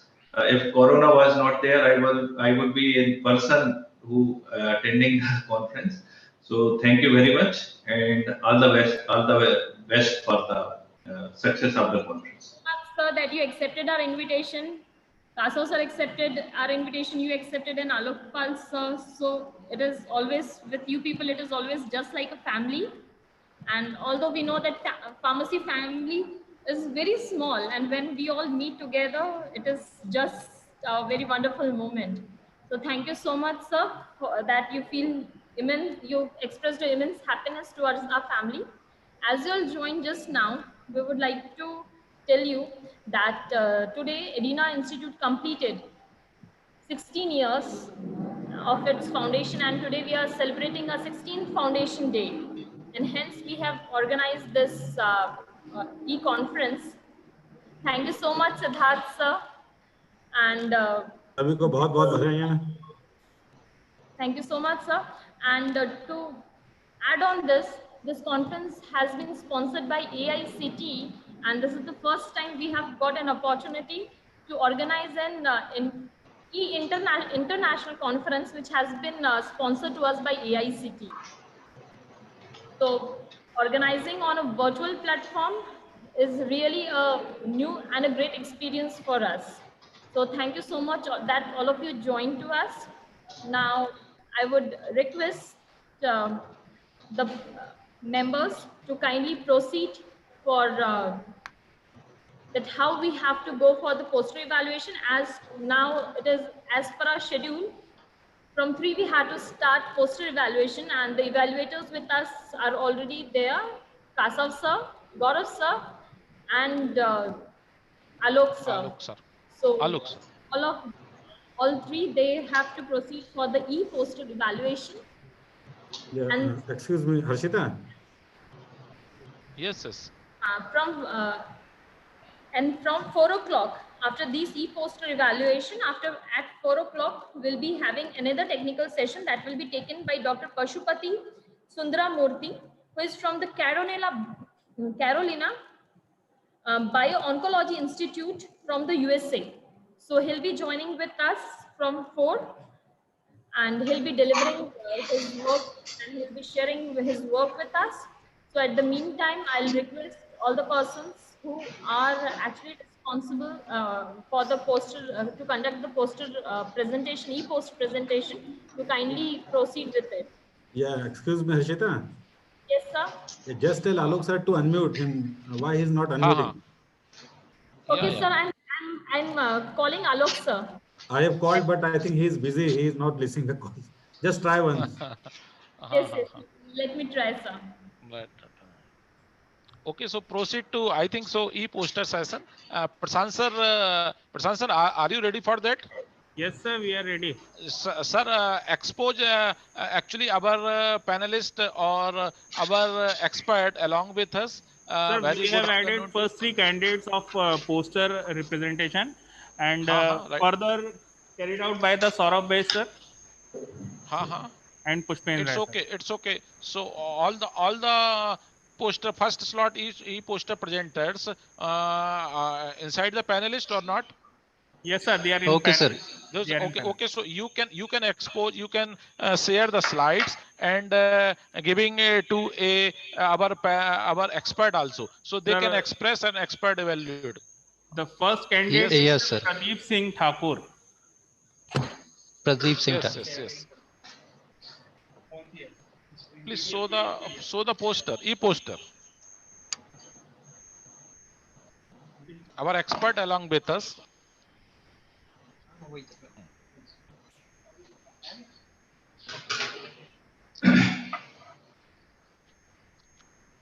Yes.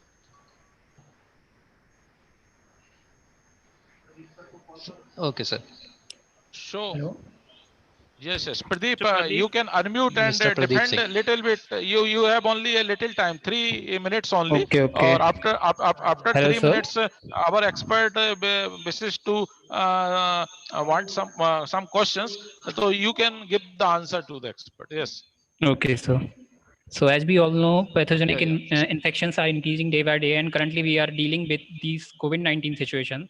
So the main problem with these pathogenic infections is not only their treatment, but also the resistance developed by microorganism against these antibiotics. Similar to these cases, we make some porphyrin-based nanomaterials to inhibit methicillin-resistant Staphylococcus aureus. So generally, these porphyrins are the planar macrocyclic structures which are containing 4 pyrrole units and connected through the methane bridge. So firstly, we prepared this TPP-based porphyrins and then converted into the tetrapyridyl porphyrins. And after that, with the propsonication method, we converted into the nanomaterials. And we evaluated these nanomaterials for the antibacterial activities. The absorption spectra of these synthesized nanoparticles, as we shown in the figures, with both zinc-based and copper-based tetrapyridyl nanomaterials, the splitting Soret band of these nanomaterials are clearly showing the formation of nanomaterials from their precursors.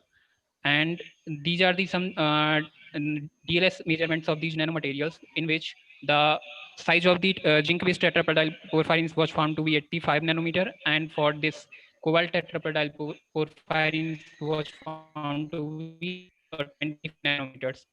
To check the stabilities of these nanomaterials, be subjected to the spectral absorption spectra of these nanomaterials after the 2 months, and we found that there is no changes in these absorption spectra after the 2 months. So these nanomaterials are quite stable at room temperature in a dark ambient condition.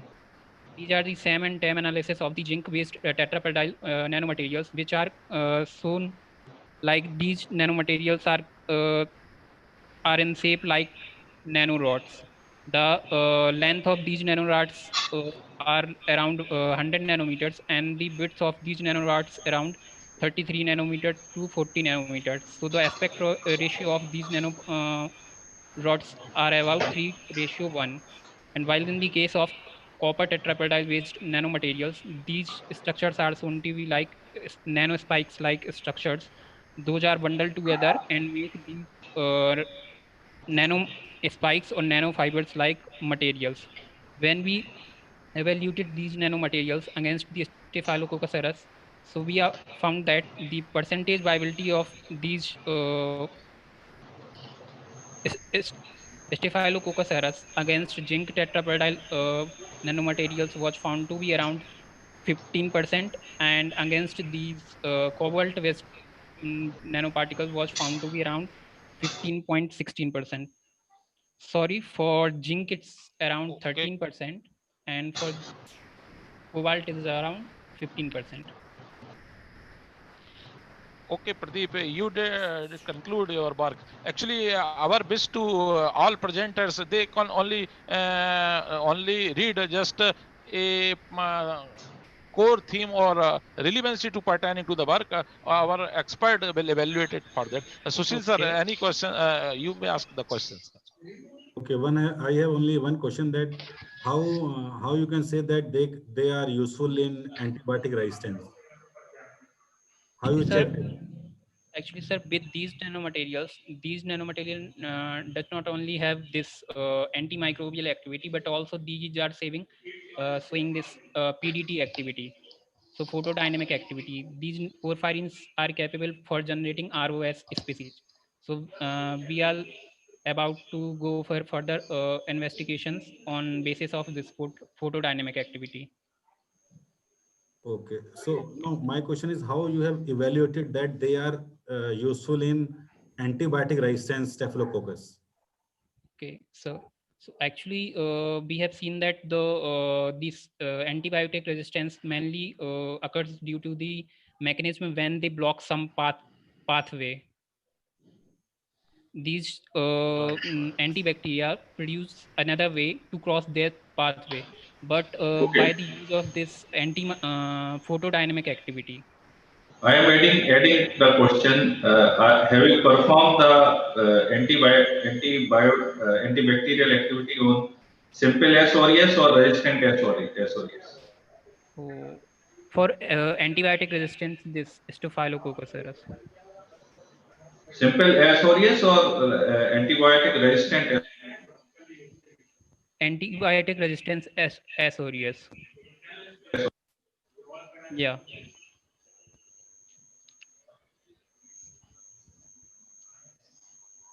Okay. Okay, Gaurav sir, any question? Otherwise, we will move to next one. Or Alok sir, also along with us as an expert. Alok sir, having any questions? So you may.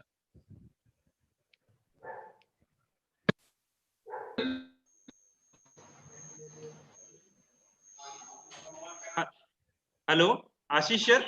हाँ हाँ आलोक sir के audio में कोई matter वो issue है कि वो चालू नहीं हो रहा। हमने सर से बात की है, he will join soon. अच्छा अच्छा ओके, तो नेक्स्ट पार्टिसिपेंट को हम कर okay next okay next okay Sir, coming to we are next moving to next. Do we have Himanshu Paliwal? yeah okay Please, Himanshu Himanshu welcome. Paliwal. Hello. Present. Yes, sir. Yes Himanshu present your Hello. work. Yes Am I able to use? yeah audible everything is fine. Okay you can Hello. you can speak yes Please, yes. Himanshu, you can continue. Sir, audible? Yes, Himanshu. Hello. Yes Himanshu. Okay. Hello. Himanshu, you are audible actually. You can speak Yes, about yes. your work. Sir, Your I work. am facing lag from side. I can hear what. If you can facing any problem, so you may, I think so, still wait for a next slot. Coming to next one. Saurabh. Okay, sir. I will start to speak. Okay. Okay. Okay. Sir, my name is Himanshu Paliwal. Okay. Okay. So you are moving on to the next presentation.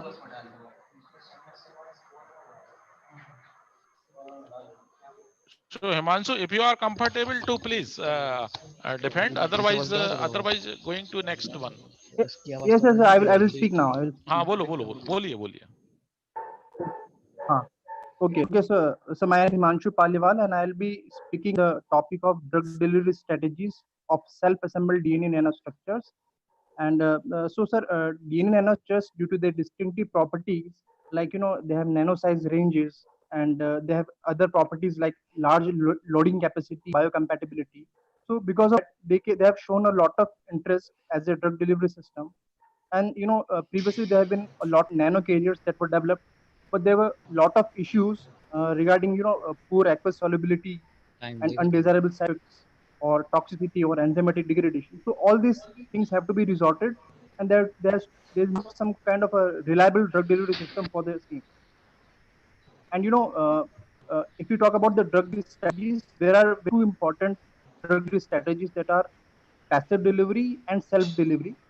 So in case of passive delivery, it basically involves the drug to be encapsulated or sort of adhered. They may sustain the release of the drug for a period of time, or they can resolve some of the issues. But the need of the hour is self delivery, where the drug can be released in a controlled fashion. And the control can be controlling the rate of the release of the drug and also controlling the release of the target. Okay, so both things can be controlled, and DNA is looked upon as alternative and resolve many other issues. So, sir, I'll talk some of the important advantages and example along with that. What are the advantages? Some of the important advantages of DNA-based nanostructures. So, first thing is of lot of Okay, multifunctionality. Himanshu, Like how Lee and yes, co-workers.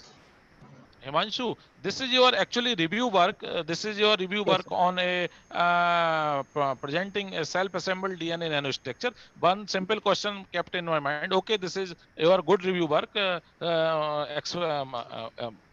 presenting by you. What is the difference between actually what is nanocubes? Nanocubes. Can you explore nanocubes? Sir, actually, I've never heard of the, because I am pharmaceutical basically, and because from your seminar only I came across this topic and I've learned about it and all. So I wouldn't say I know much about it, but from the delivery point of view and what are the advantages it can offer, and I'm very interested in the topic, and I would like to explore something about it in future. That's what. Right. I think so. Gaurav Saraugi sir and Sushil sir is here too. Sir, you can ask. Yeah, Himanshu. Sir. Yeah.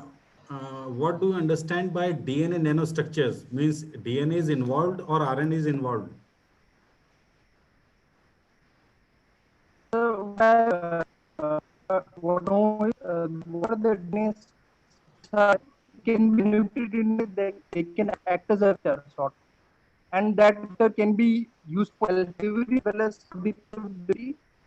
And DNA basically have self-talking function, and they can be somehow recognized into our body, and they can control the release rate. Because in pharmacy we talk about two things very important, because the controlled release formulations, they are still on the verge of research. There is no much in the market. So if DNA nanostructures can achieve those speed, then that would be very amazing. And in a way, because I have included one of the important example, like the Anderson and group scientists, they have designed this DNA box like DNA optimized structures, where exogenous DNA that act as a key, and that can open up the DNA box at a particular target or a particular site to release the drug basically. So this is how I think the self-acid structures they can use for controlling the release, and thereby having advantages over other carriers. Okay. Okay. Yes, sir. Gaurav, go ahead. Where DNA delivery is required? This could be required in multiple situations. For example, like some of the scientists have even have heard the speaker before me. They were talking about the and drugs and all. So the anxiety drug can be released, say for example, in the lymph areas where the drug is to be released at a particular target site. So that can also be achieved by that. Okay. Okay. Thank you. Okay. So, thank you very much. So, next participant, please.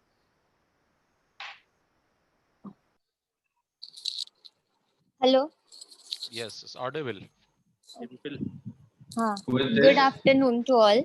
I'm presenting a critical review of DNA self-assembled vehicles for delivery of therapeutic agents.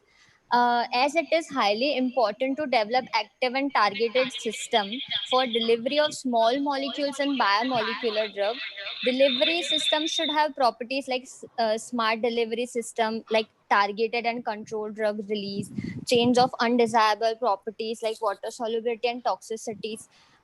In this, we focus on a new category of drug delivery carriers based on self-assembled DNA nanostructures. Now, advantages of DNA self-assembled nanostructures are providing a platform for the attachment of targeting moieties so that these agents can be directed to specific tissues and cells, and allowing macromolecular agents to cross the membrane barriers. But there are also disadvantages, like organic nanocarriers are usually heterogeneous in structure, which make it difficult to assemble higher order structures. Then many inorganic nanomaterials contains toxic elements or residual that raise safety concern.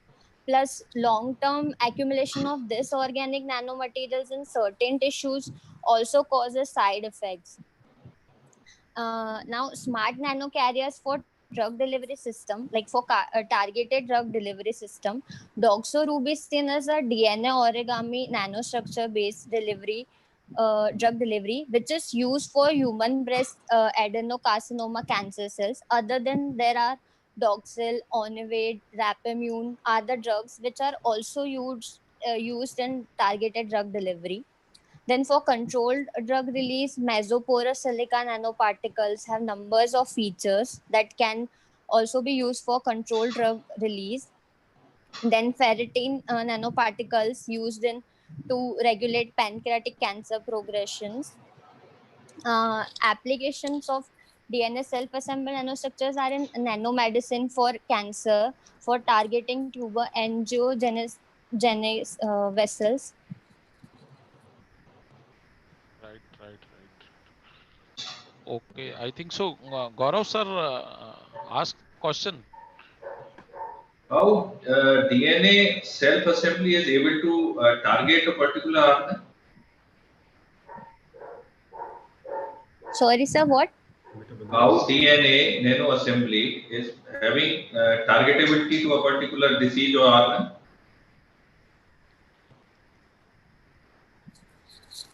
Are you not able to hear me? No, sir. Audible? Am I audible? Yes, sir. Yes. How self-assembled DNA nano carrier target a particular disease? Yes, sir. For cancer. How actually, sir, sir, जानना चाह रहे हैं आपसे कि how they can reaches to a target, how DNA nano assembled vehicles vectors reaches to a target, what are the ways actually, sir जानना चाह रहे थोड़ा सा. Yes, actually you also present a review works. Yes, So sir, this is to कि आप कौन से ways हैं to achieve the targeting by DNA assembled vehicles. First question, and second little bit questions ki what is the difference between nanofibers and nanocubes? Can you tell us different kinds of DNA assembled vectors, types of DNA assembled vectors, self-assembled vectors? No, sir, I don't have any idea. Okay. We should move towards next participant. Next participant. Okay. Next.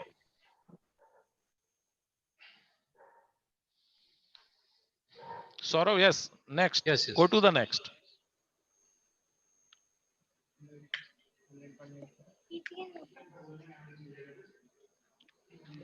Yes, Amreen along with Puspen, the audible. Yes, am I audible? Okay. Yeah, audible. Okay, so Okay, tell us. yes, sir. So hello everyone, and the topic of presentation is to understand and manifest the role of CRISPR-Cas immunomodulating nano-delivery system through ML modeling. So this work has been done in collaborative effort of myself, Amreen Khan, and Mr. Pushpin Kumar Rai. So with respect to therapeutics, gene-based drug delivery system are facing challenges in terms of the stability, efficacy, and toxicity. Hence, it is important to have a better masking agent or a nano carrier which can modify which is well modified to have a multifunctional targeting. So exposing the understanding of the CRISPR, which is a gene editing tool, it has shown that it can regulate very well the immunomodulating defense mechanism through gene expression or inhibition. So if we can see to the description box, there CRISPR-Cas has basically three components: the Cas9 protein, the target DNA, and as well as the single guide RNA. So in order to have a homologous recombination conformation, we require a template. In case if it is used, then it is known as NHEJ. Neither it is called as the homologous end joining. So now since Cas9 is positively charged and the gRNA, the guided RNA, is negatively charged, so we can say that it's the screening and validation is very much important for CRISPR-Cas expression system. So we require a very well validated carrier system, which is in the form of a vector or nanocarriers. So there are different types of Cas like plasmid or mRNA or protein plus sgRNA, and these among which the carrier system, including the Cas9 peptidase complex and the gold nanoparticles, are most commonly used. Now coming to the technology and application part, so here we can see that CRISPR-based nanoparticle system actually is can be used for different disease and treatment. So here we have given an example which has been taken from author of Nature publication, and they have used a Lin-SCA plus kit, which actually produce infected and tumor models for CRISPR-Cas gene delivery. Now coming to the translational research, here the PD-1 receptor have been blocked for properly expressing the T-cell presentation to the MHC1 target area, and there actually it can be used as a personalized medicine as well. So the sample has been taken from the periphery of the myeloid cells and reprogrammed and transferred back. So our approach has been to first analyze the computational analysis about a different the integrity of the CRISPR-Cas system as well as the biomaterial system. So we have used 6 characteristic properties of the biomaterial, that selectivity, specificity, reactivity, toxicity, bioavailability, and biocompatibility, as well as degradability. So here we we have modeled our algorithm with respect to the CRISPR gene, targeted gene, as well as with the biomaterials. And we have found that our model was able to have an efficacy of more than 90%. So conclusively, the nanoparticle over here, nanomaterial is used as an inflammatory response minimizer through the help of wherein the CRISPR-Cas system has a limited, to limit the off-target effect. So thank you very much. That's all.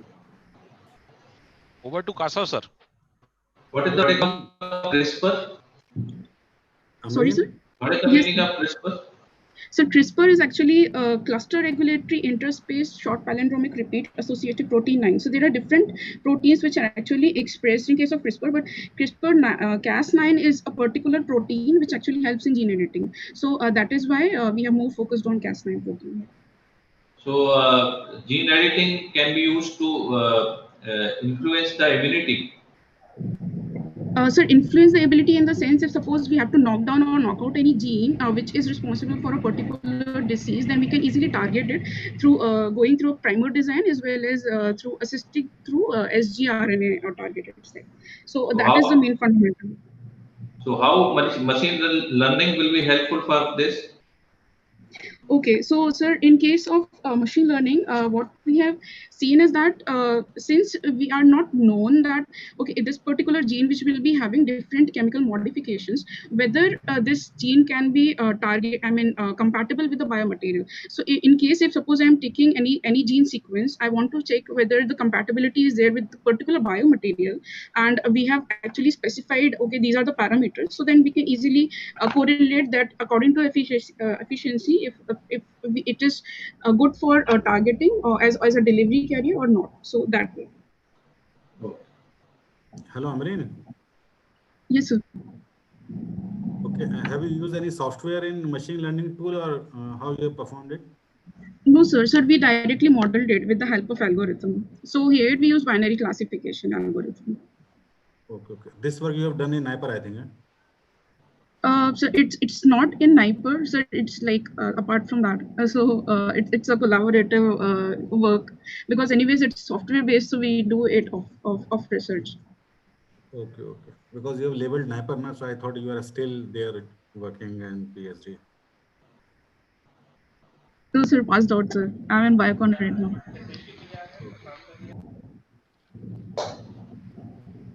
And Okay, nice meeting is like. Very effective. I think this work should be, and this work should be I think so. appreciated. No, next. Ashish sir. Yeah. The work. I think we should appreciate this work because this is quite good, and I think. I understand running with our evaluators. Evaluators का जो अपना opinions है वो 100% acceptable, 100% ही वो ही हमारा decision है. और okay, coming to next. Thank you very much. Okay, coming to next poster, e-posters. Saurabh, move to next. Ashish sir, am I audible? Yeah. Ashish sir. हाँ.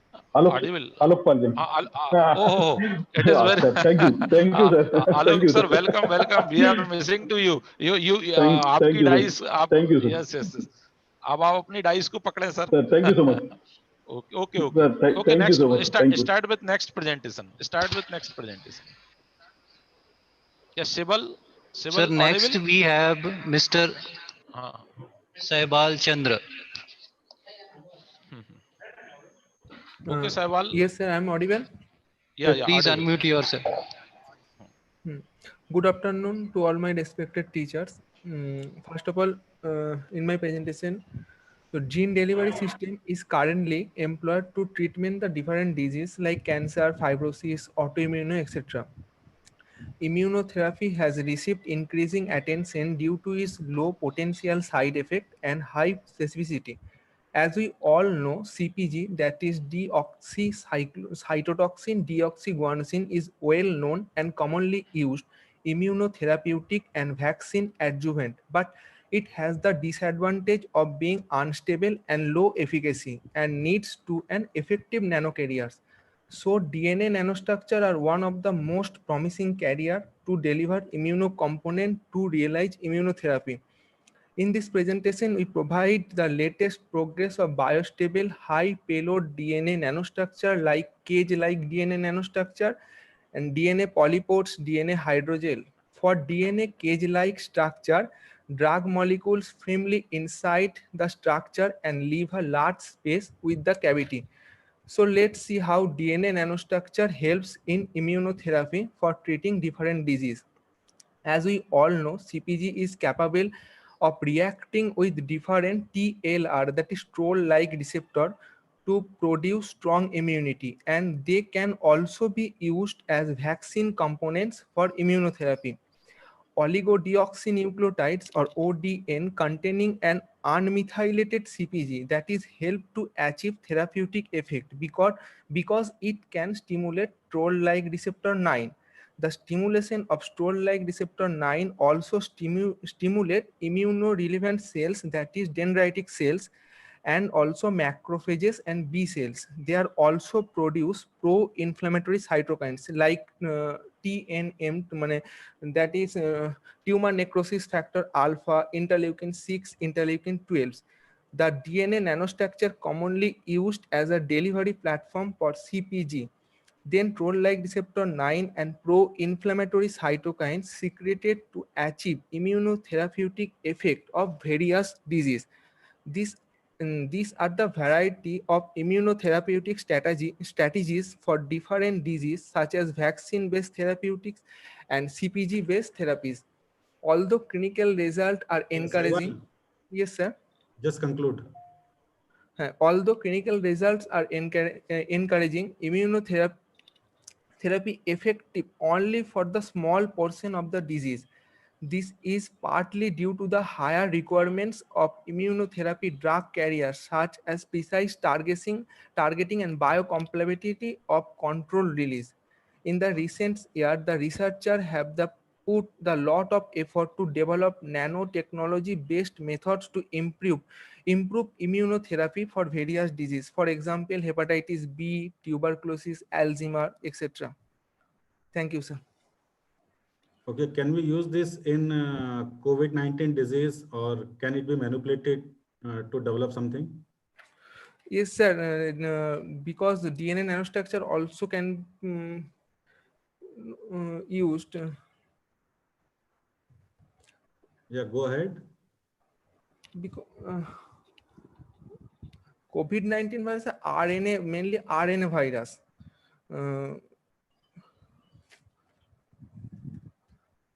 Okay, can we use it to enhance the immune system of human beings? Yes, sir, of course. It can also increase our immunity because it can stimulate the troll-like receptor 9. And troll-like receptor 9 can also stimulate pro-inflammatory cytokines and also B cells. Okay, so indirectly, if immune system is stimulated, then patient can be get rid of Yes, sir. coronavirus. Yes. I think. Yes, sir. Yes, sir. Okay, Ashish sir.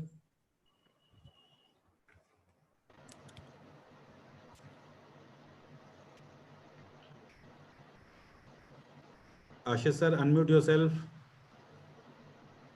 Okay. Okay. Audible, sir? Yes, yes. I think so. Expert ने सारे questions जो हैं थोड़े ले लिए. तो next, Saurabh, I think so. Next, move to next. Yes, sir. We are moving.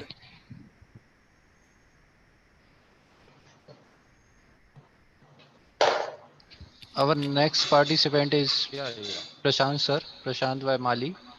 Alok sir, better stand their position na. Alok sir is quite comfortable. Alok sir. हाँ. Yes, yes. हाँ.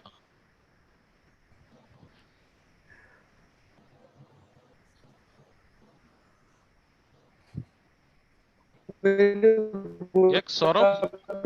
To all of you. हाँ. E-poster Am I का audible to you, present sir? करिए थोड़ा. Yeah, you are Okay. audible, Prashant. Okay, Yes. sir. Very good afternoon. My presentation title is anti-proliferative effect of extract fractions of Euphorbia nerifolia leaves in human prostate adenocarcinoma DU145 cells. That Euphorbia nerifolia plant belonging to Euphorbiaceae family. It has several ethnomedicinal uses. To authenticate these uses scientifically, we have tested this activity in this plant.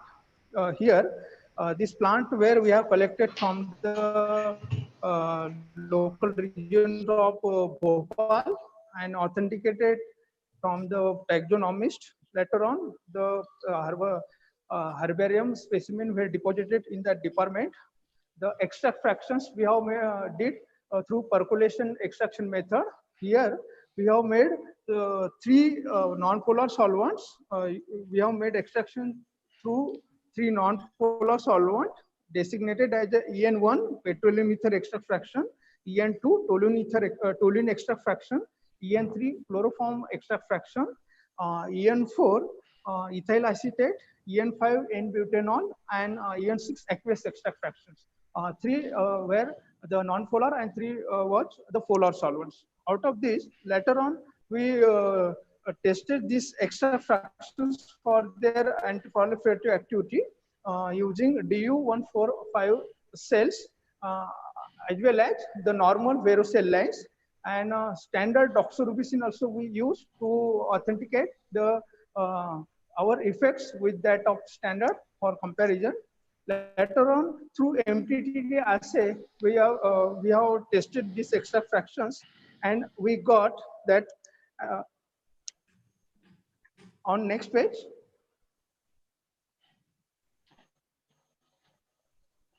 Hello. Yes. Next Yes. slide. Audible. Yes, sir. So through MTTD assay at the concentrations from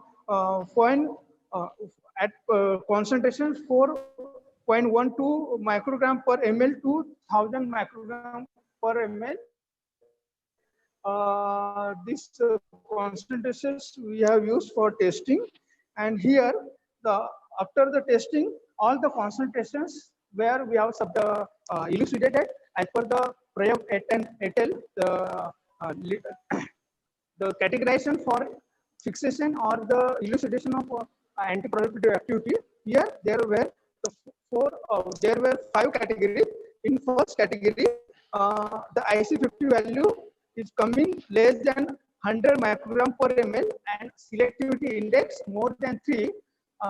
This was the most potent category. No one extract fractions, including a standard drug, was not found in this first category.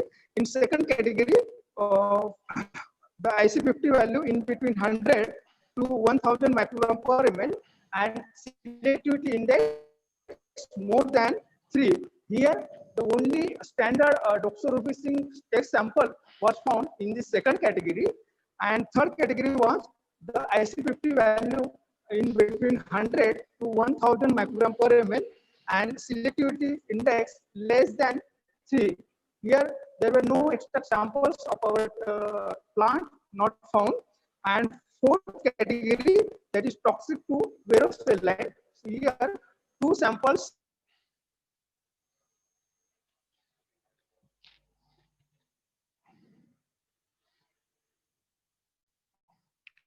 and here no samples were found. So at the conclusion here, we are reporting very first time the report on the adenocarcinoma cell DU145 cells in this plant. Earlier reports suggested that only B16F10 melanoma carcinoma solum studies were reported earlier in this plant, but we are reporting first. So at last, in conclusion, at these tested concentrations, there were no samples were found more anti-proliferative effect.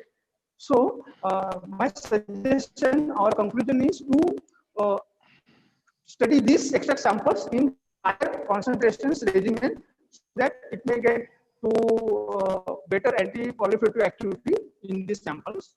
And also Some phytoconstituent studies also not evaluated yet on this plant, that also can consider for further studies. Okay, I think Prashant, your time has lost. You just conclude, and our expert wishes to ask few questions to you. Yeah. Yeah. Yes, sir. Yes, sir. I have concluded, sir, from my Yes, side. patient. Oh, yes. Yes, sir. Yeah. How you came to know that this plant will act on prostate cancer? Why not on other sort of cancer like breast carcinoma, liver carcinoma? Sir, actually, I have studied in 5 cell lines. Only one cell line data I am presenting here. So rest of the data also I have studied, and that is in under patent filing. So that is 4 cancer cell line data is under patent filing. So only So it one means this that I am presenting here. extract act on various cell lines. Yes, yes, yes, sir. So will it be specific or non-specific? Specific, sir. Specific. How can it be specific if it act on all sort of cancers? Because, sir, together with that, we have further elucidated the structural confirmation and identification through HPLC technique in these extract fractions, and quantification also we did. So because of the presence of that compound in these extract fractions, we could consider or we can specify that this activity because of due to that compound. So Okay, that's why I'm okay. telling that Okay, specific. Prashant, thank you. How you have selected the dose for MTK? Yes, sir. How you have selected the dose? Not dose, sir. We have concentrations. We have randomly made 10 concentrations. So what is your parameter to decide the concentration for MTK? Based on viability studies, sir. Based on viability studies, that viability assay we have performed. Based on that, we could get an idea that which concentration we can select for getting final results. So from 4.12 microgram per ml to 1000 microgram per ml, this concentration we have selected based on the viability studies. Okay. I think Prashant, quite good presentation. Coming to next one, Saurav, skip it and go for the next. Okay, sir. Our next participant is Hiteshi Jain.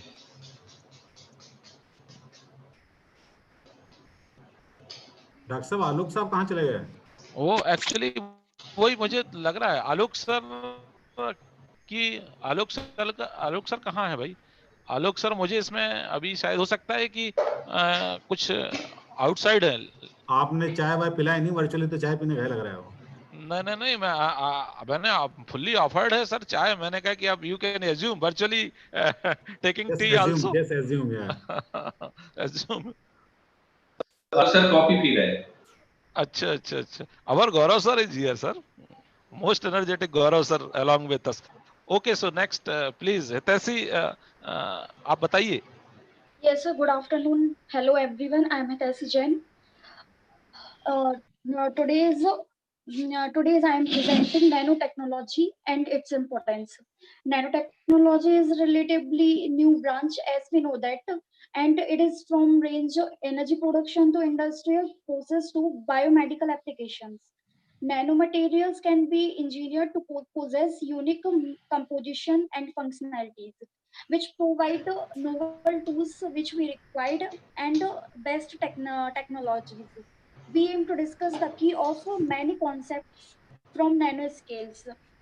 Study have shown that DNA structure is very nice carrier to overcome problems in the cancer therapy. So, various properties of nanomaterials can make them ideal because we are using day by day in diagnosis and treatment of neurodegenerative disease or cancers. Because of small size, they can reach to the tumor regions and kill the host cells.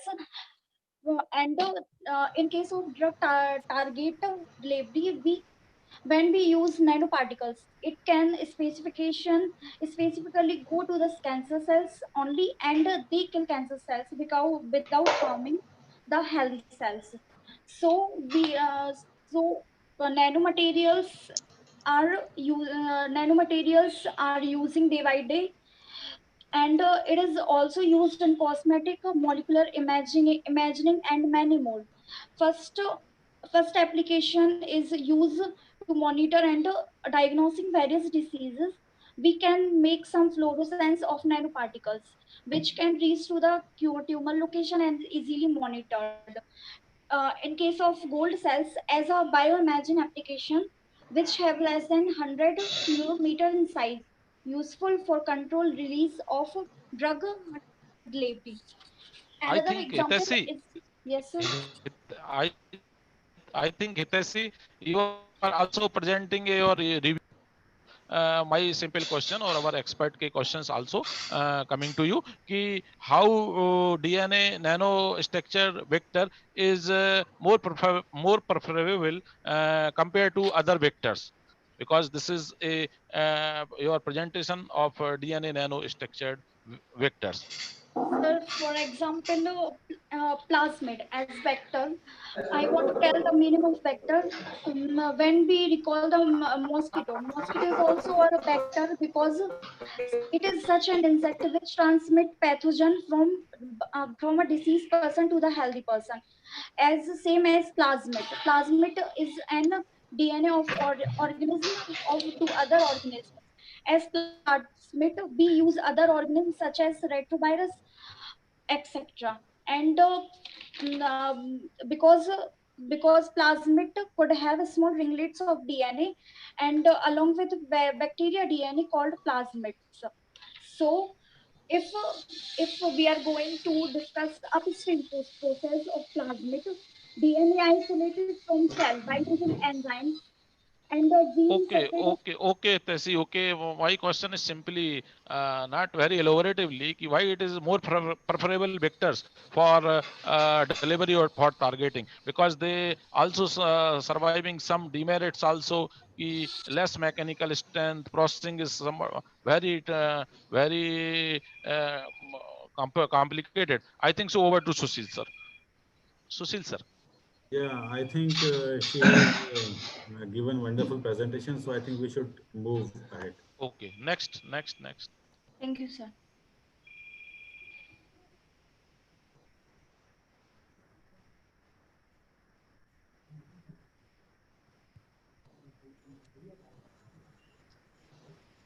Good afternoon, Ashish sir and the panelists of today's international conference. Myself, Upendra Prajapati, I'll be going to present. Hello, sir, can you hear me? Hello. Yeah. Okay, so my today's. Yes, we can hear you. Okay, the topic of presentation is viability improved bosentan loaded solid microemulsion. So bosentan is selectively used for pulmonary artery hypertension, and it has a certain problems and side effects. It also produces flip-flop plasma drug profile. Because of that, it has a poor patient compliance and patient-to-patient variations. Even in a repeated dose, it reduces its own metabolism, and by which it also gives its lower viability. So basically, this work is to improve the viability by the lipid-based drug delivery. So first of all, we have selected the different oils in which the solubility of the drug was found out during the pre-formulation study, where we have used different grades of oil of capmol, oleic acid, lebrafec, caprex, and out of that we found that capmol MCMC8 having a 65 milligram per ml of solubility. Then we have screened the surfactant and the co-surfactant. Out of the commonly used surfactants, we found Twin 20 as a maximum solubility of 43.52 milligram per ml, and co-surfactant transcutol HP as a 240 milligram per ml of solubility. So the primary screening, we selected oil, surfactant and co-surfactant, and from that we prepare a pseudo-ternary phase diagram using the sigma plot, where we have used the water dilution test, where we found that the 1:1 ratio of the S mix to the oil having the largest AUC and goes more stability and widespread area. So that was selected for the further formulation, which has been used to prepare the Bosentan microemulsion. So the microemulsion was prepared by dissolving the Bosentan into the Capmol MCNC8, and parallelly the other ingredients are mixed together with the continuous stirring. During this process, it has been found that on a longer duration, more than 24 hours to 48 hours of the room temperature stability, the precipitation or the reprecipitation occurs. So we have selected the pluronic 125 as additional agent to inhibit the precipitation, which has been added in different concentration 0.5, 0.1 and 1.5, out of which 1.5 concentration shows the highest stability. The prepared microemulsions were evaluated for different evaluation parameters, that is the zeta potential and the particle size distribution and the drug entered. The particle size was found below 100 nanometer, and the zeta potential was around -15, and the drug entrapment was more than 99%. This optimized microemulsion was then converted to the solid form to deliver easily into the human beings by adsorbing onto the different kind of adsorbents like the aerosol, aluminum hydroxide, magnesium hydroxide, and bentonite. Out of that, aerosol was found to be having a highest absorptivity, that is around 0.5 gram, that means 500 milligram can absorb up to 1 ml of the prepared microemulsion, which was being taken for making it granular and powdered form, which has been filled into the sachet and can be delivered or supplied to the patients. These formulations has been taken for dissolution study, where we found that the SM3 batch, which has been containing the 1.5% of pluronic, shows the very good dissolution parameter that has been almost double to the plain drug. This optimized solid formulation, microemulsion formulation, was then evaluated for stability, which has been found up to the mark, and then this formulation was tested into the rabbits for in vivo evaluation, where we found that the AUC was almost 1.5 higher than the plain drug. So that we can conclude that we can almost increase the biodity to a multiple fold from preparing the microemulsion based lipid based formulations. I think Upend, your time has completed. Yes, Over sir. to I Sushil sir and finished. Gaurav, Yes, and I finished, sir. Gaurav sir and Sushil sir. Over to Gaurav sir, Sushil sir. Yeah, Gaurav, please ask. Okay, what is the how you can prepare the solid microemulsion? Sir, first we have to prepare the liquid microemulsions using the oil, surfactant and co-surfactant mixtures. Once the microemulsions are formed, this has been called as the self microemulsions. Even though we put any quantum of the liquid, it will remain stable. So usually even liquid formulations can be used for the drug delivery purpose, but difficulty with them is it cannot be filled into the capsules.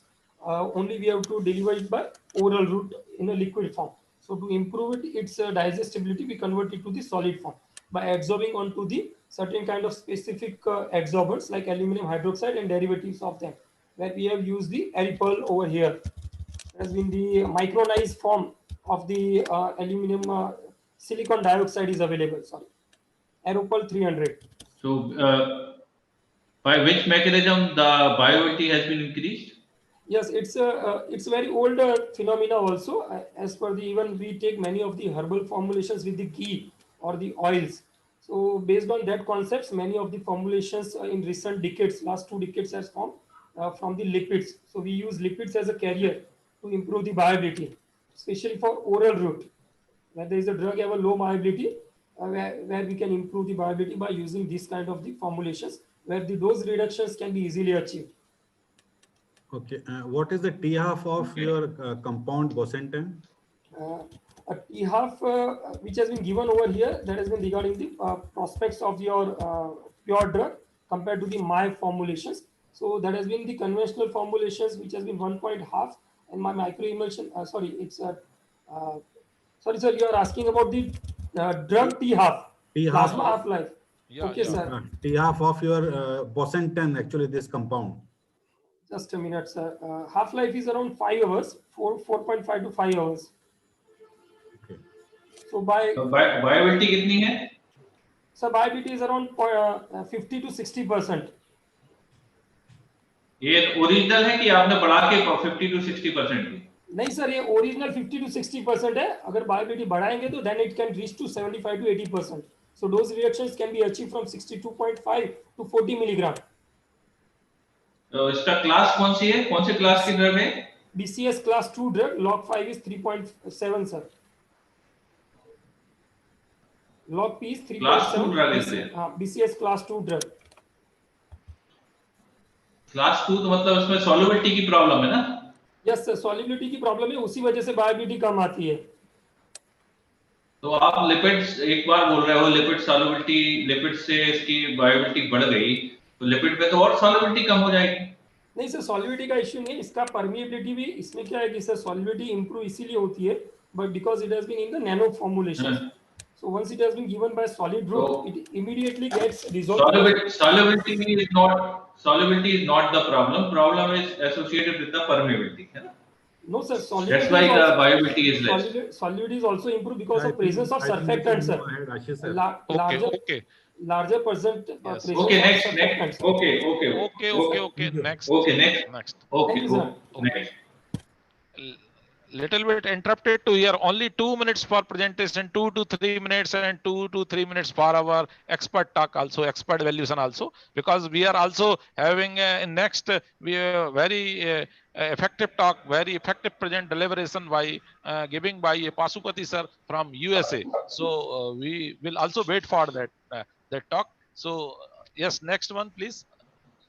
Next. Yes, Saurabh, next please.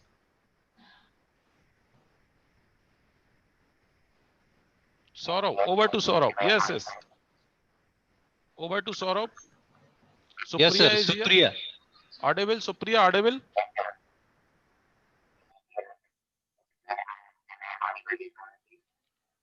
No, you are not audible. Supriya, not if not audible, okay, Saurabh, to move to next poster. Okay, Sejal Kesarwani. Yes, Sejal is here. Sejal, audible? Yes, sir. Yes. Okay, please. Within 2 minutes, you can conclude your review or presentation work, your poster works. Yes. Yes, sir. Very good evening, sir, and respected sir.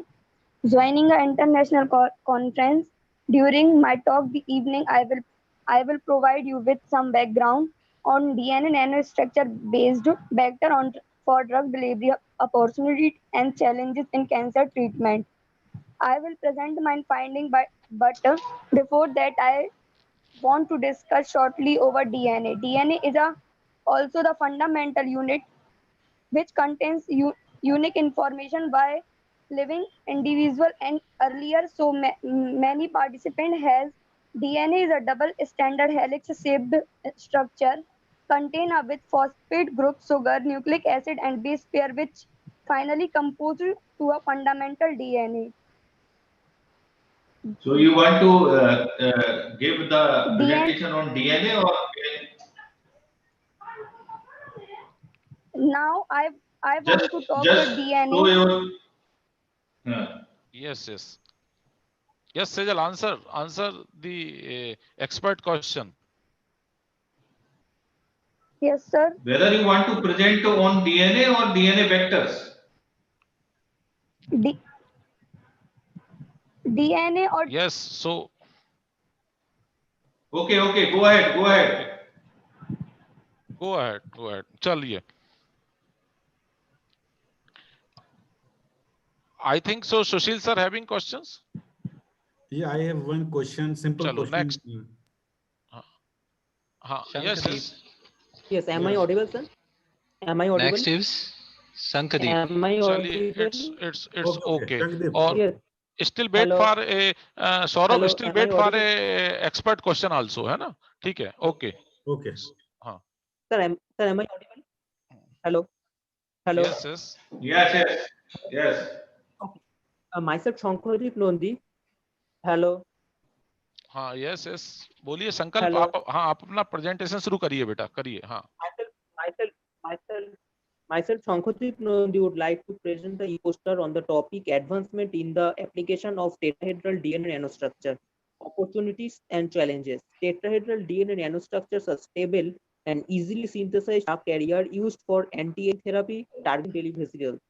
Tetrahedral DNA nanostructure biosensors is an important analytical tool to diagnosis of disease, ability to detect DNA, microRNA, tumors, etc.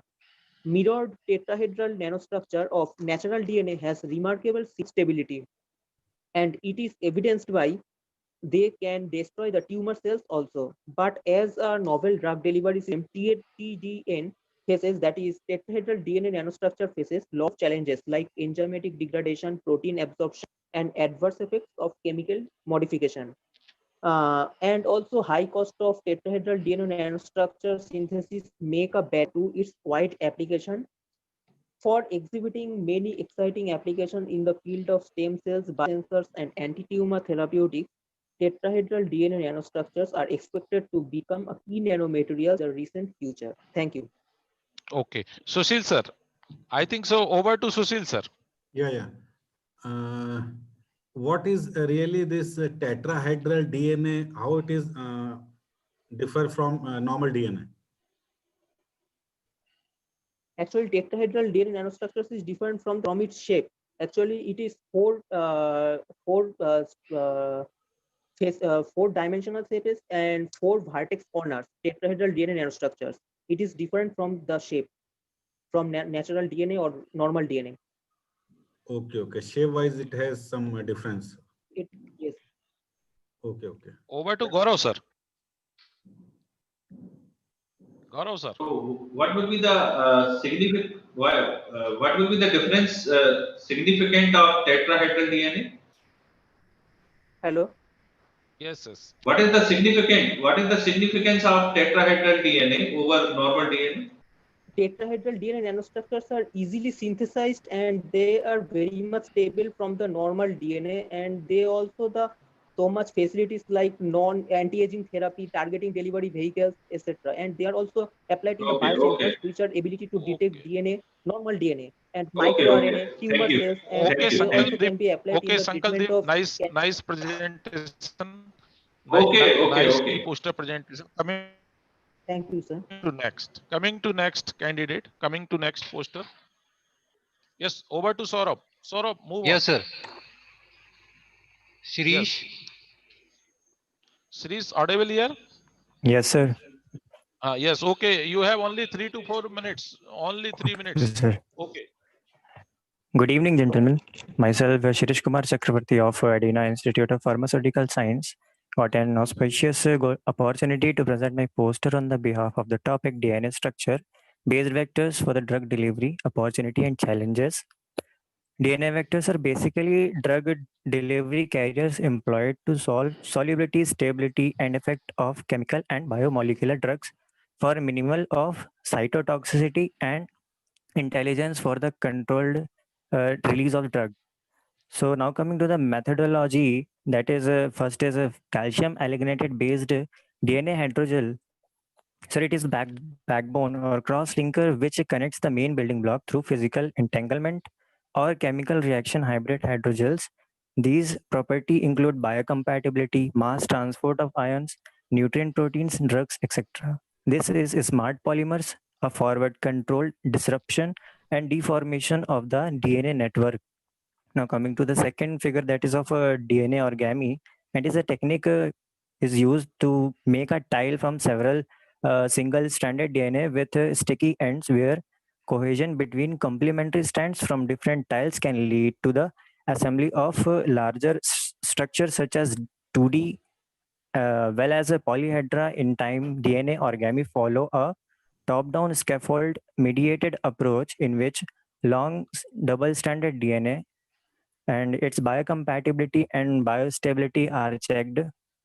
And then coming to the pegylated bilipid bilayer method, it is a process, sir, in which both the covalent and no covalent attachment or amalgamation of polyethylene glycol takes place.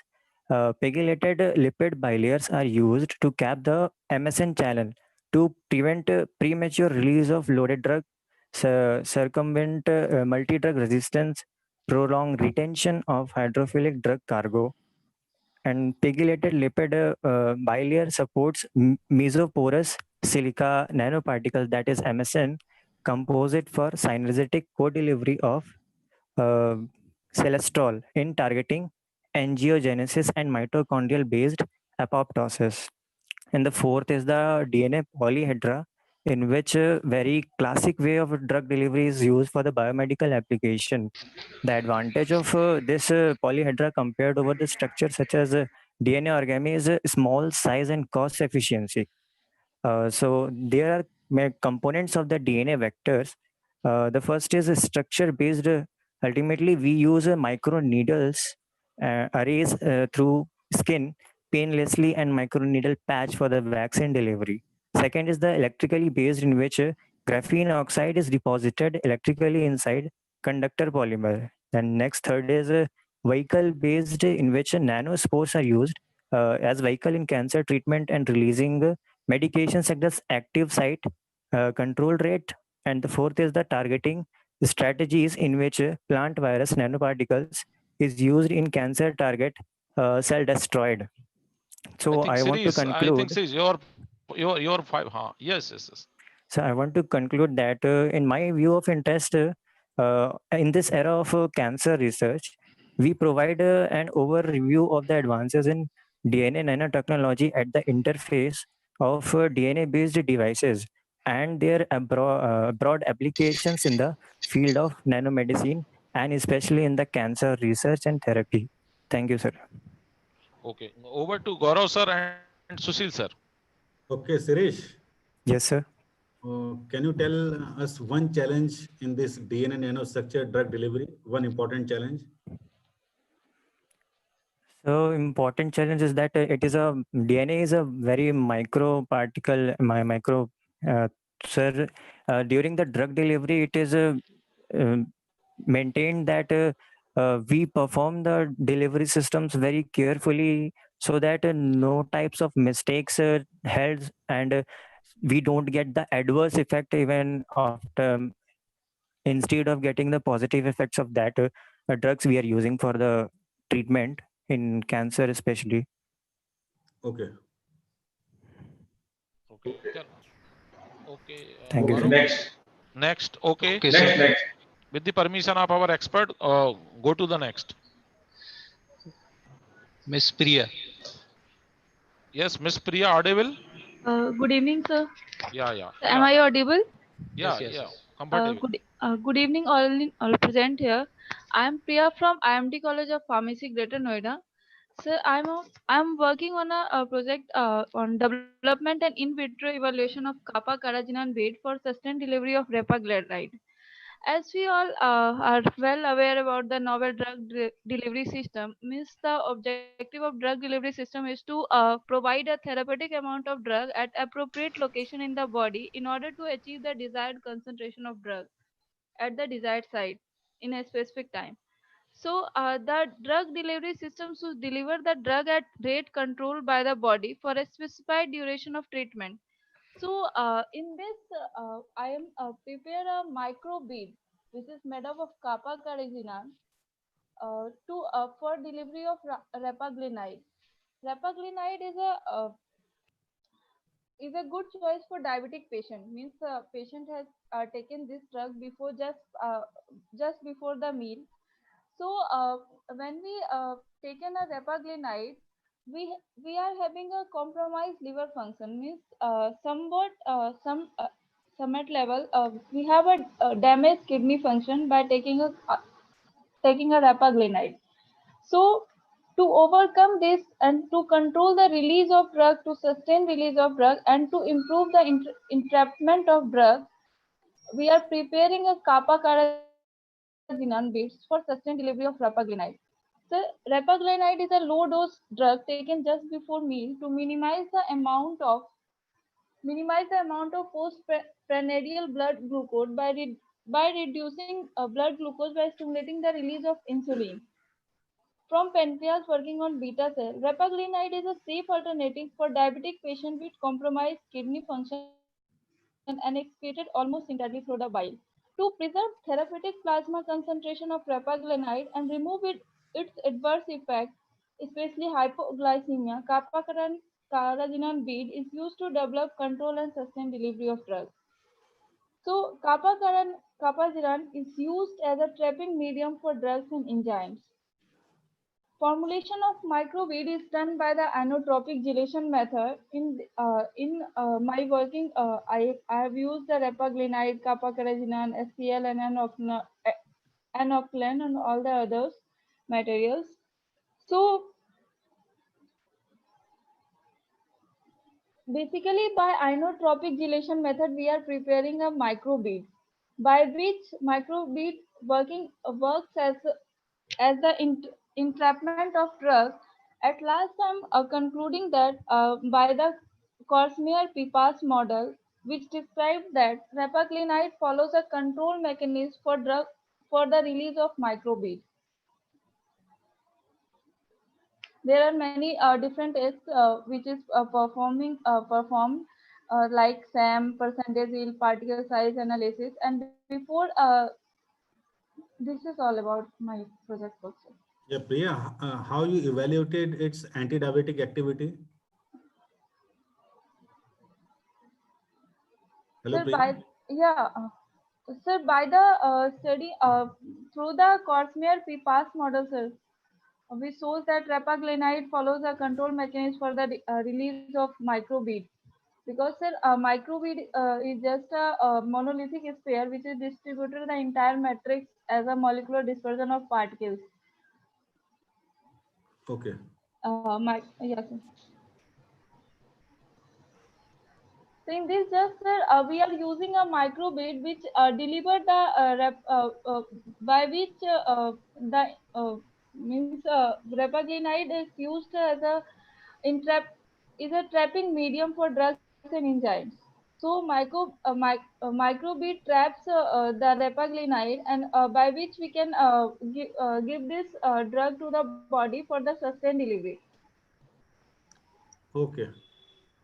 Okay. Okay. Thanks.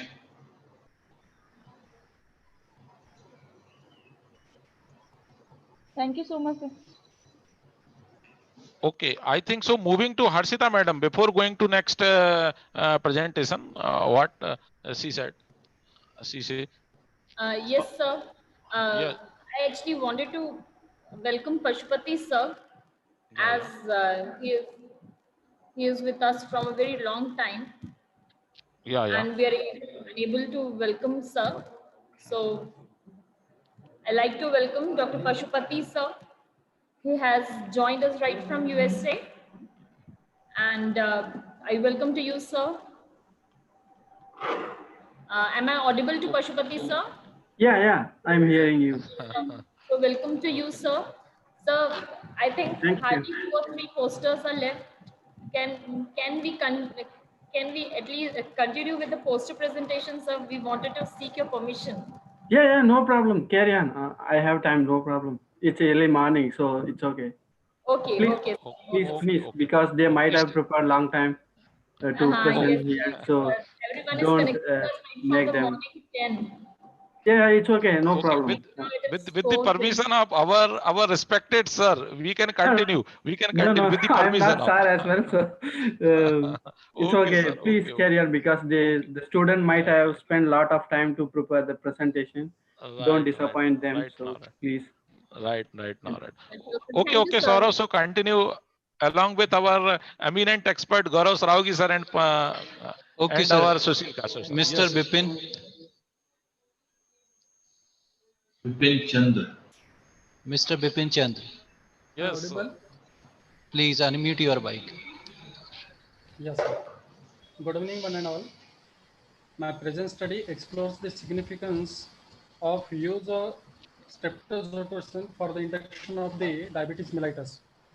In experimental preclinical research, induction model is very important for the study purpose, and it provides a wide range of data And to get the wide range of data, induction method is important, and STZ, which is a naturally chemical derived compound from the Streptomyces, has abilities with the change in dose and dose frequencies. It will be able to induce diabetes 1, that is type 1 diabetes mellitus, type 2 diabetes mellitus, as well as gestational diabetes mellitus, neonatal diabetes mellitus, and it extends this diabetic conditions towards diabetic neuropathy, diabetic retinopathy, diabetic nephropathy.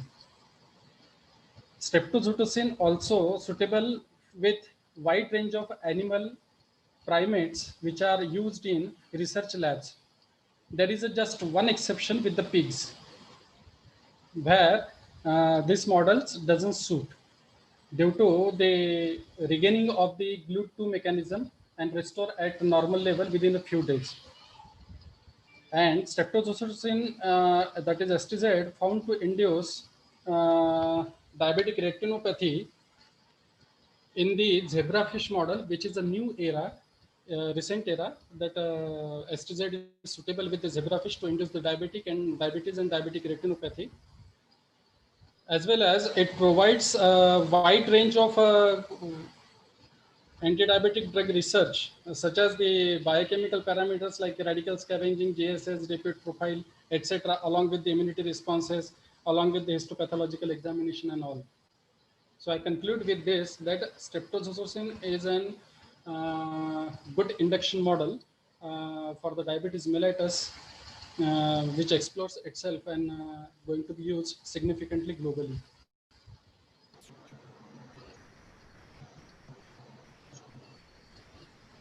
Thank you. Sir? Hello?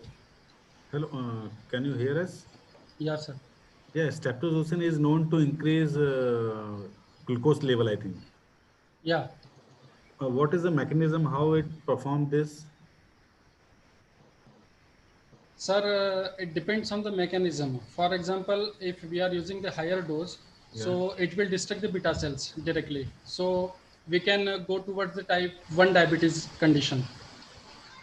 And if we use a lower concentration with the frequent dosing within the 28 days or 7 days interval or somewhat other methodology, so it will induce diabetic condition type 2 diabetes mellitus. Okay, okay. Good. And the mechanism. Okay. Okay, thank you, sir. Okay, Ashish sir, we can move for next. Next.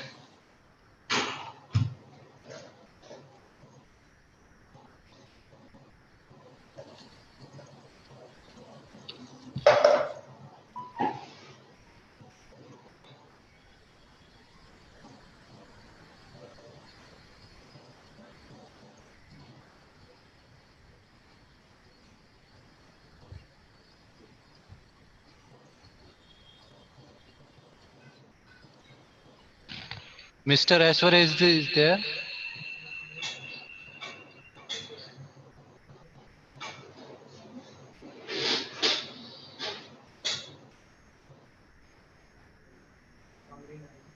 Who is next? Is anyone left, Saurabh? Yes, ma'am. Someone named Ashwar Jain. Aishwarya Jain. Aishwarya. From Elixir Institute. From Elixir Institute. Is she there? Is she there? Aishwarya Jain. Anyone else? Okay. Okay. I think Saurabh, like poster presentation is over. Okay, ma'am. Okay, thank you so much, Saurabh and Pushpendra. Thank you, Prashant sir. Welcome, ma'am. To Gaurav sir and Kasav sir. They have been so kind to evaluate all the posters, that too through the e-mode. Thank you so much, sir. Thank you, Harshita. Thank you, Ashish sir. And thanks for such a long time that you were so patientful to listen all the participants. Kasav sir, thanks to Dr. Prateek Jain sir also. Yes, Prateek, it is my always pleasure to attend the seminars of Adina. Okay. Dr. Saraugi, thank you very much. Prashant sir to kindly present certificates to Gaurav sir and Kasav sir. Sir, kindly accept Alok sir also. Alok sir, due to some technical reasons, Alok sir is not right now connected with us. So I present my heartful thanks to Kasav sir, Gaurav sir, that they took out their valuable time for Adina family and they evaluated posters. So we'll send these e-certificates to you through mail, and the Kasav sir will try to send you a hard copy because you are approachable to us. Yeah. So thank you so much, sir.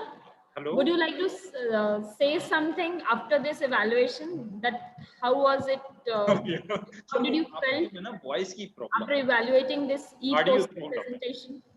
Yeah, actually, I think all the participant has done brilliant work to present their poster, and they have made it very beautifully. And I think this experience will help them for future, because in future also we'll see a lot of such conferences. I think 2 or 3 participants, Amreen, or 1 or 2 more participants, their scientific work was also quite nice. So my all the best to participants as well as the congratulations to organizers. Thank you. Thank you so much, sir. Gaurav sir, would you like to say something?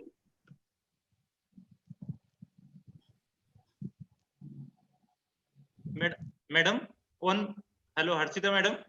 Yes, sir. On behalf of Dr. Alok Pal Jain, I am saying actually sir is with us, but due to some technical problem, his audio and video is not working. But his presence in our conference, he told me by phone. So I am really thankful to you, Dr. Alok Pal Jain sir. You are immense attached with us, with Adina family, and this is the first time you are present but not saying some words. So like younger brother, I must congratulate to organizer, even Adina family from the on behalf of Alok sir. He is with us, sir. Thank you very much for joining this international conference. Alok sir, thank you very much. Okay. Okay. Thank you, sir. Okay, now without taking much of your time, I'll get in a personal. I'll call Akasa sir and Gaurav Saraugi sir will contact you and to take out the so that we can collect the results. What do you think about the evaluation of the e-poster? At the same time, I would kindly request Pashupati sir to kindly join us. Sir, can you please start with your video? Dr. Pashupati sir. You continue. Yeah. We apologize, sir, that you have to wait for such a long time. No, it's okay, no problem. Okay, so can now I share the screen to start? Yes, sir. So now we have Dr. Pashupati Sundaramurthy with us. He is connected to us from very far place. He is connected to us from the Kerala Bio-Oncology Institute from the Huntersville, USA. So now I hand over all the platform to you, Pashupati sir. You can please start. Okay, I will stop my video because it may distract. So then we can talk clearly. Okay, sir. So first of all, I would like to thank you for Dr. Siddharth, who introduced me to Ashish for the presentation. So I'm really happy to hear to talk about my experience and what is the recent progress in the nanotechnology, as well as the challenging in the drug delivery for the cancer treatment.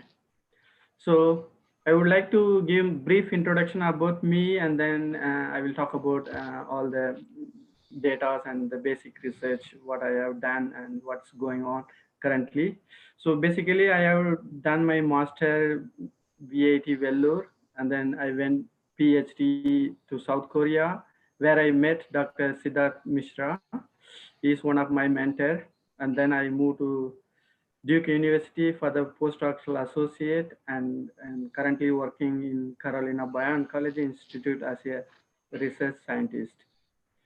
So today my presentation outline will be the introduction. I will be giving the basic knowledge of the nanotechnology and DNA nanostructure.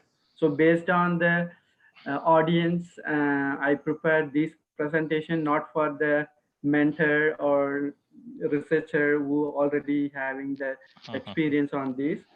So I will be talking about the nanotechnology, DNA nanostructure, and self-measuring anti-cancer lipids.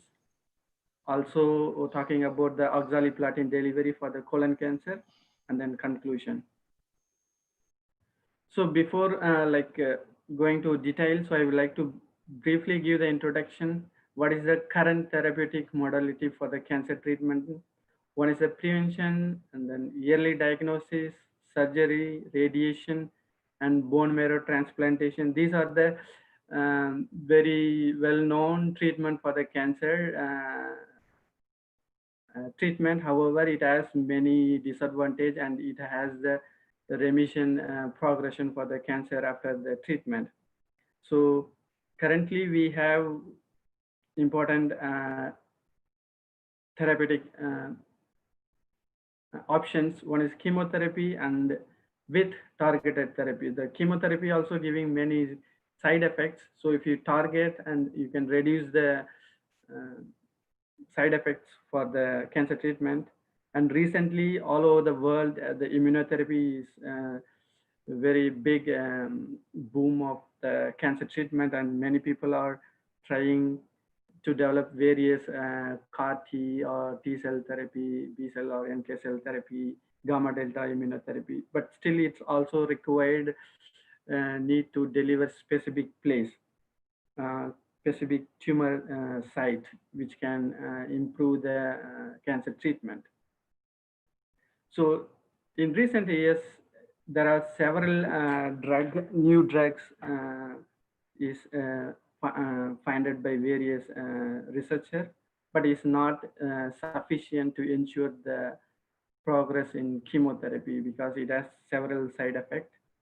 So we need to improve the drug delivery. Based on that, the nanotechnology field is very important in playing major role for the drug delivery for various diseases, not only cancer.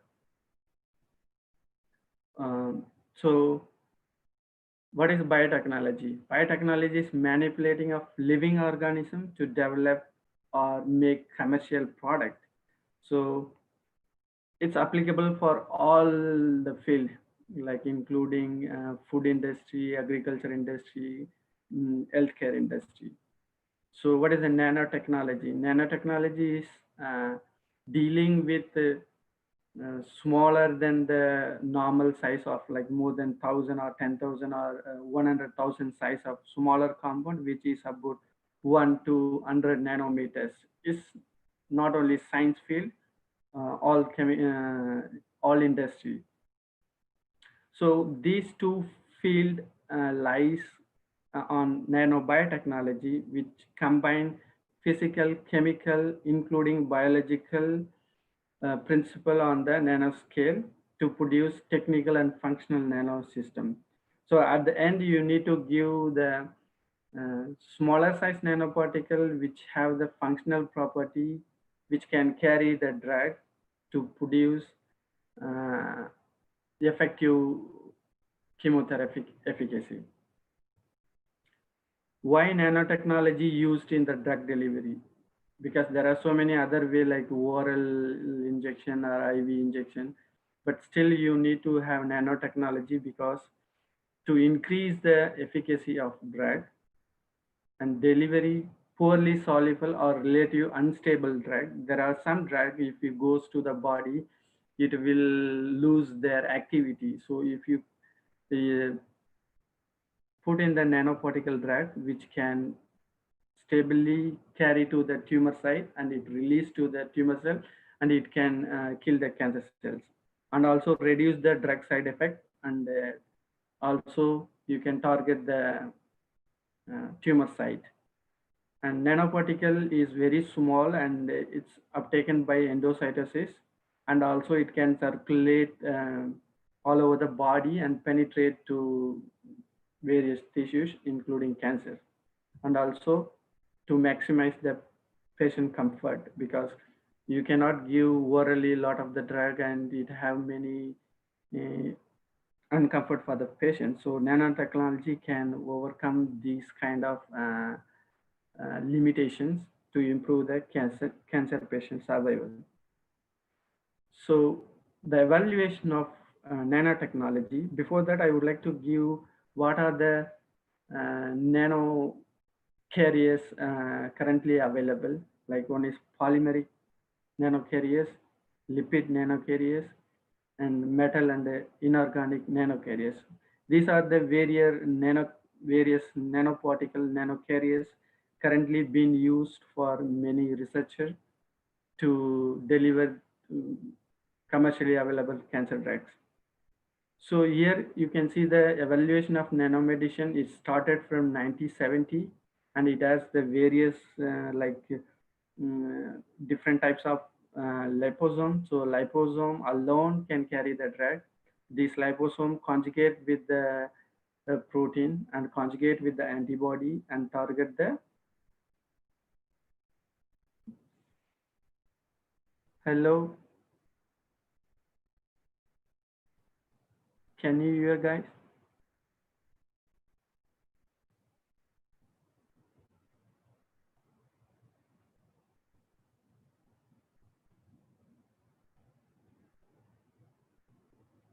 Hello?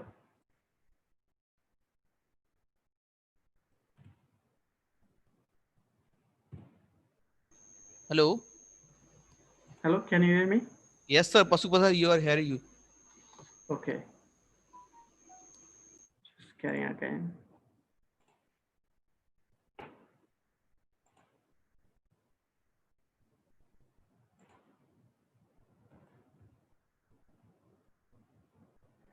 So currently available several different nanocarrier which has like oxaliplatin, paclitaxel, many other insoluble drugs. They develop into the clinical trial, and it's currently in the clinical trial for various cancers.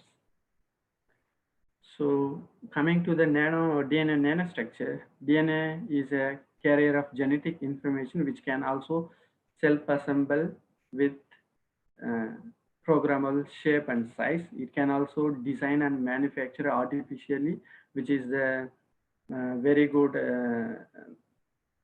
importance of the DNA nanostructure, because you cannot always get from the human isolate, and then you will not have enough nanocarrier to load the drugs. So which is important function, importance of DNA nanostructure. Then DNA nanostructure exhibit good cellular permeability and uniform size, easily functionalize, and precisely and excellent water solubility as well. It's a high human biocompatibility, which can use for various drug delivery for the cancer treatment. So here you can see various type of DNA nanostructure. Already many e-poster, you might have heard all these. So you can divide these major two type of DNA nanostructure. One is DNA origami, which is long scaffold, standard and nucleated assembly. It can foldable, whereas the DNA bricks or tiles, which do not use the scaffold structure. So with these type of DNA nanostructure can deliver to effectively to the cells, especially cancers. So for example, people used DNA origami nanostructure for the CPG delivery, which is toll-like receptor activator, which also stimulate innate and adaptive immune anti-tumor immune response. Also, we can use currently for the COVID to activate the immune cells because the COVID is suppressing the immune system.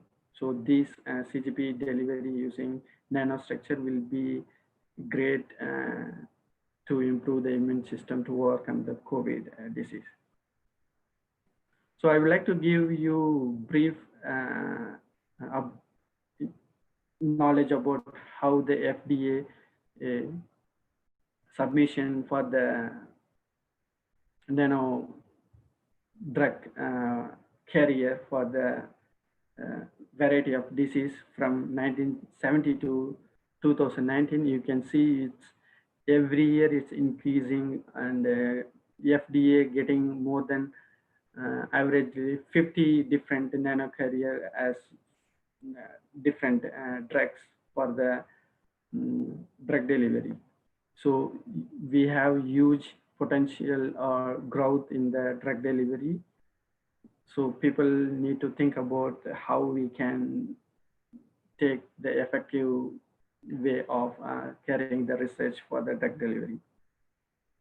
So ideal characteristic of any carriers.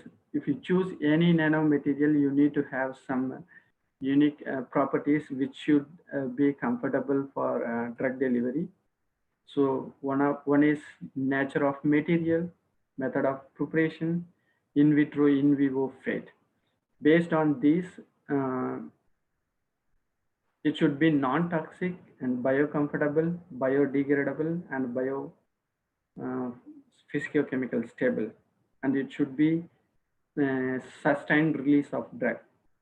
It should not affect the drug action, and also should be biodegradable, and it should be eliminated from body without any problem.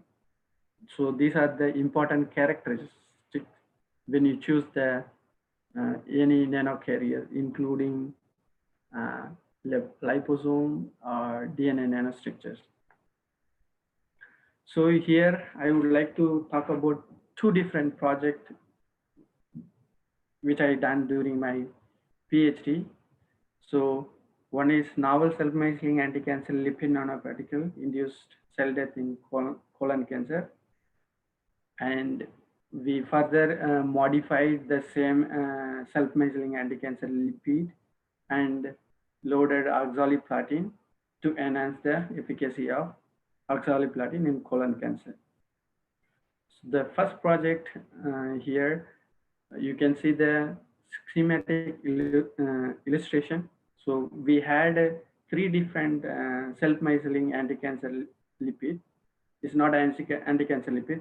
This lipid used in the cosmetic industry. So one of our collaborators, they gave this compound to find what is the mechanism, how it's reacting with the cancer. So we choose these three different lipids. We made thin film, we made self-missing anti-cancer lipid by thin film hydration technique, and we treated with the cancer. We taken by endocytosis mechanism and release inside and induce cell death in the colon cancer. So you can see we characterized the formulation. So we have three different nanoparticles. It's called small 102, 104, 108, and different particle size. And we measured the PDA and zeta potential, and we also checked the nanoparticle in the transmission electron microscope TEM image. So you can see small 102 as 160 nanometer, whereas other two as above 400 nanometers, so which is too big. And also we determined the self-missing concentration for all three lipids, and we found that 102 as 0.02 milligram per ml, whereas others as high self-missing concentration. So self-missing concentration is very important in the narrow carrier.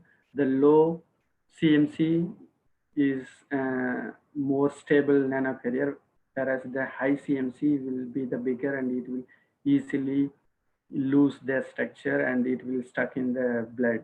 So it's very important to check the low CMC. So then we take these formulated self-measuring anti-cancer lipid. We check with the normal colon cancer and two different colon cancer cell line, and we see the cytotoxicity. And also you can see the storage stability at 4 and 25 degrees. It's stable up to 20 days without any problem, and it's giving specific to the cancer cell, not the normal cell. You can see normal cell has still 80% with 10 microgram per ml, whereas the colon cancer 10 microgram is almost 90% of cells were dead. And also we check the cellular uptake by immunofluorescence and flow cytometer analysis.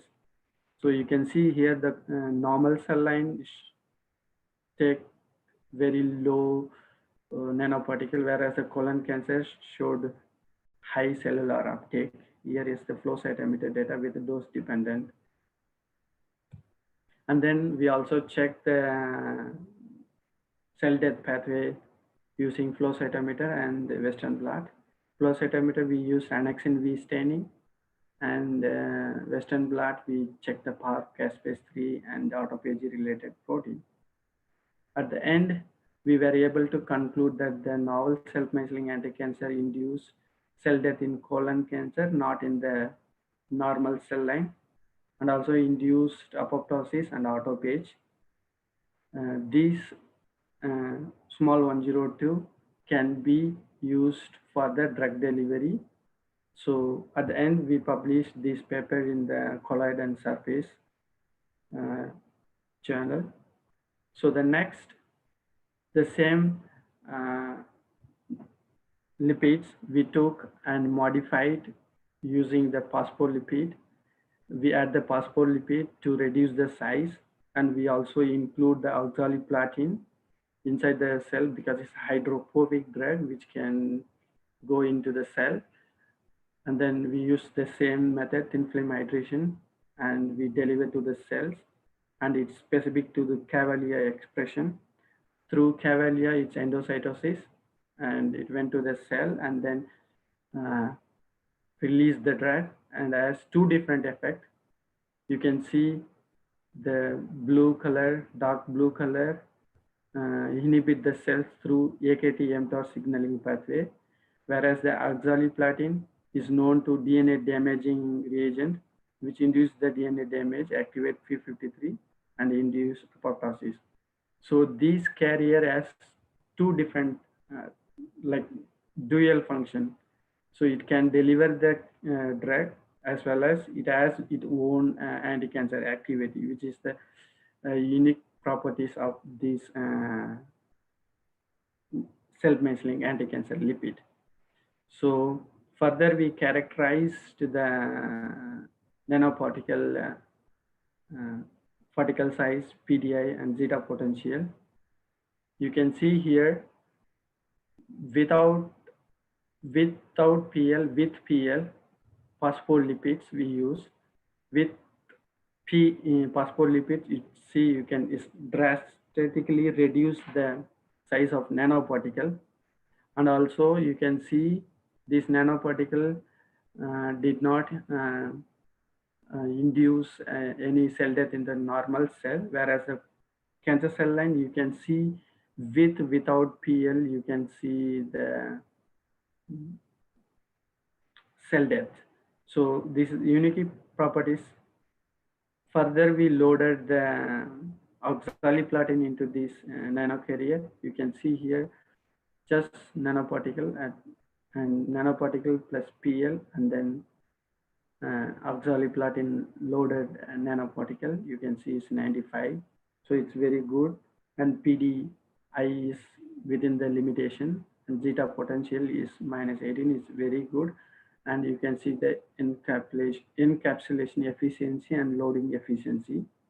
And also we check the these different particle in the TEM image, and also drug release studies and particle size.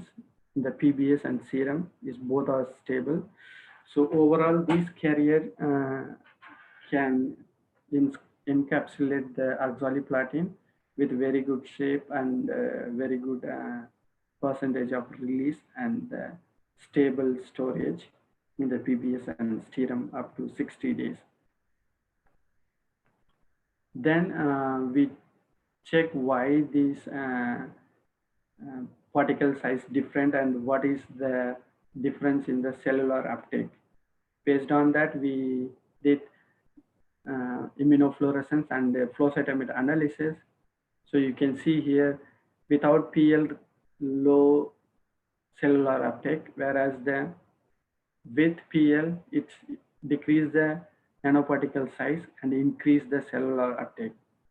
So we determined by flow cytometer the same pattern, and it conclude that the phospholipid can rearrange the self-mescaline anti-cancer lipid and reduce the size of nanoparticle and increase the cellular uptake. And then we check the colony formation in the colon cancer.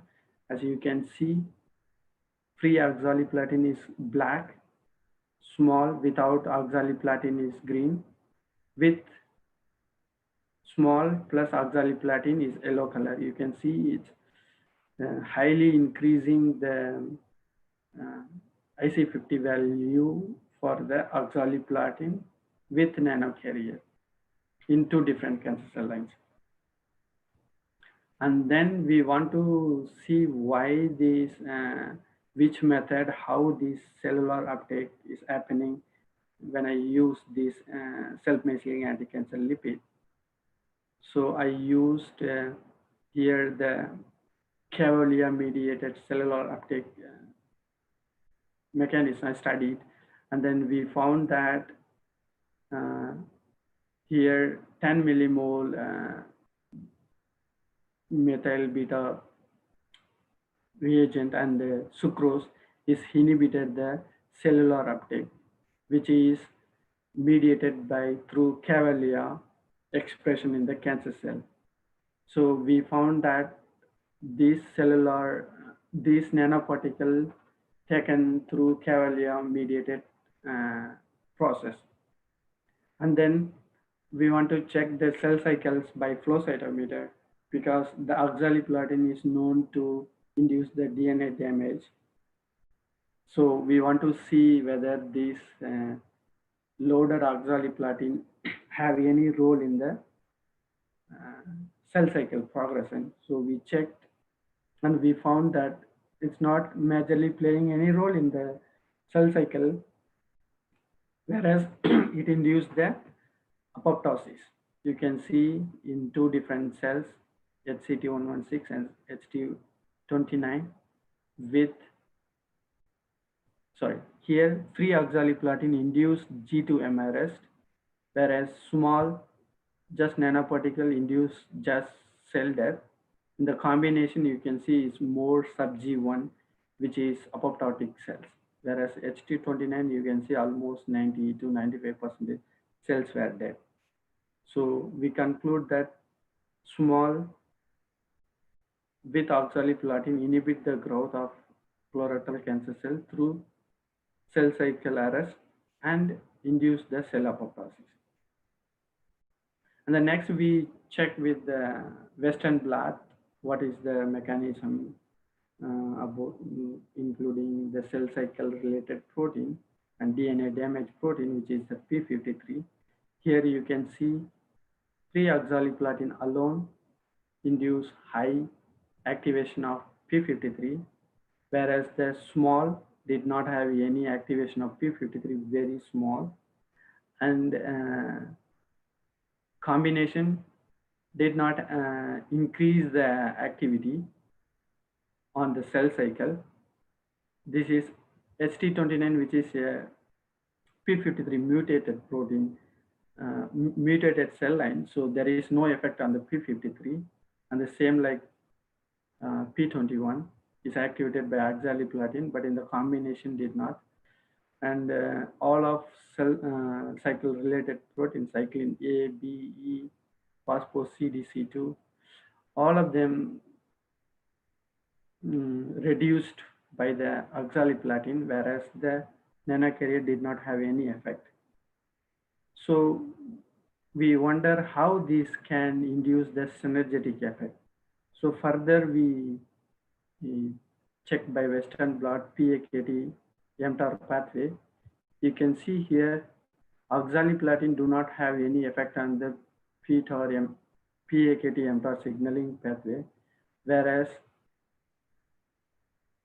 small nanoparticle reduce the PAKT mTOR signaling. In the combination, you can see synergetically reduce the signaling. Then we found that oxaliplatin works through DNA damage and cell cycle inhibition, whereas the nanoparticle reduce the PAKT mTOR signaling pathway. These together combine and you showed the synergetic effect in the colon cancer. So overall, we summarized that oxaliplatin loaded small nanoparticle showed remarkable cellular uptake in the cancer cell through cavalier-mediated endocytosis mechanism. And this combination inhibit the colon cancer cell via cell cycle arrest and induced apoptosis through PI3K AKT mTOR signaling pathway.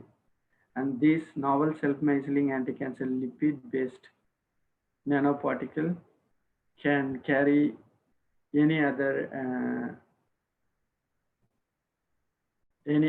non-soluble drugs to different cancer, including other disease.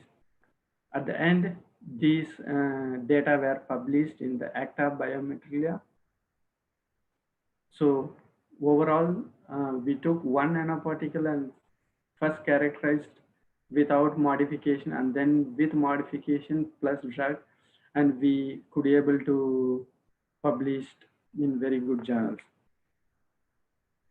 So coming to how we can bridge DNA and lipid nanotechnology. I didn't talk about much about DNA nanostructure because I didn't work directly with the DNA nanostructure, but we have potential things to combine the lipid and DNA nanostructure.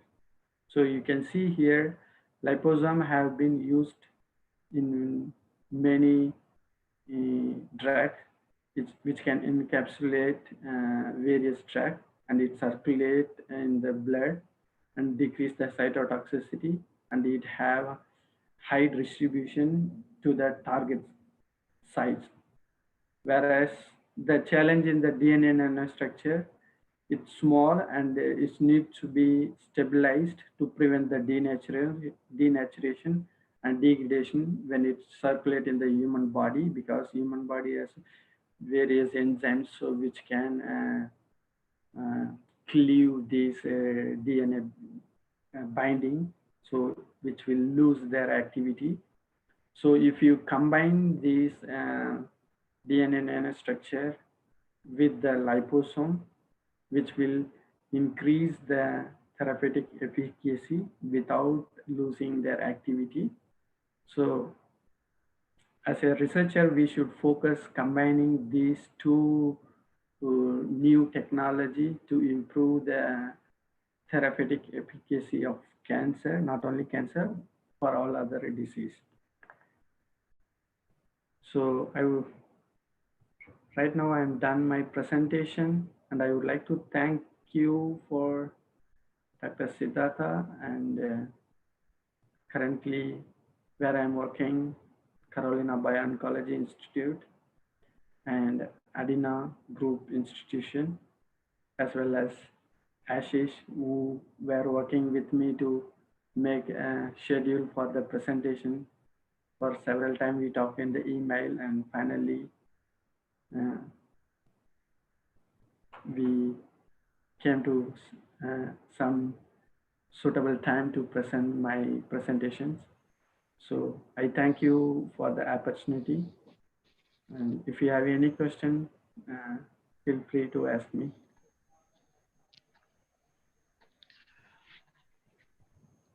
Yes. Thank you very much, Pushpapati sir. Over to Harshita. Harshita.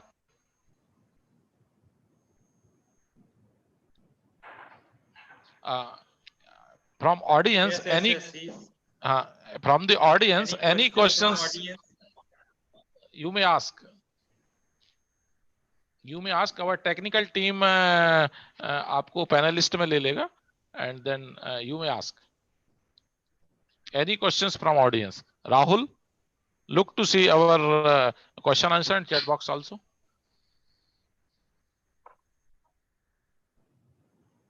Okay. Anybody wants to ask any question, raise your hand. So I may allow you.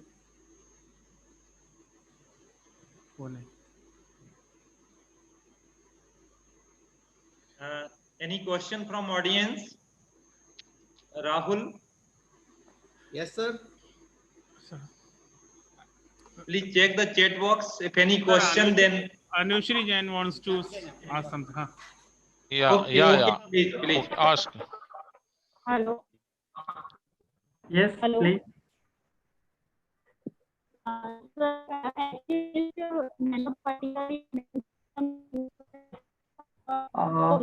not hearing clearly.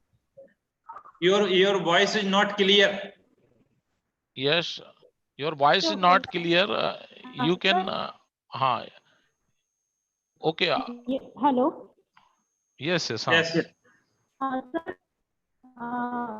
actually, nanocarrier is more susceptible for colon cancer targeting. Yes. Yeah. No. Can you repeat some of the question? Further. Yes. Question is not clear. We are not able to understand what the question you're asking. You just type the question and send it at the question and answer box. Okay, ma'am. Okay. Okay, ma'am. Sure. Okay. At the meantime, Pashupati sir, we would like you to please come on screen so that we can see you. So it was a wonderful presentation. We really enjoyed it. Yeah, thank you. And it's also last presentation. I know people might have not interested at the end as a student. So No, sir. Maybe they understand all, and you have presented well, so they don't have any question. Thank you. Prateek, sir. Thank you. Okay. So, Anusri, you have written your question? Yes, sir. So yes, sir. Yes, sir. Okay. Dr. Harshita, please read it. Okay. Siddharth sir, he has asked one question. Dr. Siddharth Mishra sir. He has asked yes. How do you see the future with the combination of nanotechnology and cell therapy? Oh, that is very recently, as you know, one of my slides I showed that immune cell activation. So it's very important. The CPG delivery is very important for the immunotherapy.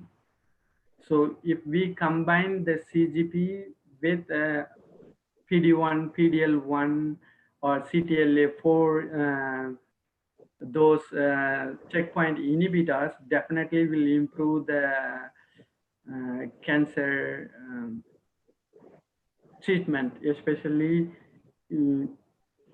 if you any kind of like immunotherapy. The immune system is important, and many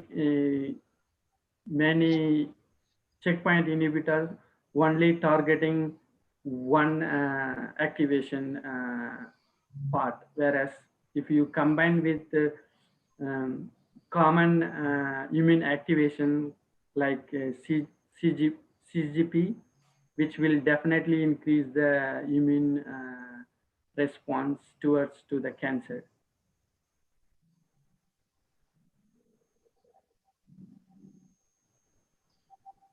Thank you so much, sir. Anushri, have you sent your question?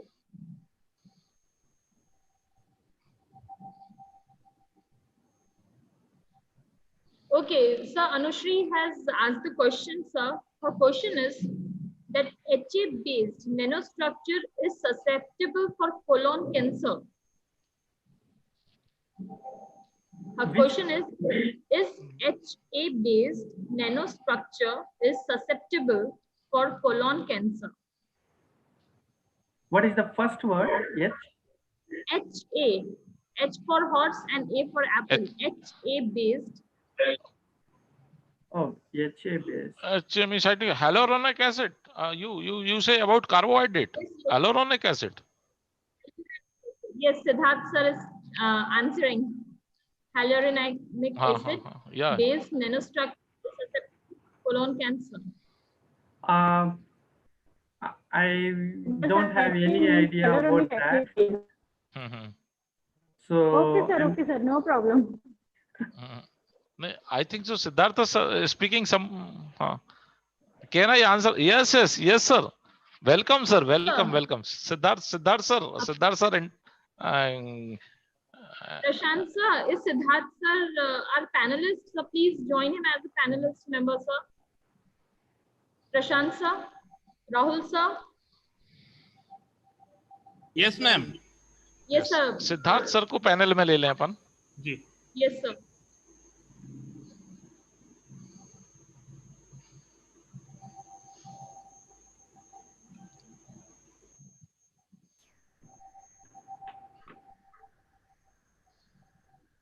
Yes, sir, Siddharth sir, we would like to have a live answer, sir. We would also like to see you.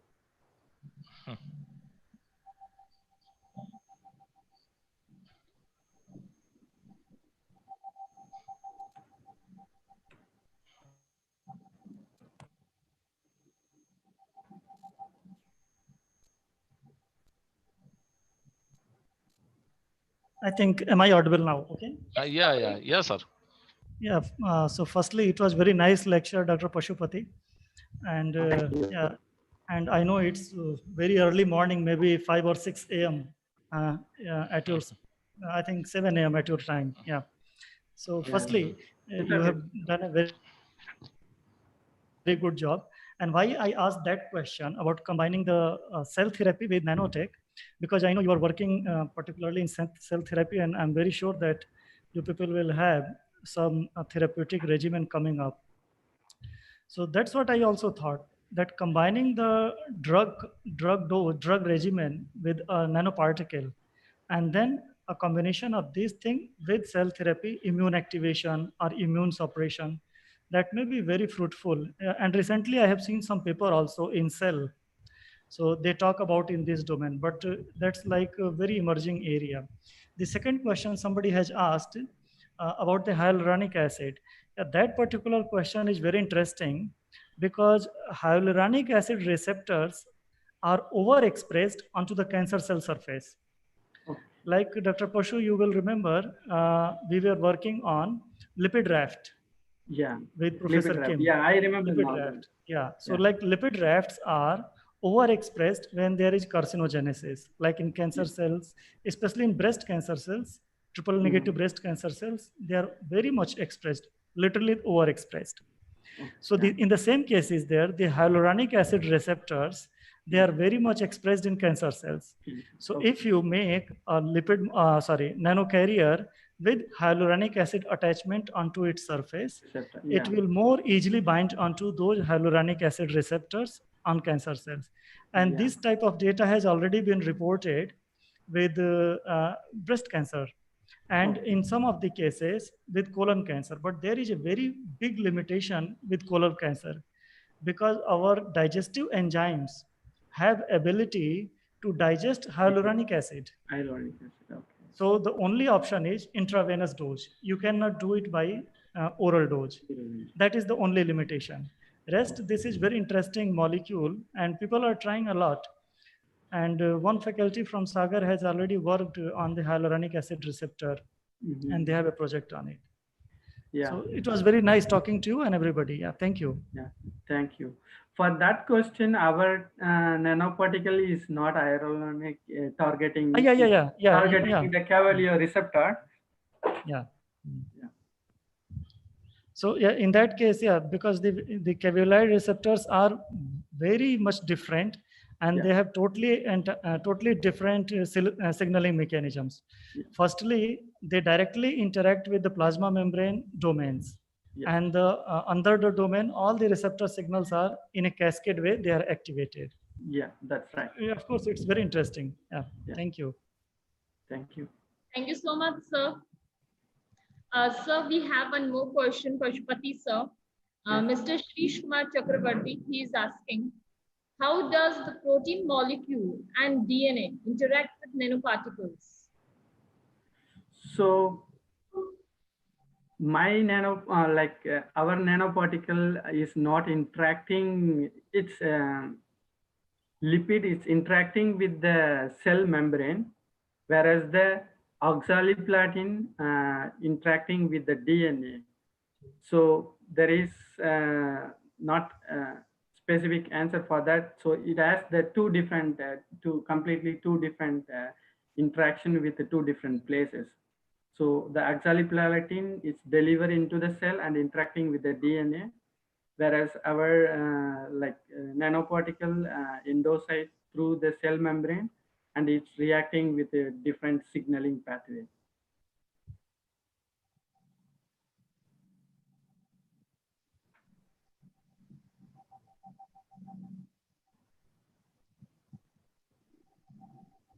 Yes, yes. Thank you so much, sir.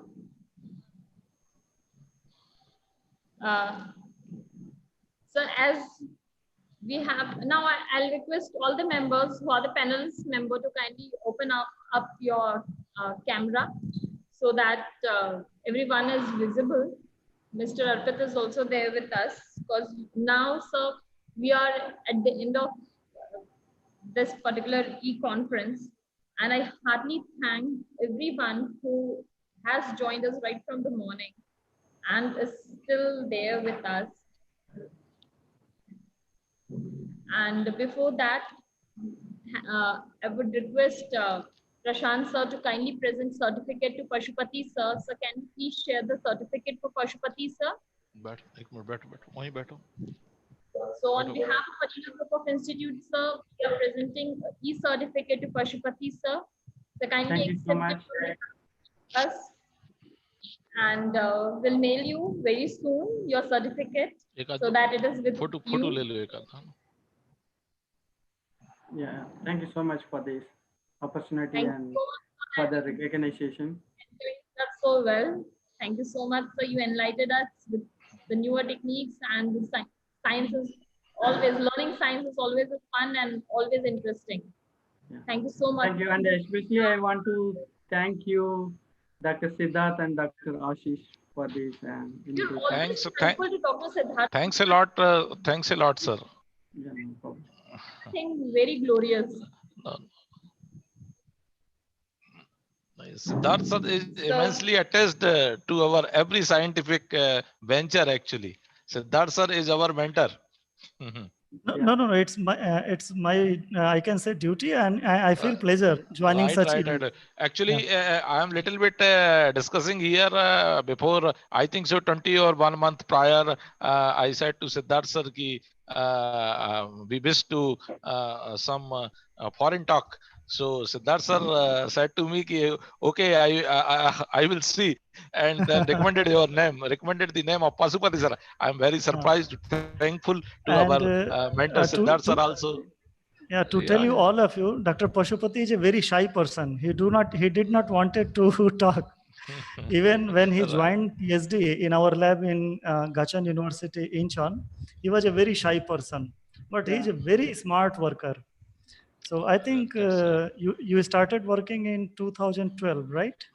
Yeah. 2011, I think so. Yeah. So he's a very smart worker, and now he's working with a company, and I'm sure they are going to develop some therapeutic regimen in terms of cell therapy, and it will come to the market and for general people. So thank you so much, everybody. Thank you, Ashish ji, Prateek ji, and Dr. Thanks a Sunil lot, Jain sir. ji. Thanks Thank you, everyone. Thanks a lot. Please speak for more 5 minutes. So we had e-posters, and the evaluators that we had was Dr. Sushil Kasal sir, we had Dr. Alok Jain, who is the principal of a pharmacy institute at Bhopal. We also had Dr. Gaurav Saraugi, sir, who is from Narsimonji Shirpur campus. So they were the evaluators. And sir, I received the names of the winners. So when it is used to be on stage, it is a great moment and a moment of cheerfulness. Ma'am, excuse me, ma'am. Yes, sir. Ma'am, Yes. Alok Pal sir is there actually. I saw Alok sir. Okay, okay. You can Yeah. Panel में ले लीजिए उनको, panel में ले लें. आ गए. So Alok sir is here. I welcome to you, sir. I'm heartily thankful to you that you are after so many efforts. So the poster evaluation was done, and we received the results, which has been combinedly given by the evaluators. The third position has been grabbed by Mr. Shirish Chakravarti. Yes, Alok sir will be saying few words after some time. The second holder is Miss Dimple, and the first position in the e-post presentation is with Miss Amreen. So I congratulate all the three winners. So once again, I repeated, the first one is Miss Amreen, the second is Miss Dimple, and third is Mr. Shrish. So I congratulate all the winners. And in the meantime, let me please summarize the whole conference. That today, the conference that we are holding was inaugurated by the chief guest, Professor Shailin Saraf sir, who is also the Vice President of Pharmacy Council of India. We also had Professor S.P. Vyas sir, who is immensely attached with the Adina group of institution, as he is the member who laid the first stone of the Adina, and even our director of our institute has been mentored by Professor S.P. Vyas sir. So it was a very wonderful moment when Vyas sir and Professor Saraf both were with us. Later on, we had Dr. Valeria Orlova with us. We are thankful to her that she joined us from very far. She joined us from Russia, right? Russia. Then we had Dr. Chintamani with us. We had Dr. V. Ravi Chandran with us. After that, we had after Chintamani sir, we had Dr. Sandeep Singh, and now we are having Dr. Pashupati sir with us. In the meantime, Dr. Saraugi, Dr. Alok Jain, Dr. Sushil Kasav, they all joined us, and Dr. Siddharth Mishra sir also joined us. We are heartily thankful to you, sir. You also joined us from very far. Dr. Orlova is again with us. So for a short while, I'll request Dr. Orlova. I'm very thankful to her. She's so punctual. She has joined us right from the morning, and she's still there with us. And for the whole session, for the whole day, she was joined on this webinar. So Dr. Orlova, do you want to say a few words about this E-International Conference? How did you feel? I really enjoyed to listen to all their presentations, and it was very interesting for me. So I'm glad that I was part of this event. Yeah, and I would like to thank all of participants for their presentations. Okay, thank you so much. Thank you so much, ma'am. I'll also request Siddharth Mishra sir, would you like to please say a few words, sir? How did you feel? Because you were also attached with us, like you were with us for a very long time during this webinar.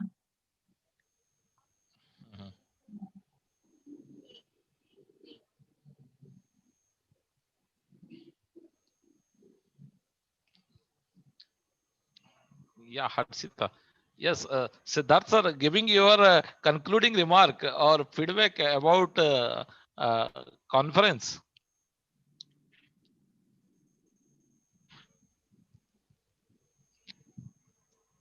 Yeah, actually, I'm trying. Yeah. Firstly, I think it was one of the wonderful organization starting from the early morning, and Professor Vyas is kind of my mentor. So I really wanted to listen him this morning, and he is a fantastic orator, not only an academician, he is a very nice person and somewhat a person whom you want to listen every time. So from that time, I'm the vice president of the PCI, and everybody was nice. Dr. Orlova was really very nice because I have very much interest in herbal medicine. And in fact, my major research work is on phytochemistry and herbal medicine. So maybe I would like to write you sometimes. And also we are working on synthetic drugs for the anti-cancer and anti-diabetic agents. Overall, the organization was very nice. I'm very sure that students would have been benefited. And what I feel that maybe you could have continued for one more day because you had really lot of content to make it 2-day conference. Or maybe it can be, continued as a series, maybe next time with a more audience and something like maybe, earlier you have organized a single theme. Yeah, that will be very nice. So everything is perfectly nice. And I thank you all the organizers from Dr. Sushil Jain, Dr. Prateek Jain, and Dr. Ashish, Dr. Harshita. So thank you, everybody. Thank you so much. Thank you so much, sir. Prashant, sir, can we please present a certificate to Dr. Siddharth Mishra, sir?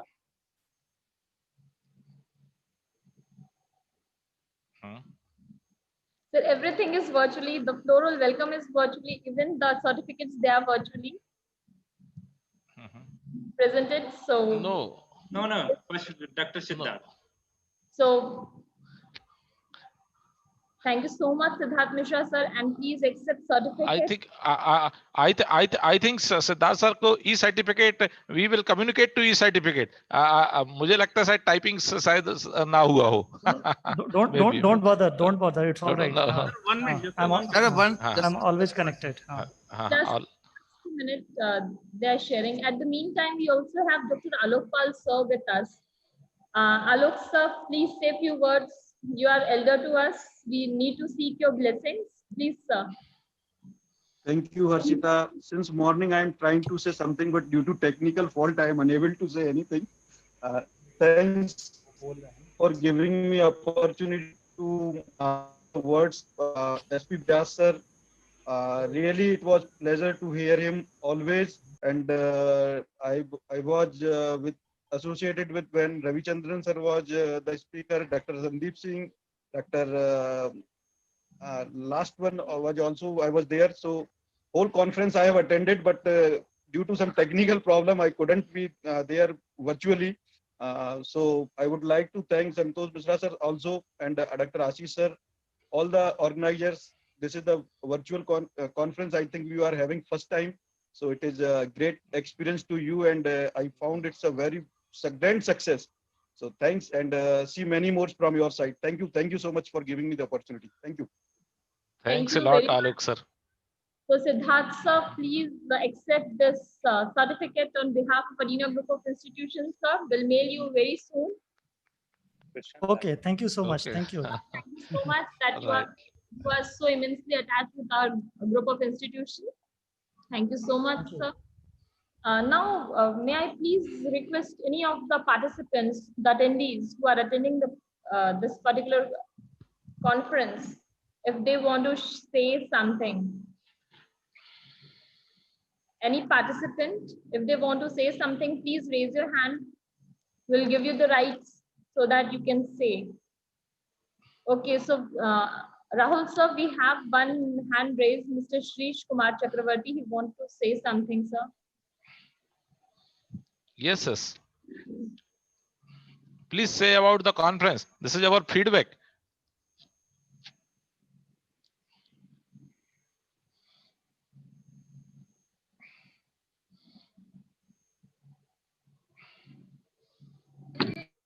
Okay, Dr. Pavan has also joined us.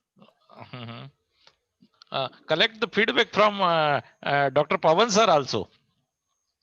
Pavan sir, am I audible to you, Pavan sir? Yes, you're audible. So we had a wonderful talk at the morning, and now we are just at the valedictory time is there now. So yeah, I have would you been like to... following your poster presentation as well as the session in YouTube. Yeah, I have not joined Oh. in Zoom, but I have following you in YouTube. Yeah, Oh, Prateek, sorry. send me the link also. Yeah, all the sessions are nice, and particularly the way you organize this e-poster also, it's good. Okay, thank you very much. Rahul sir, can you please give rights to Mr. Shrish Chakravarti? He's a participant. He wants to say something.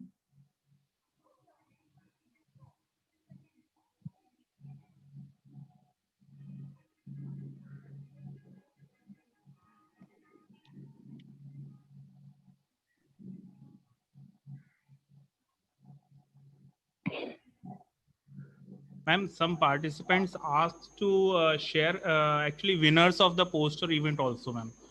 So can you again The winners of the poster? Poster. Okay, you can tell us further. May I please repeat the winners once again? Yeah. The first prize has been bagged by Miss Amreen. The second one is by Miss Dimple. And the third position has been bagged by Mr. Shrish. I have Shrish Chakravarti here also. You want to say something? Shrish, you can please switch on your... Yes. You can unmute your microphone and you can share. Hello. Yes, you Hello. are... Thank you, institution and AICT, for giving me the opportunity over the speaking the topic of the DNA nanostructure and gaining some knowledge about DNA and its vector and its future aspects. I'm very thankful to the Adina institution and for meeting me some very legendary gentlemen of other countries and doctors. So I wish कि मैं कभी इनसे मतलब ma'am आगे in future इनसे मिलूं और personally कुछ हमें अगर कोई डाउट हो तो मैं इनसे पर्सनली मिलकर और वो डाउट क्लियर करूं और ma'am we will share their email address and contact number. Yes. Okay, so you sir. can contact them. No issue. Yes, sir. Okay, That's thank my you. only the wish. Okay. Thank you, sir. Okay, And beta. congratulations to you. Anyone else who want to say something? I think that's all for the day. Once again, I thank everyone. I thank Dr. Orlova that she has joined our conference. She gave her consent that she'll be there and she is here right from the morning till evening. Thank you very much. Thank you. We thank Dr. Siddharth Mishra, sir. We thank Dr. Pawan, Dr. Alokpal, sir, Dr. Pashupati, and we also thank the ICT, all the members of our institution, the faculty, the technical team, Prashant sir, Rahul sir, Abhishek, Naresh, and everyone who made this conference, the e-poster organizers, both of them, Mr. Pushpendra and Mr. Rahul, they worked really very hard. Sorry, Mr. Pushpendra and Mr. Saurabh, they really worked very hard to make it possible. All the participants who joined us. And at last, I'll request Dr. Ashish Jain sir to kindly say a few words and thank all the participants, all the guests, all the speakers, and all the organizing team.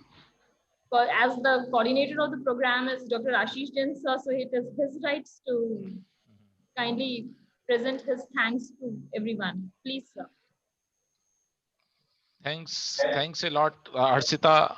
Nicely conducting whole entire e-conference schedule.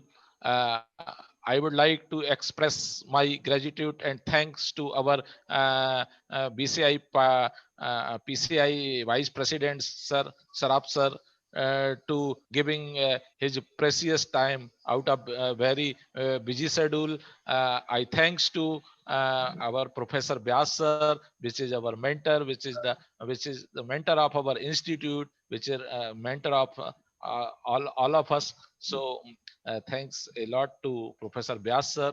I would like to express my thanks to Pavan Chintamani sir, Sandeep sir, our Pasupati sir, Valeria madam, and Valeria madam, followed by Alok Pal Jain sir, Dr. Sushil Kashav sir, Gaurav Saraugi sir, for giving his consent and make this scientific events very successfully. I would like to thanks our all e-poster presenters. If somebody might be some technically or somebody skip from the e-poster side, I say the word, he is always welcome in our scientific endeavors, in our scientific program. They are always welcome. They are our assets. They are our asset, always present to his work on pertaining to themes or pertaining to allied themes of the conference. तो जो यदि 2-3% यदि कुछ रह गए हैं posters, तो I welcome, और उनको भी मैं थैंक्स डिलीवर करना चाहता हूं. Meantime they are also eligible because they send their poster, so they are also eligible for getting a e-poster certificates. So welcome and thanks to all e-poster presenter certificate, including the winners of e-poster presenter certificates. Finally, I would like to thanks the Siddharth Misra sir, not only joined from the beginning of the conference, what they also conclude our conference. And finally, Harshita madam, anchor, our Prateek sir, our chairman sir, director sir, and last but not the least, Adina Institute of Pharmaceutical Science, which not only celebrates such a scientific events sponsored by AICT, All India Institute of Technical Education, Delhi. Meantime, on the occasions of 19th September, our Foundation Day of the institution is also, we had completed 16 years, successfully running of the 16 year of the Adina Institute of Pharmaceutical Science. So I thanks to every member, every family member of Adina Institute of Science and Technology, Sagar. Further, last but further not least, I thanks to AICT giving opportunities, giving a sponsorship to arrange such a wonderful scientific events along with our foreign fraternities, along with our expert, along with our scientific community. So I thanks to everyone which is associated with the conference, which is associated with the Adina Institute of Pharmaceutical Sciences. Sagar, thanks a lot to everyone. I think so. From the vote of thanks, skipping any person which associated with the with our organization of e-conferences, I included the thanks to all of you. Okay. Thank you so much, sir. Even I extend a heartfelt thanks to everyone. So thank you, everyone. Thank you, Siddharth sir. Thank you, Pashupati sir, Pavan sir, Ashish sir, Prateek sir, Dr. Orlova, Alok sir, and all the faculty members of even our institute who made it possible to organize such a webinar, because it is also a newer experience to us to organize a conference on this platform, and that to international conference. Because earlier also we organized some webinars, a series of webinars, but organizing a sponsored international conference is the first experience for our institute also. So we also extend, on the behalf of whole Adina Institute, I extend thanks to All India Council of Technical Education also, that they provided us this opportunity, they granted us the sponsorship. So thank you so much, and thank you everyone that you are a part of this conference. Thank you so much. So I think so. May I please take the permission from all the guests that can we please end up this webinar? Yeah, definitely. Yes. Thank you very much. Yes. Thanks a lot. Thank you. Thank you. Thank you. Thank you. Yeah.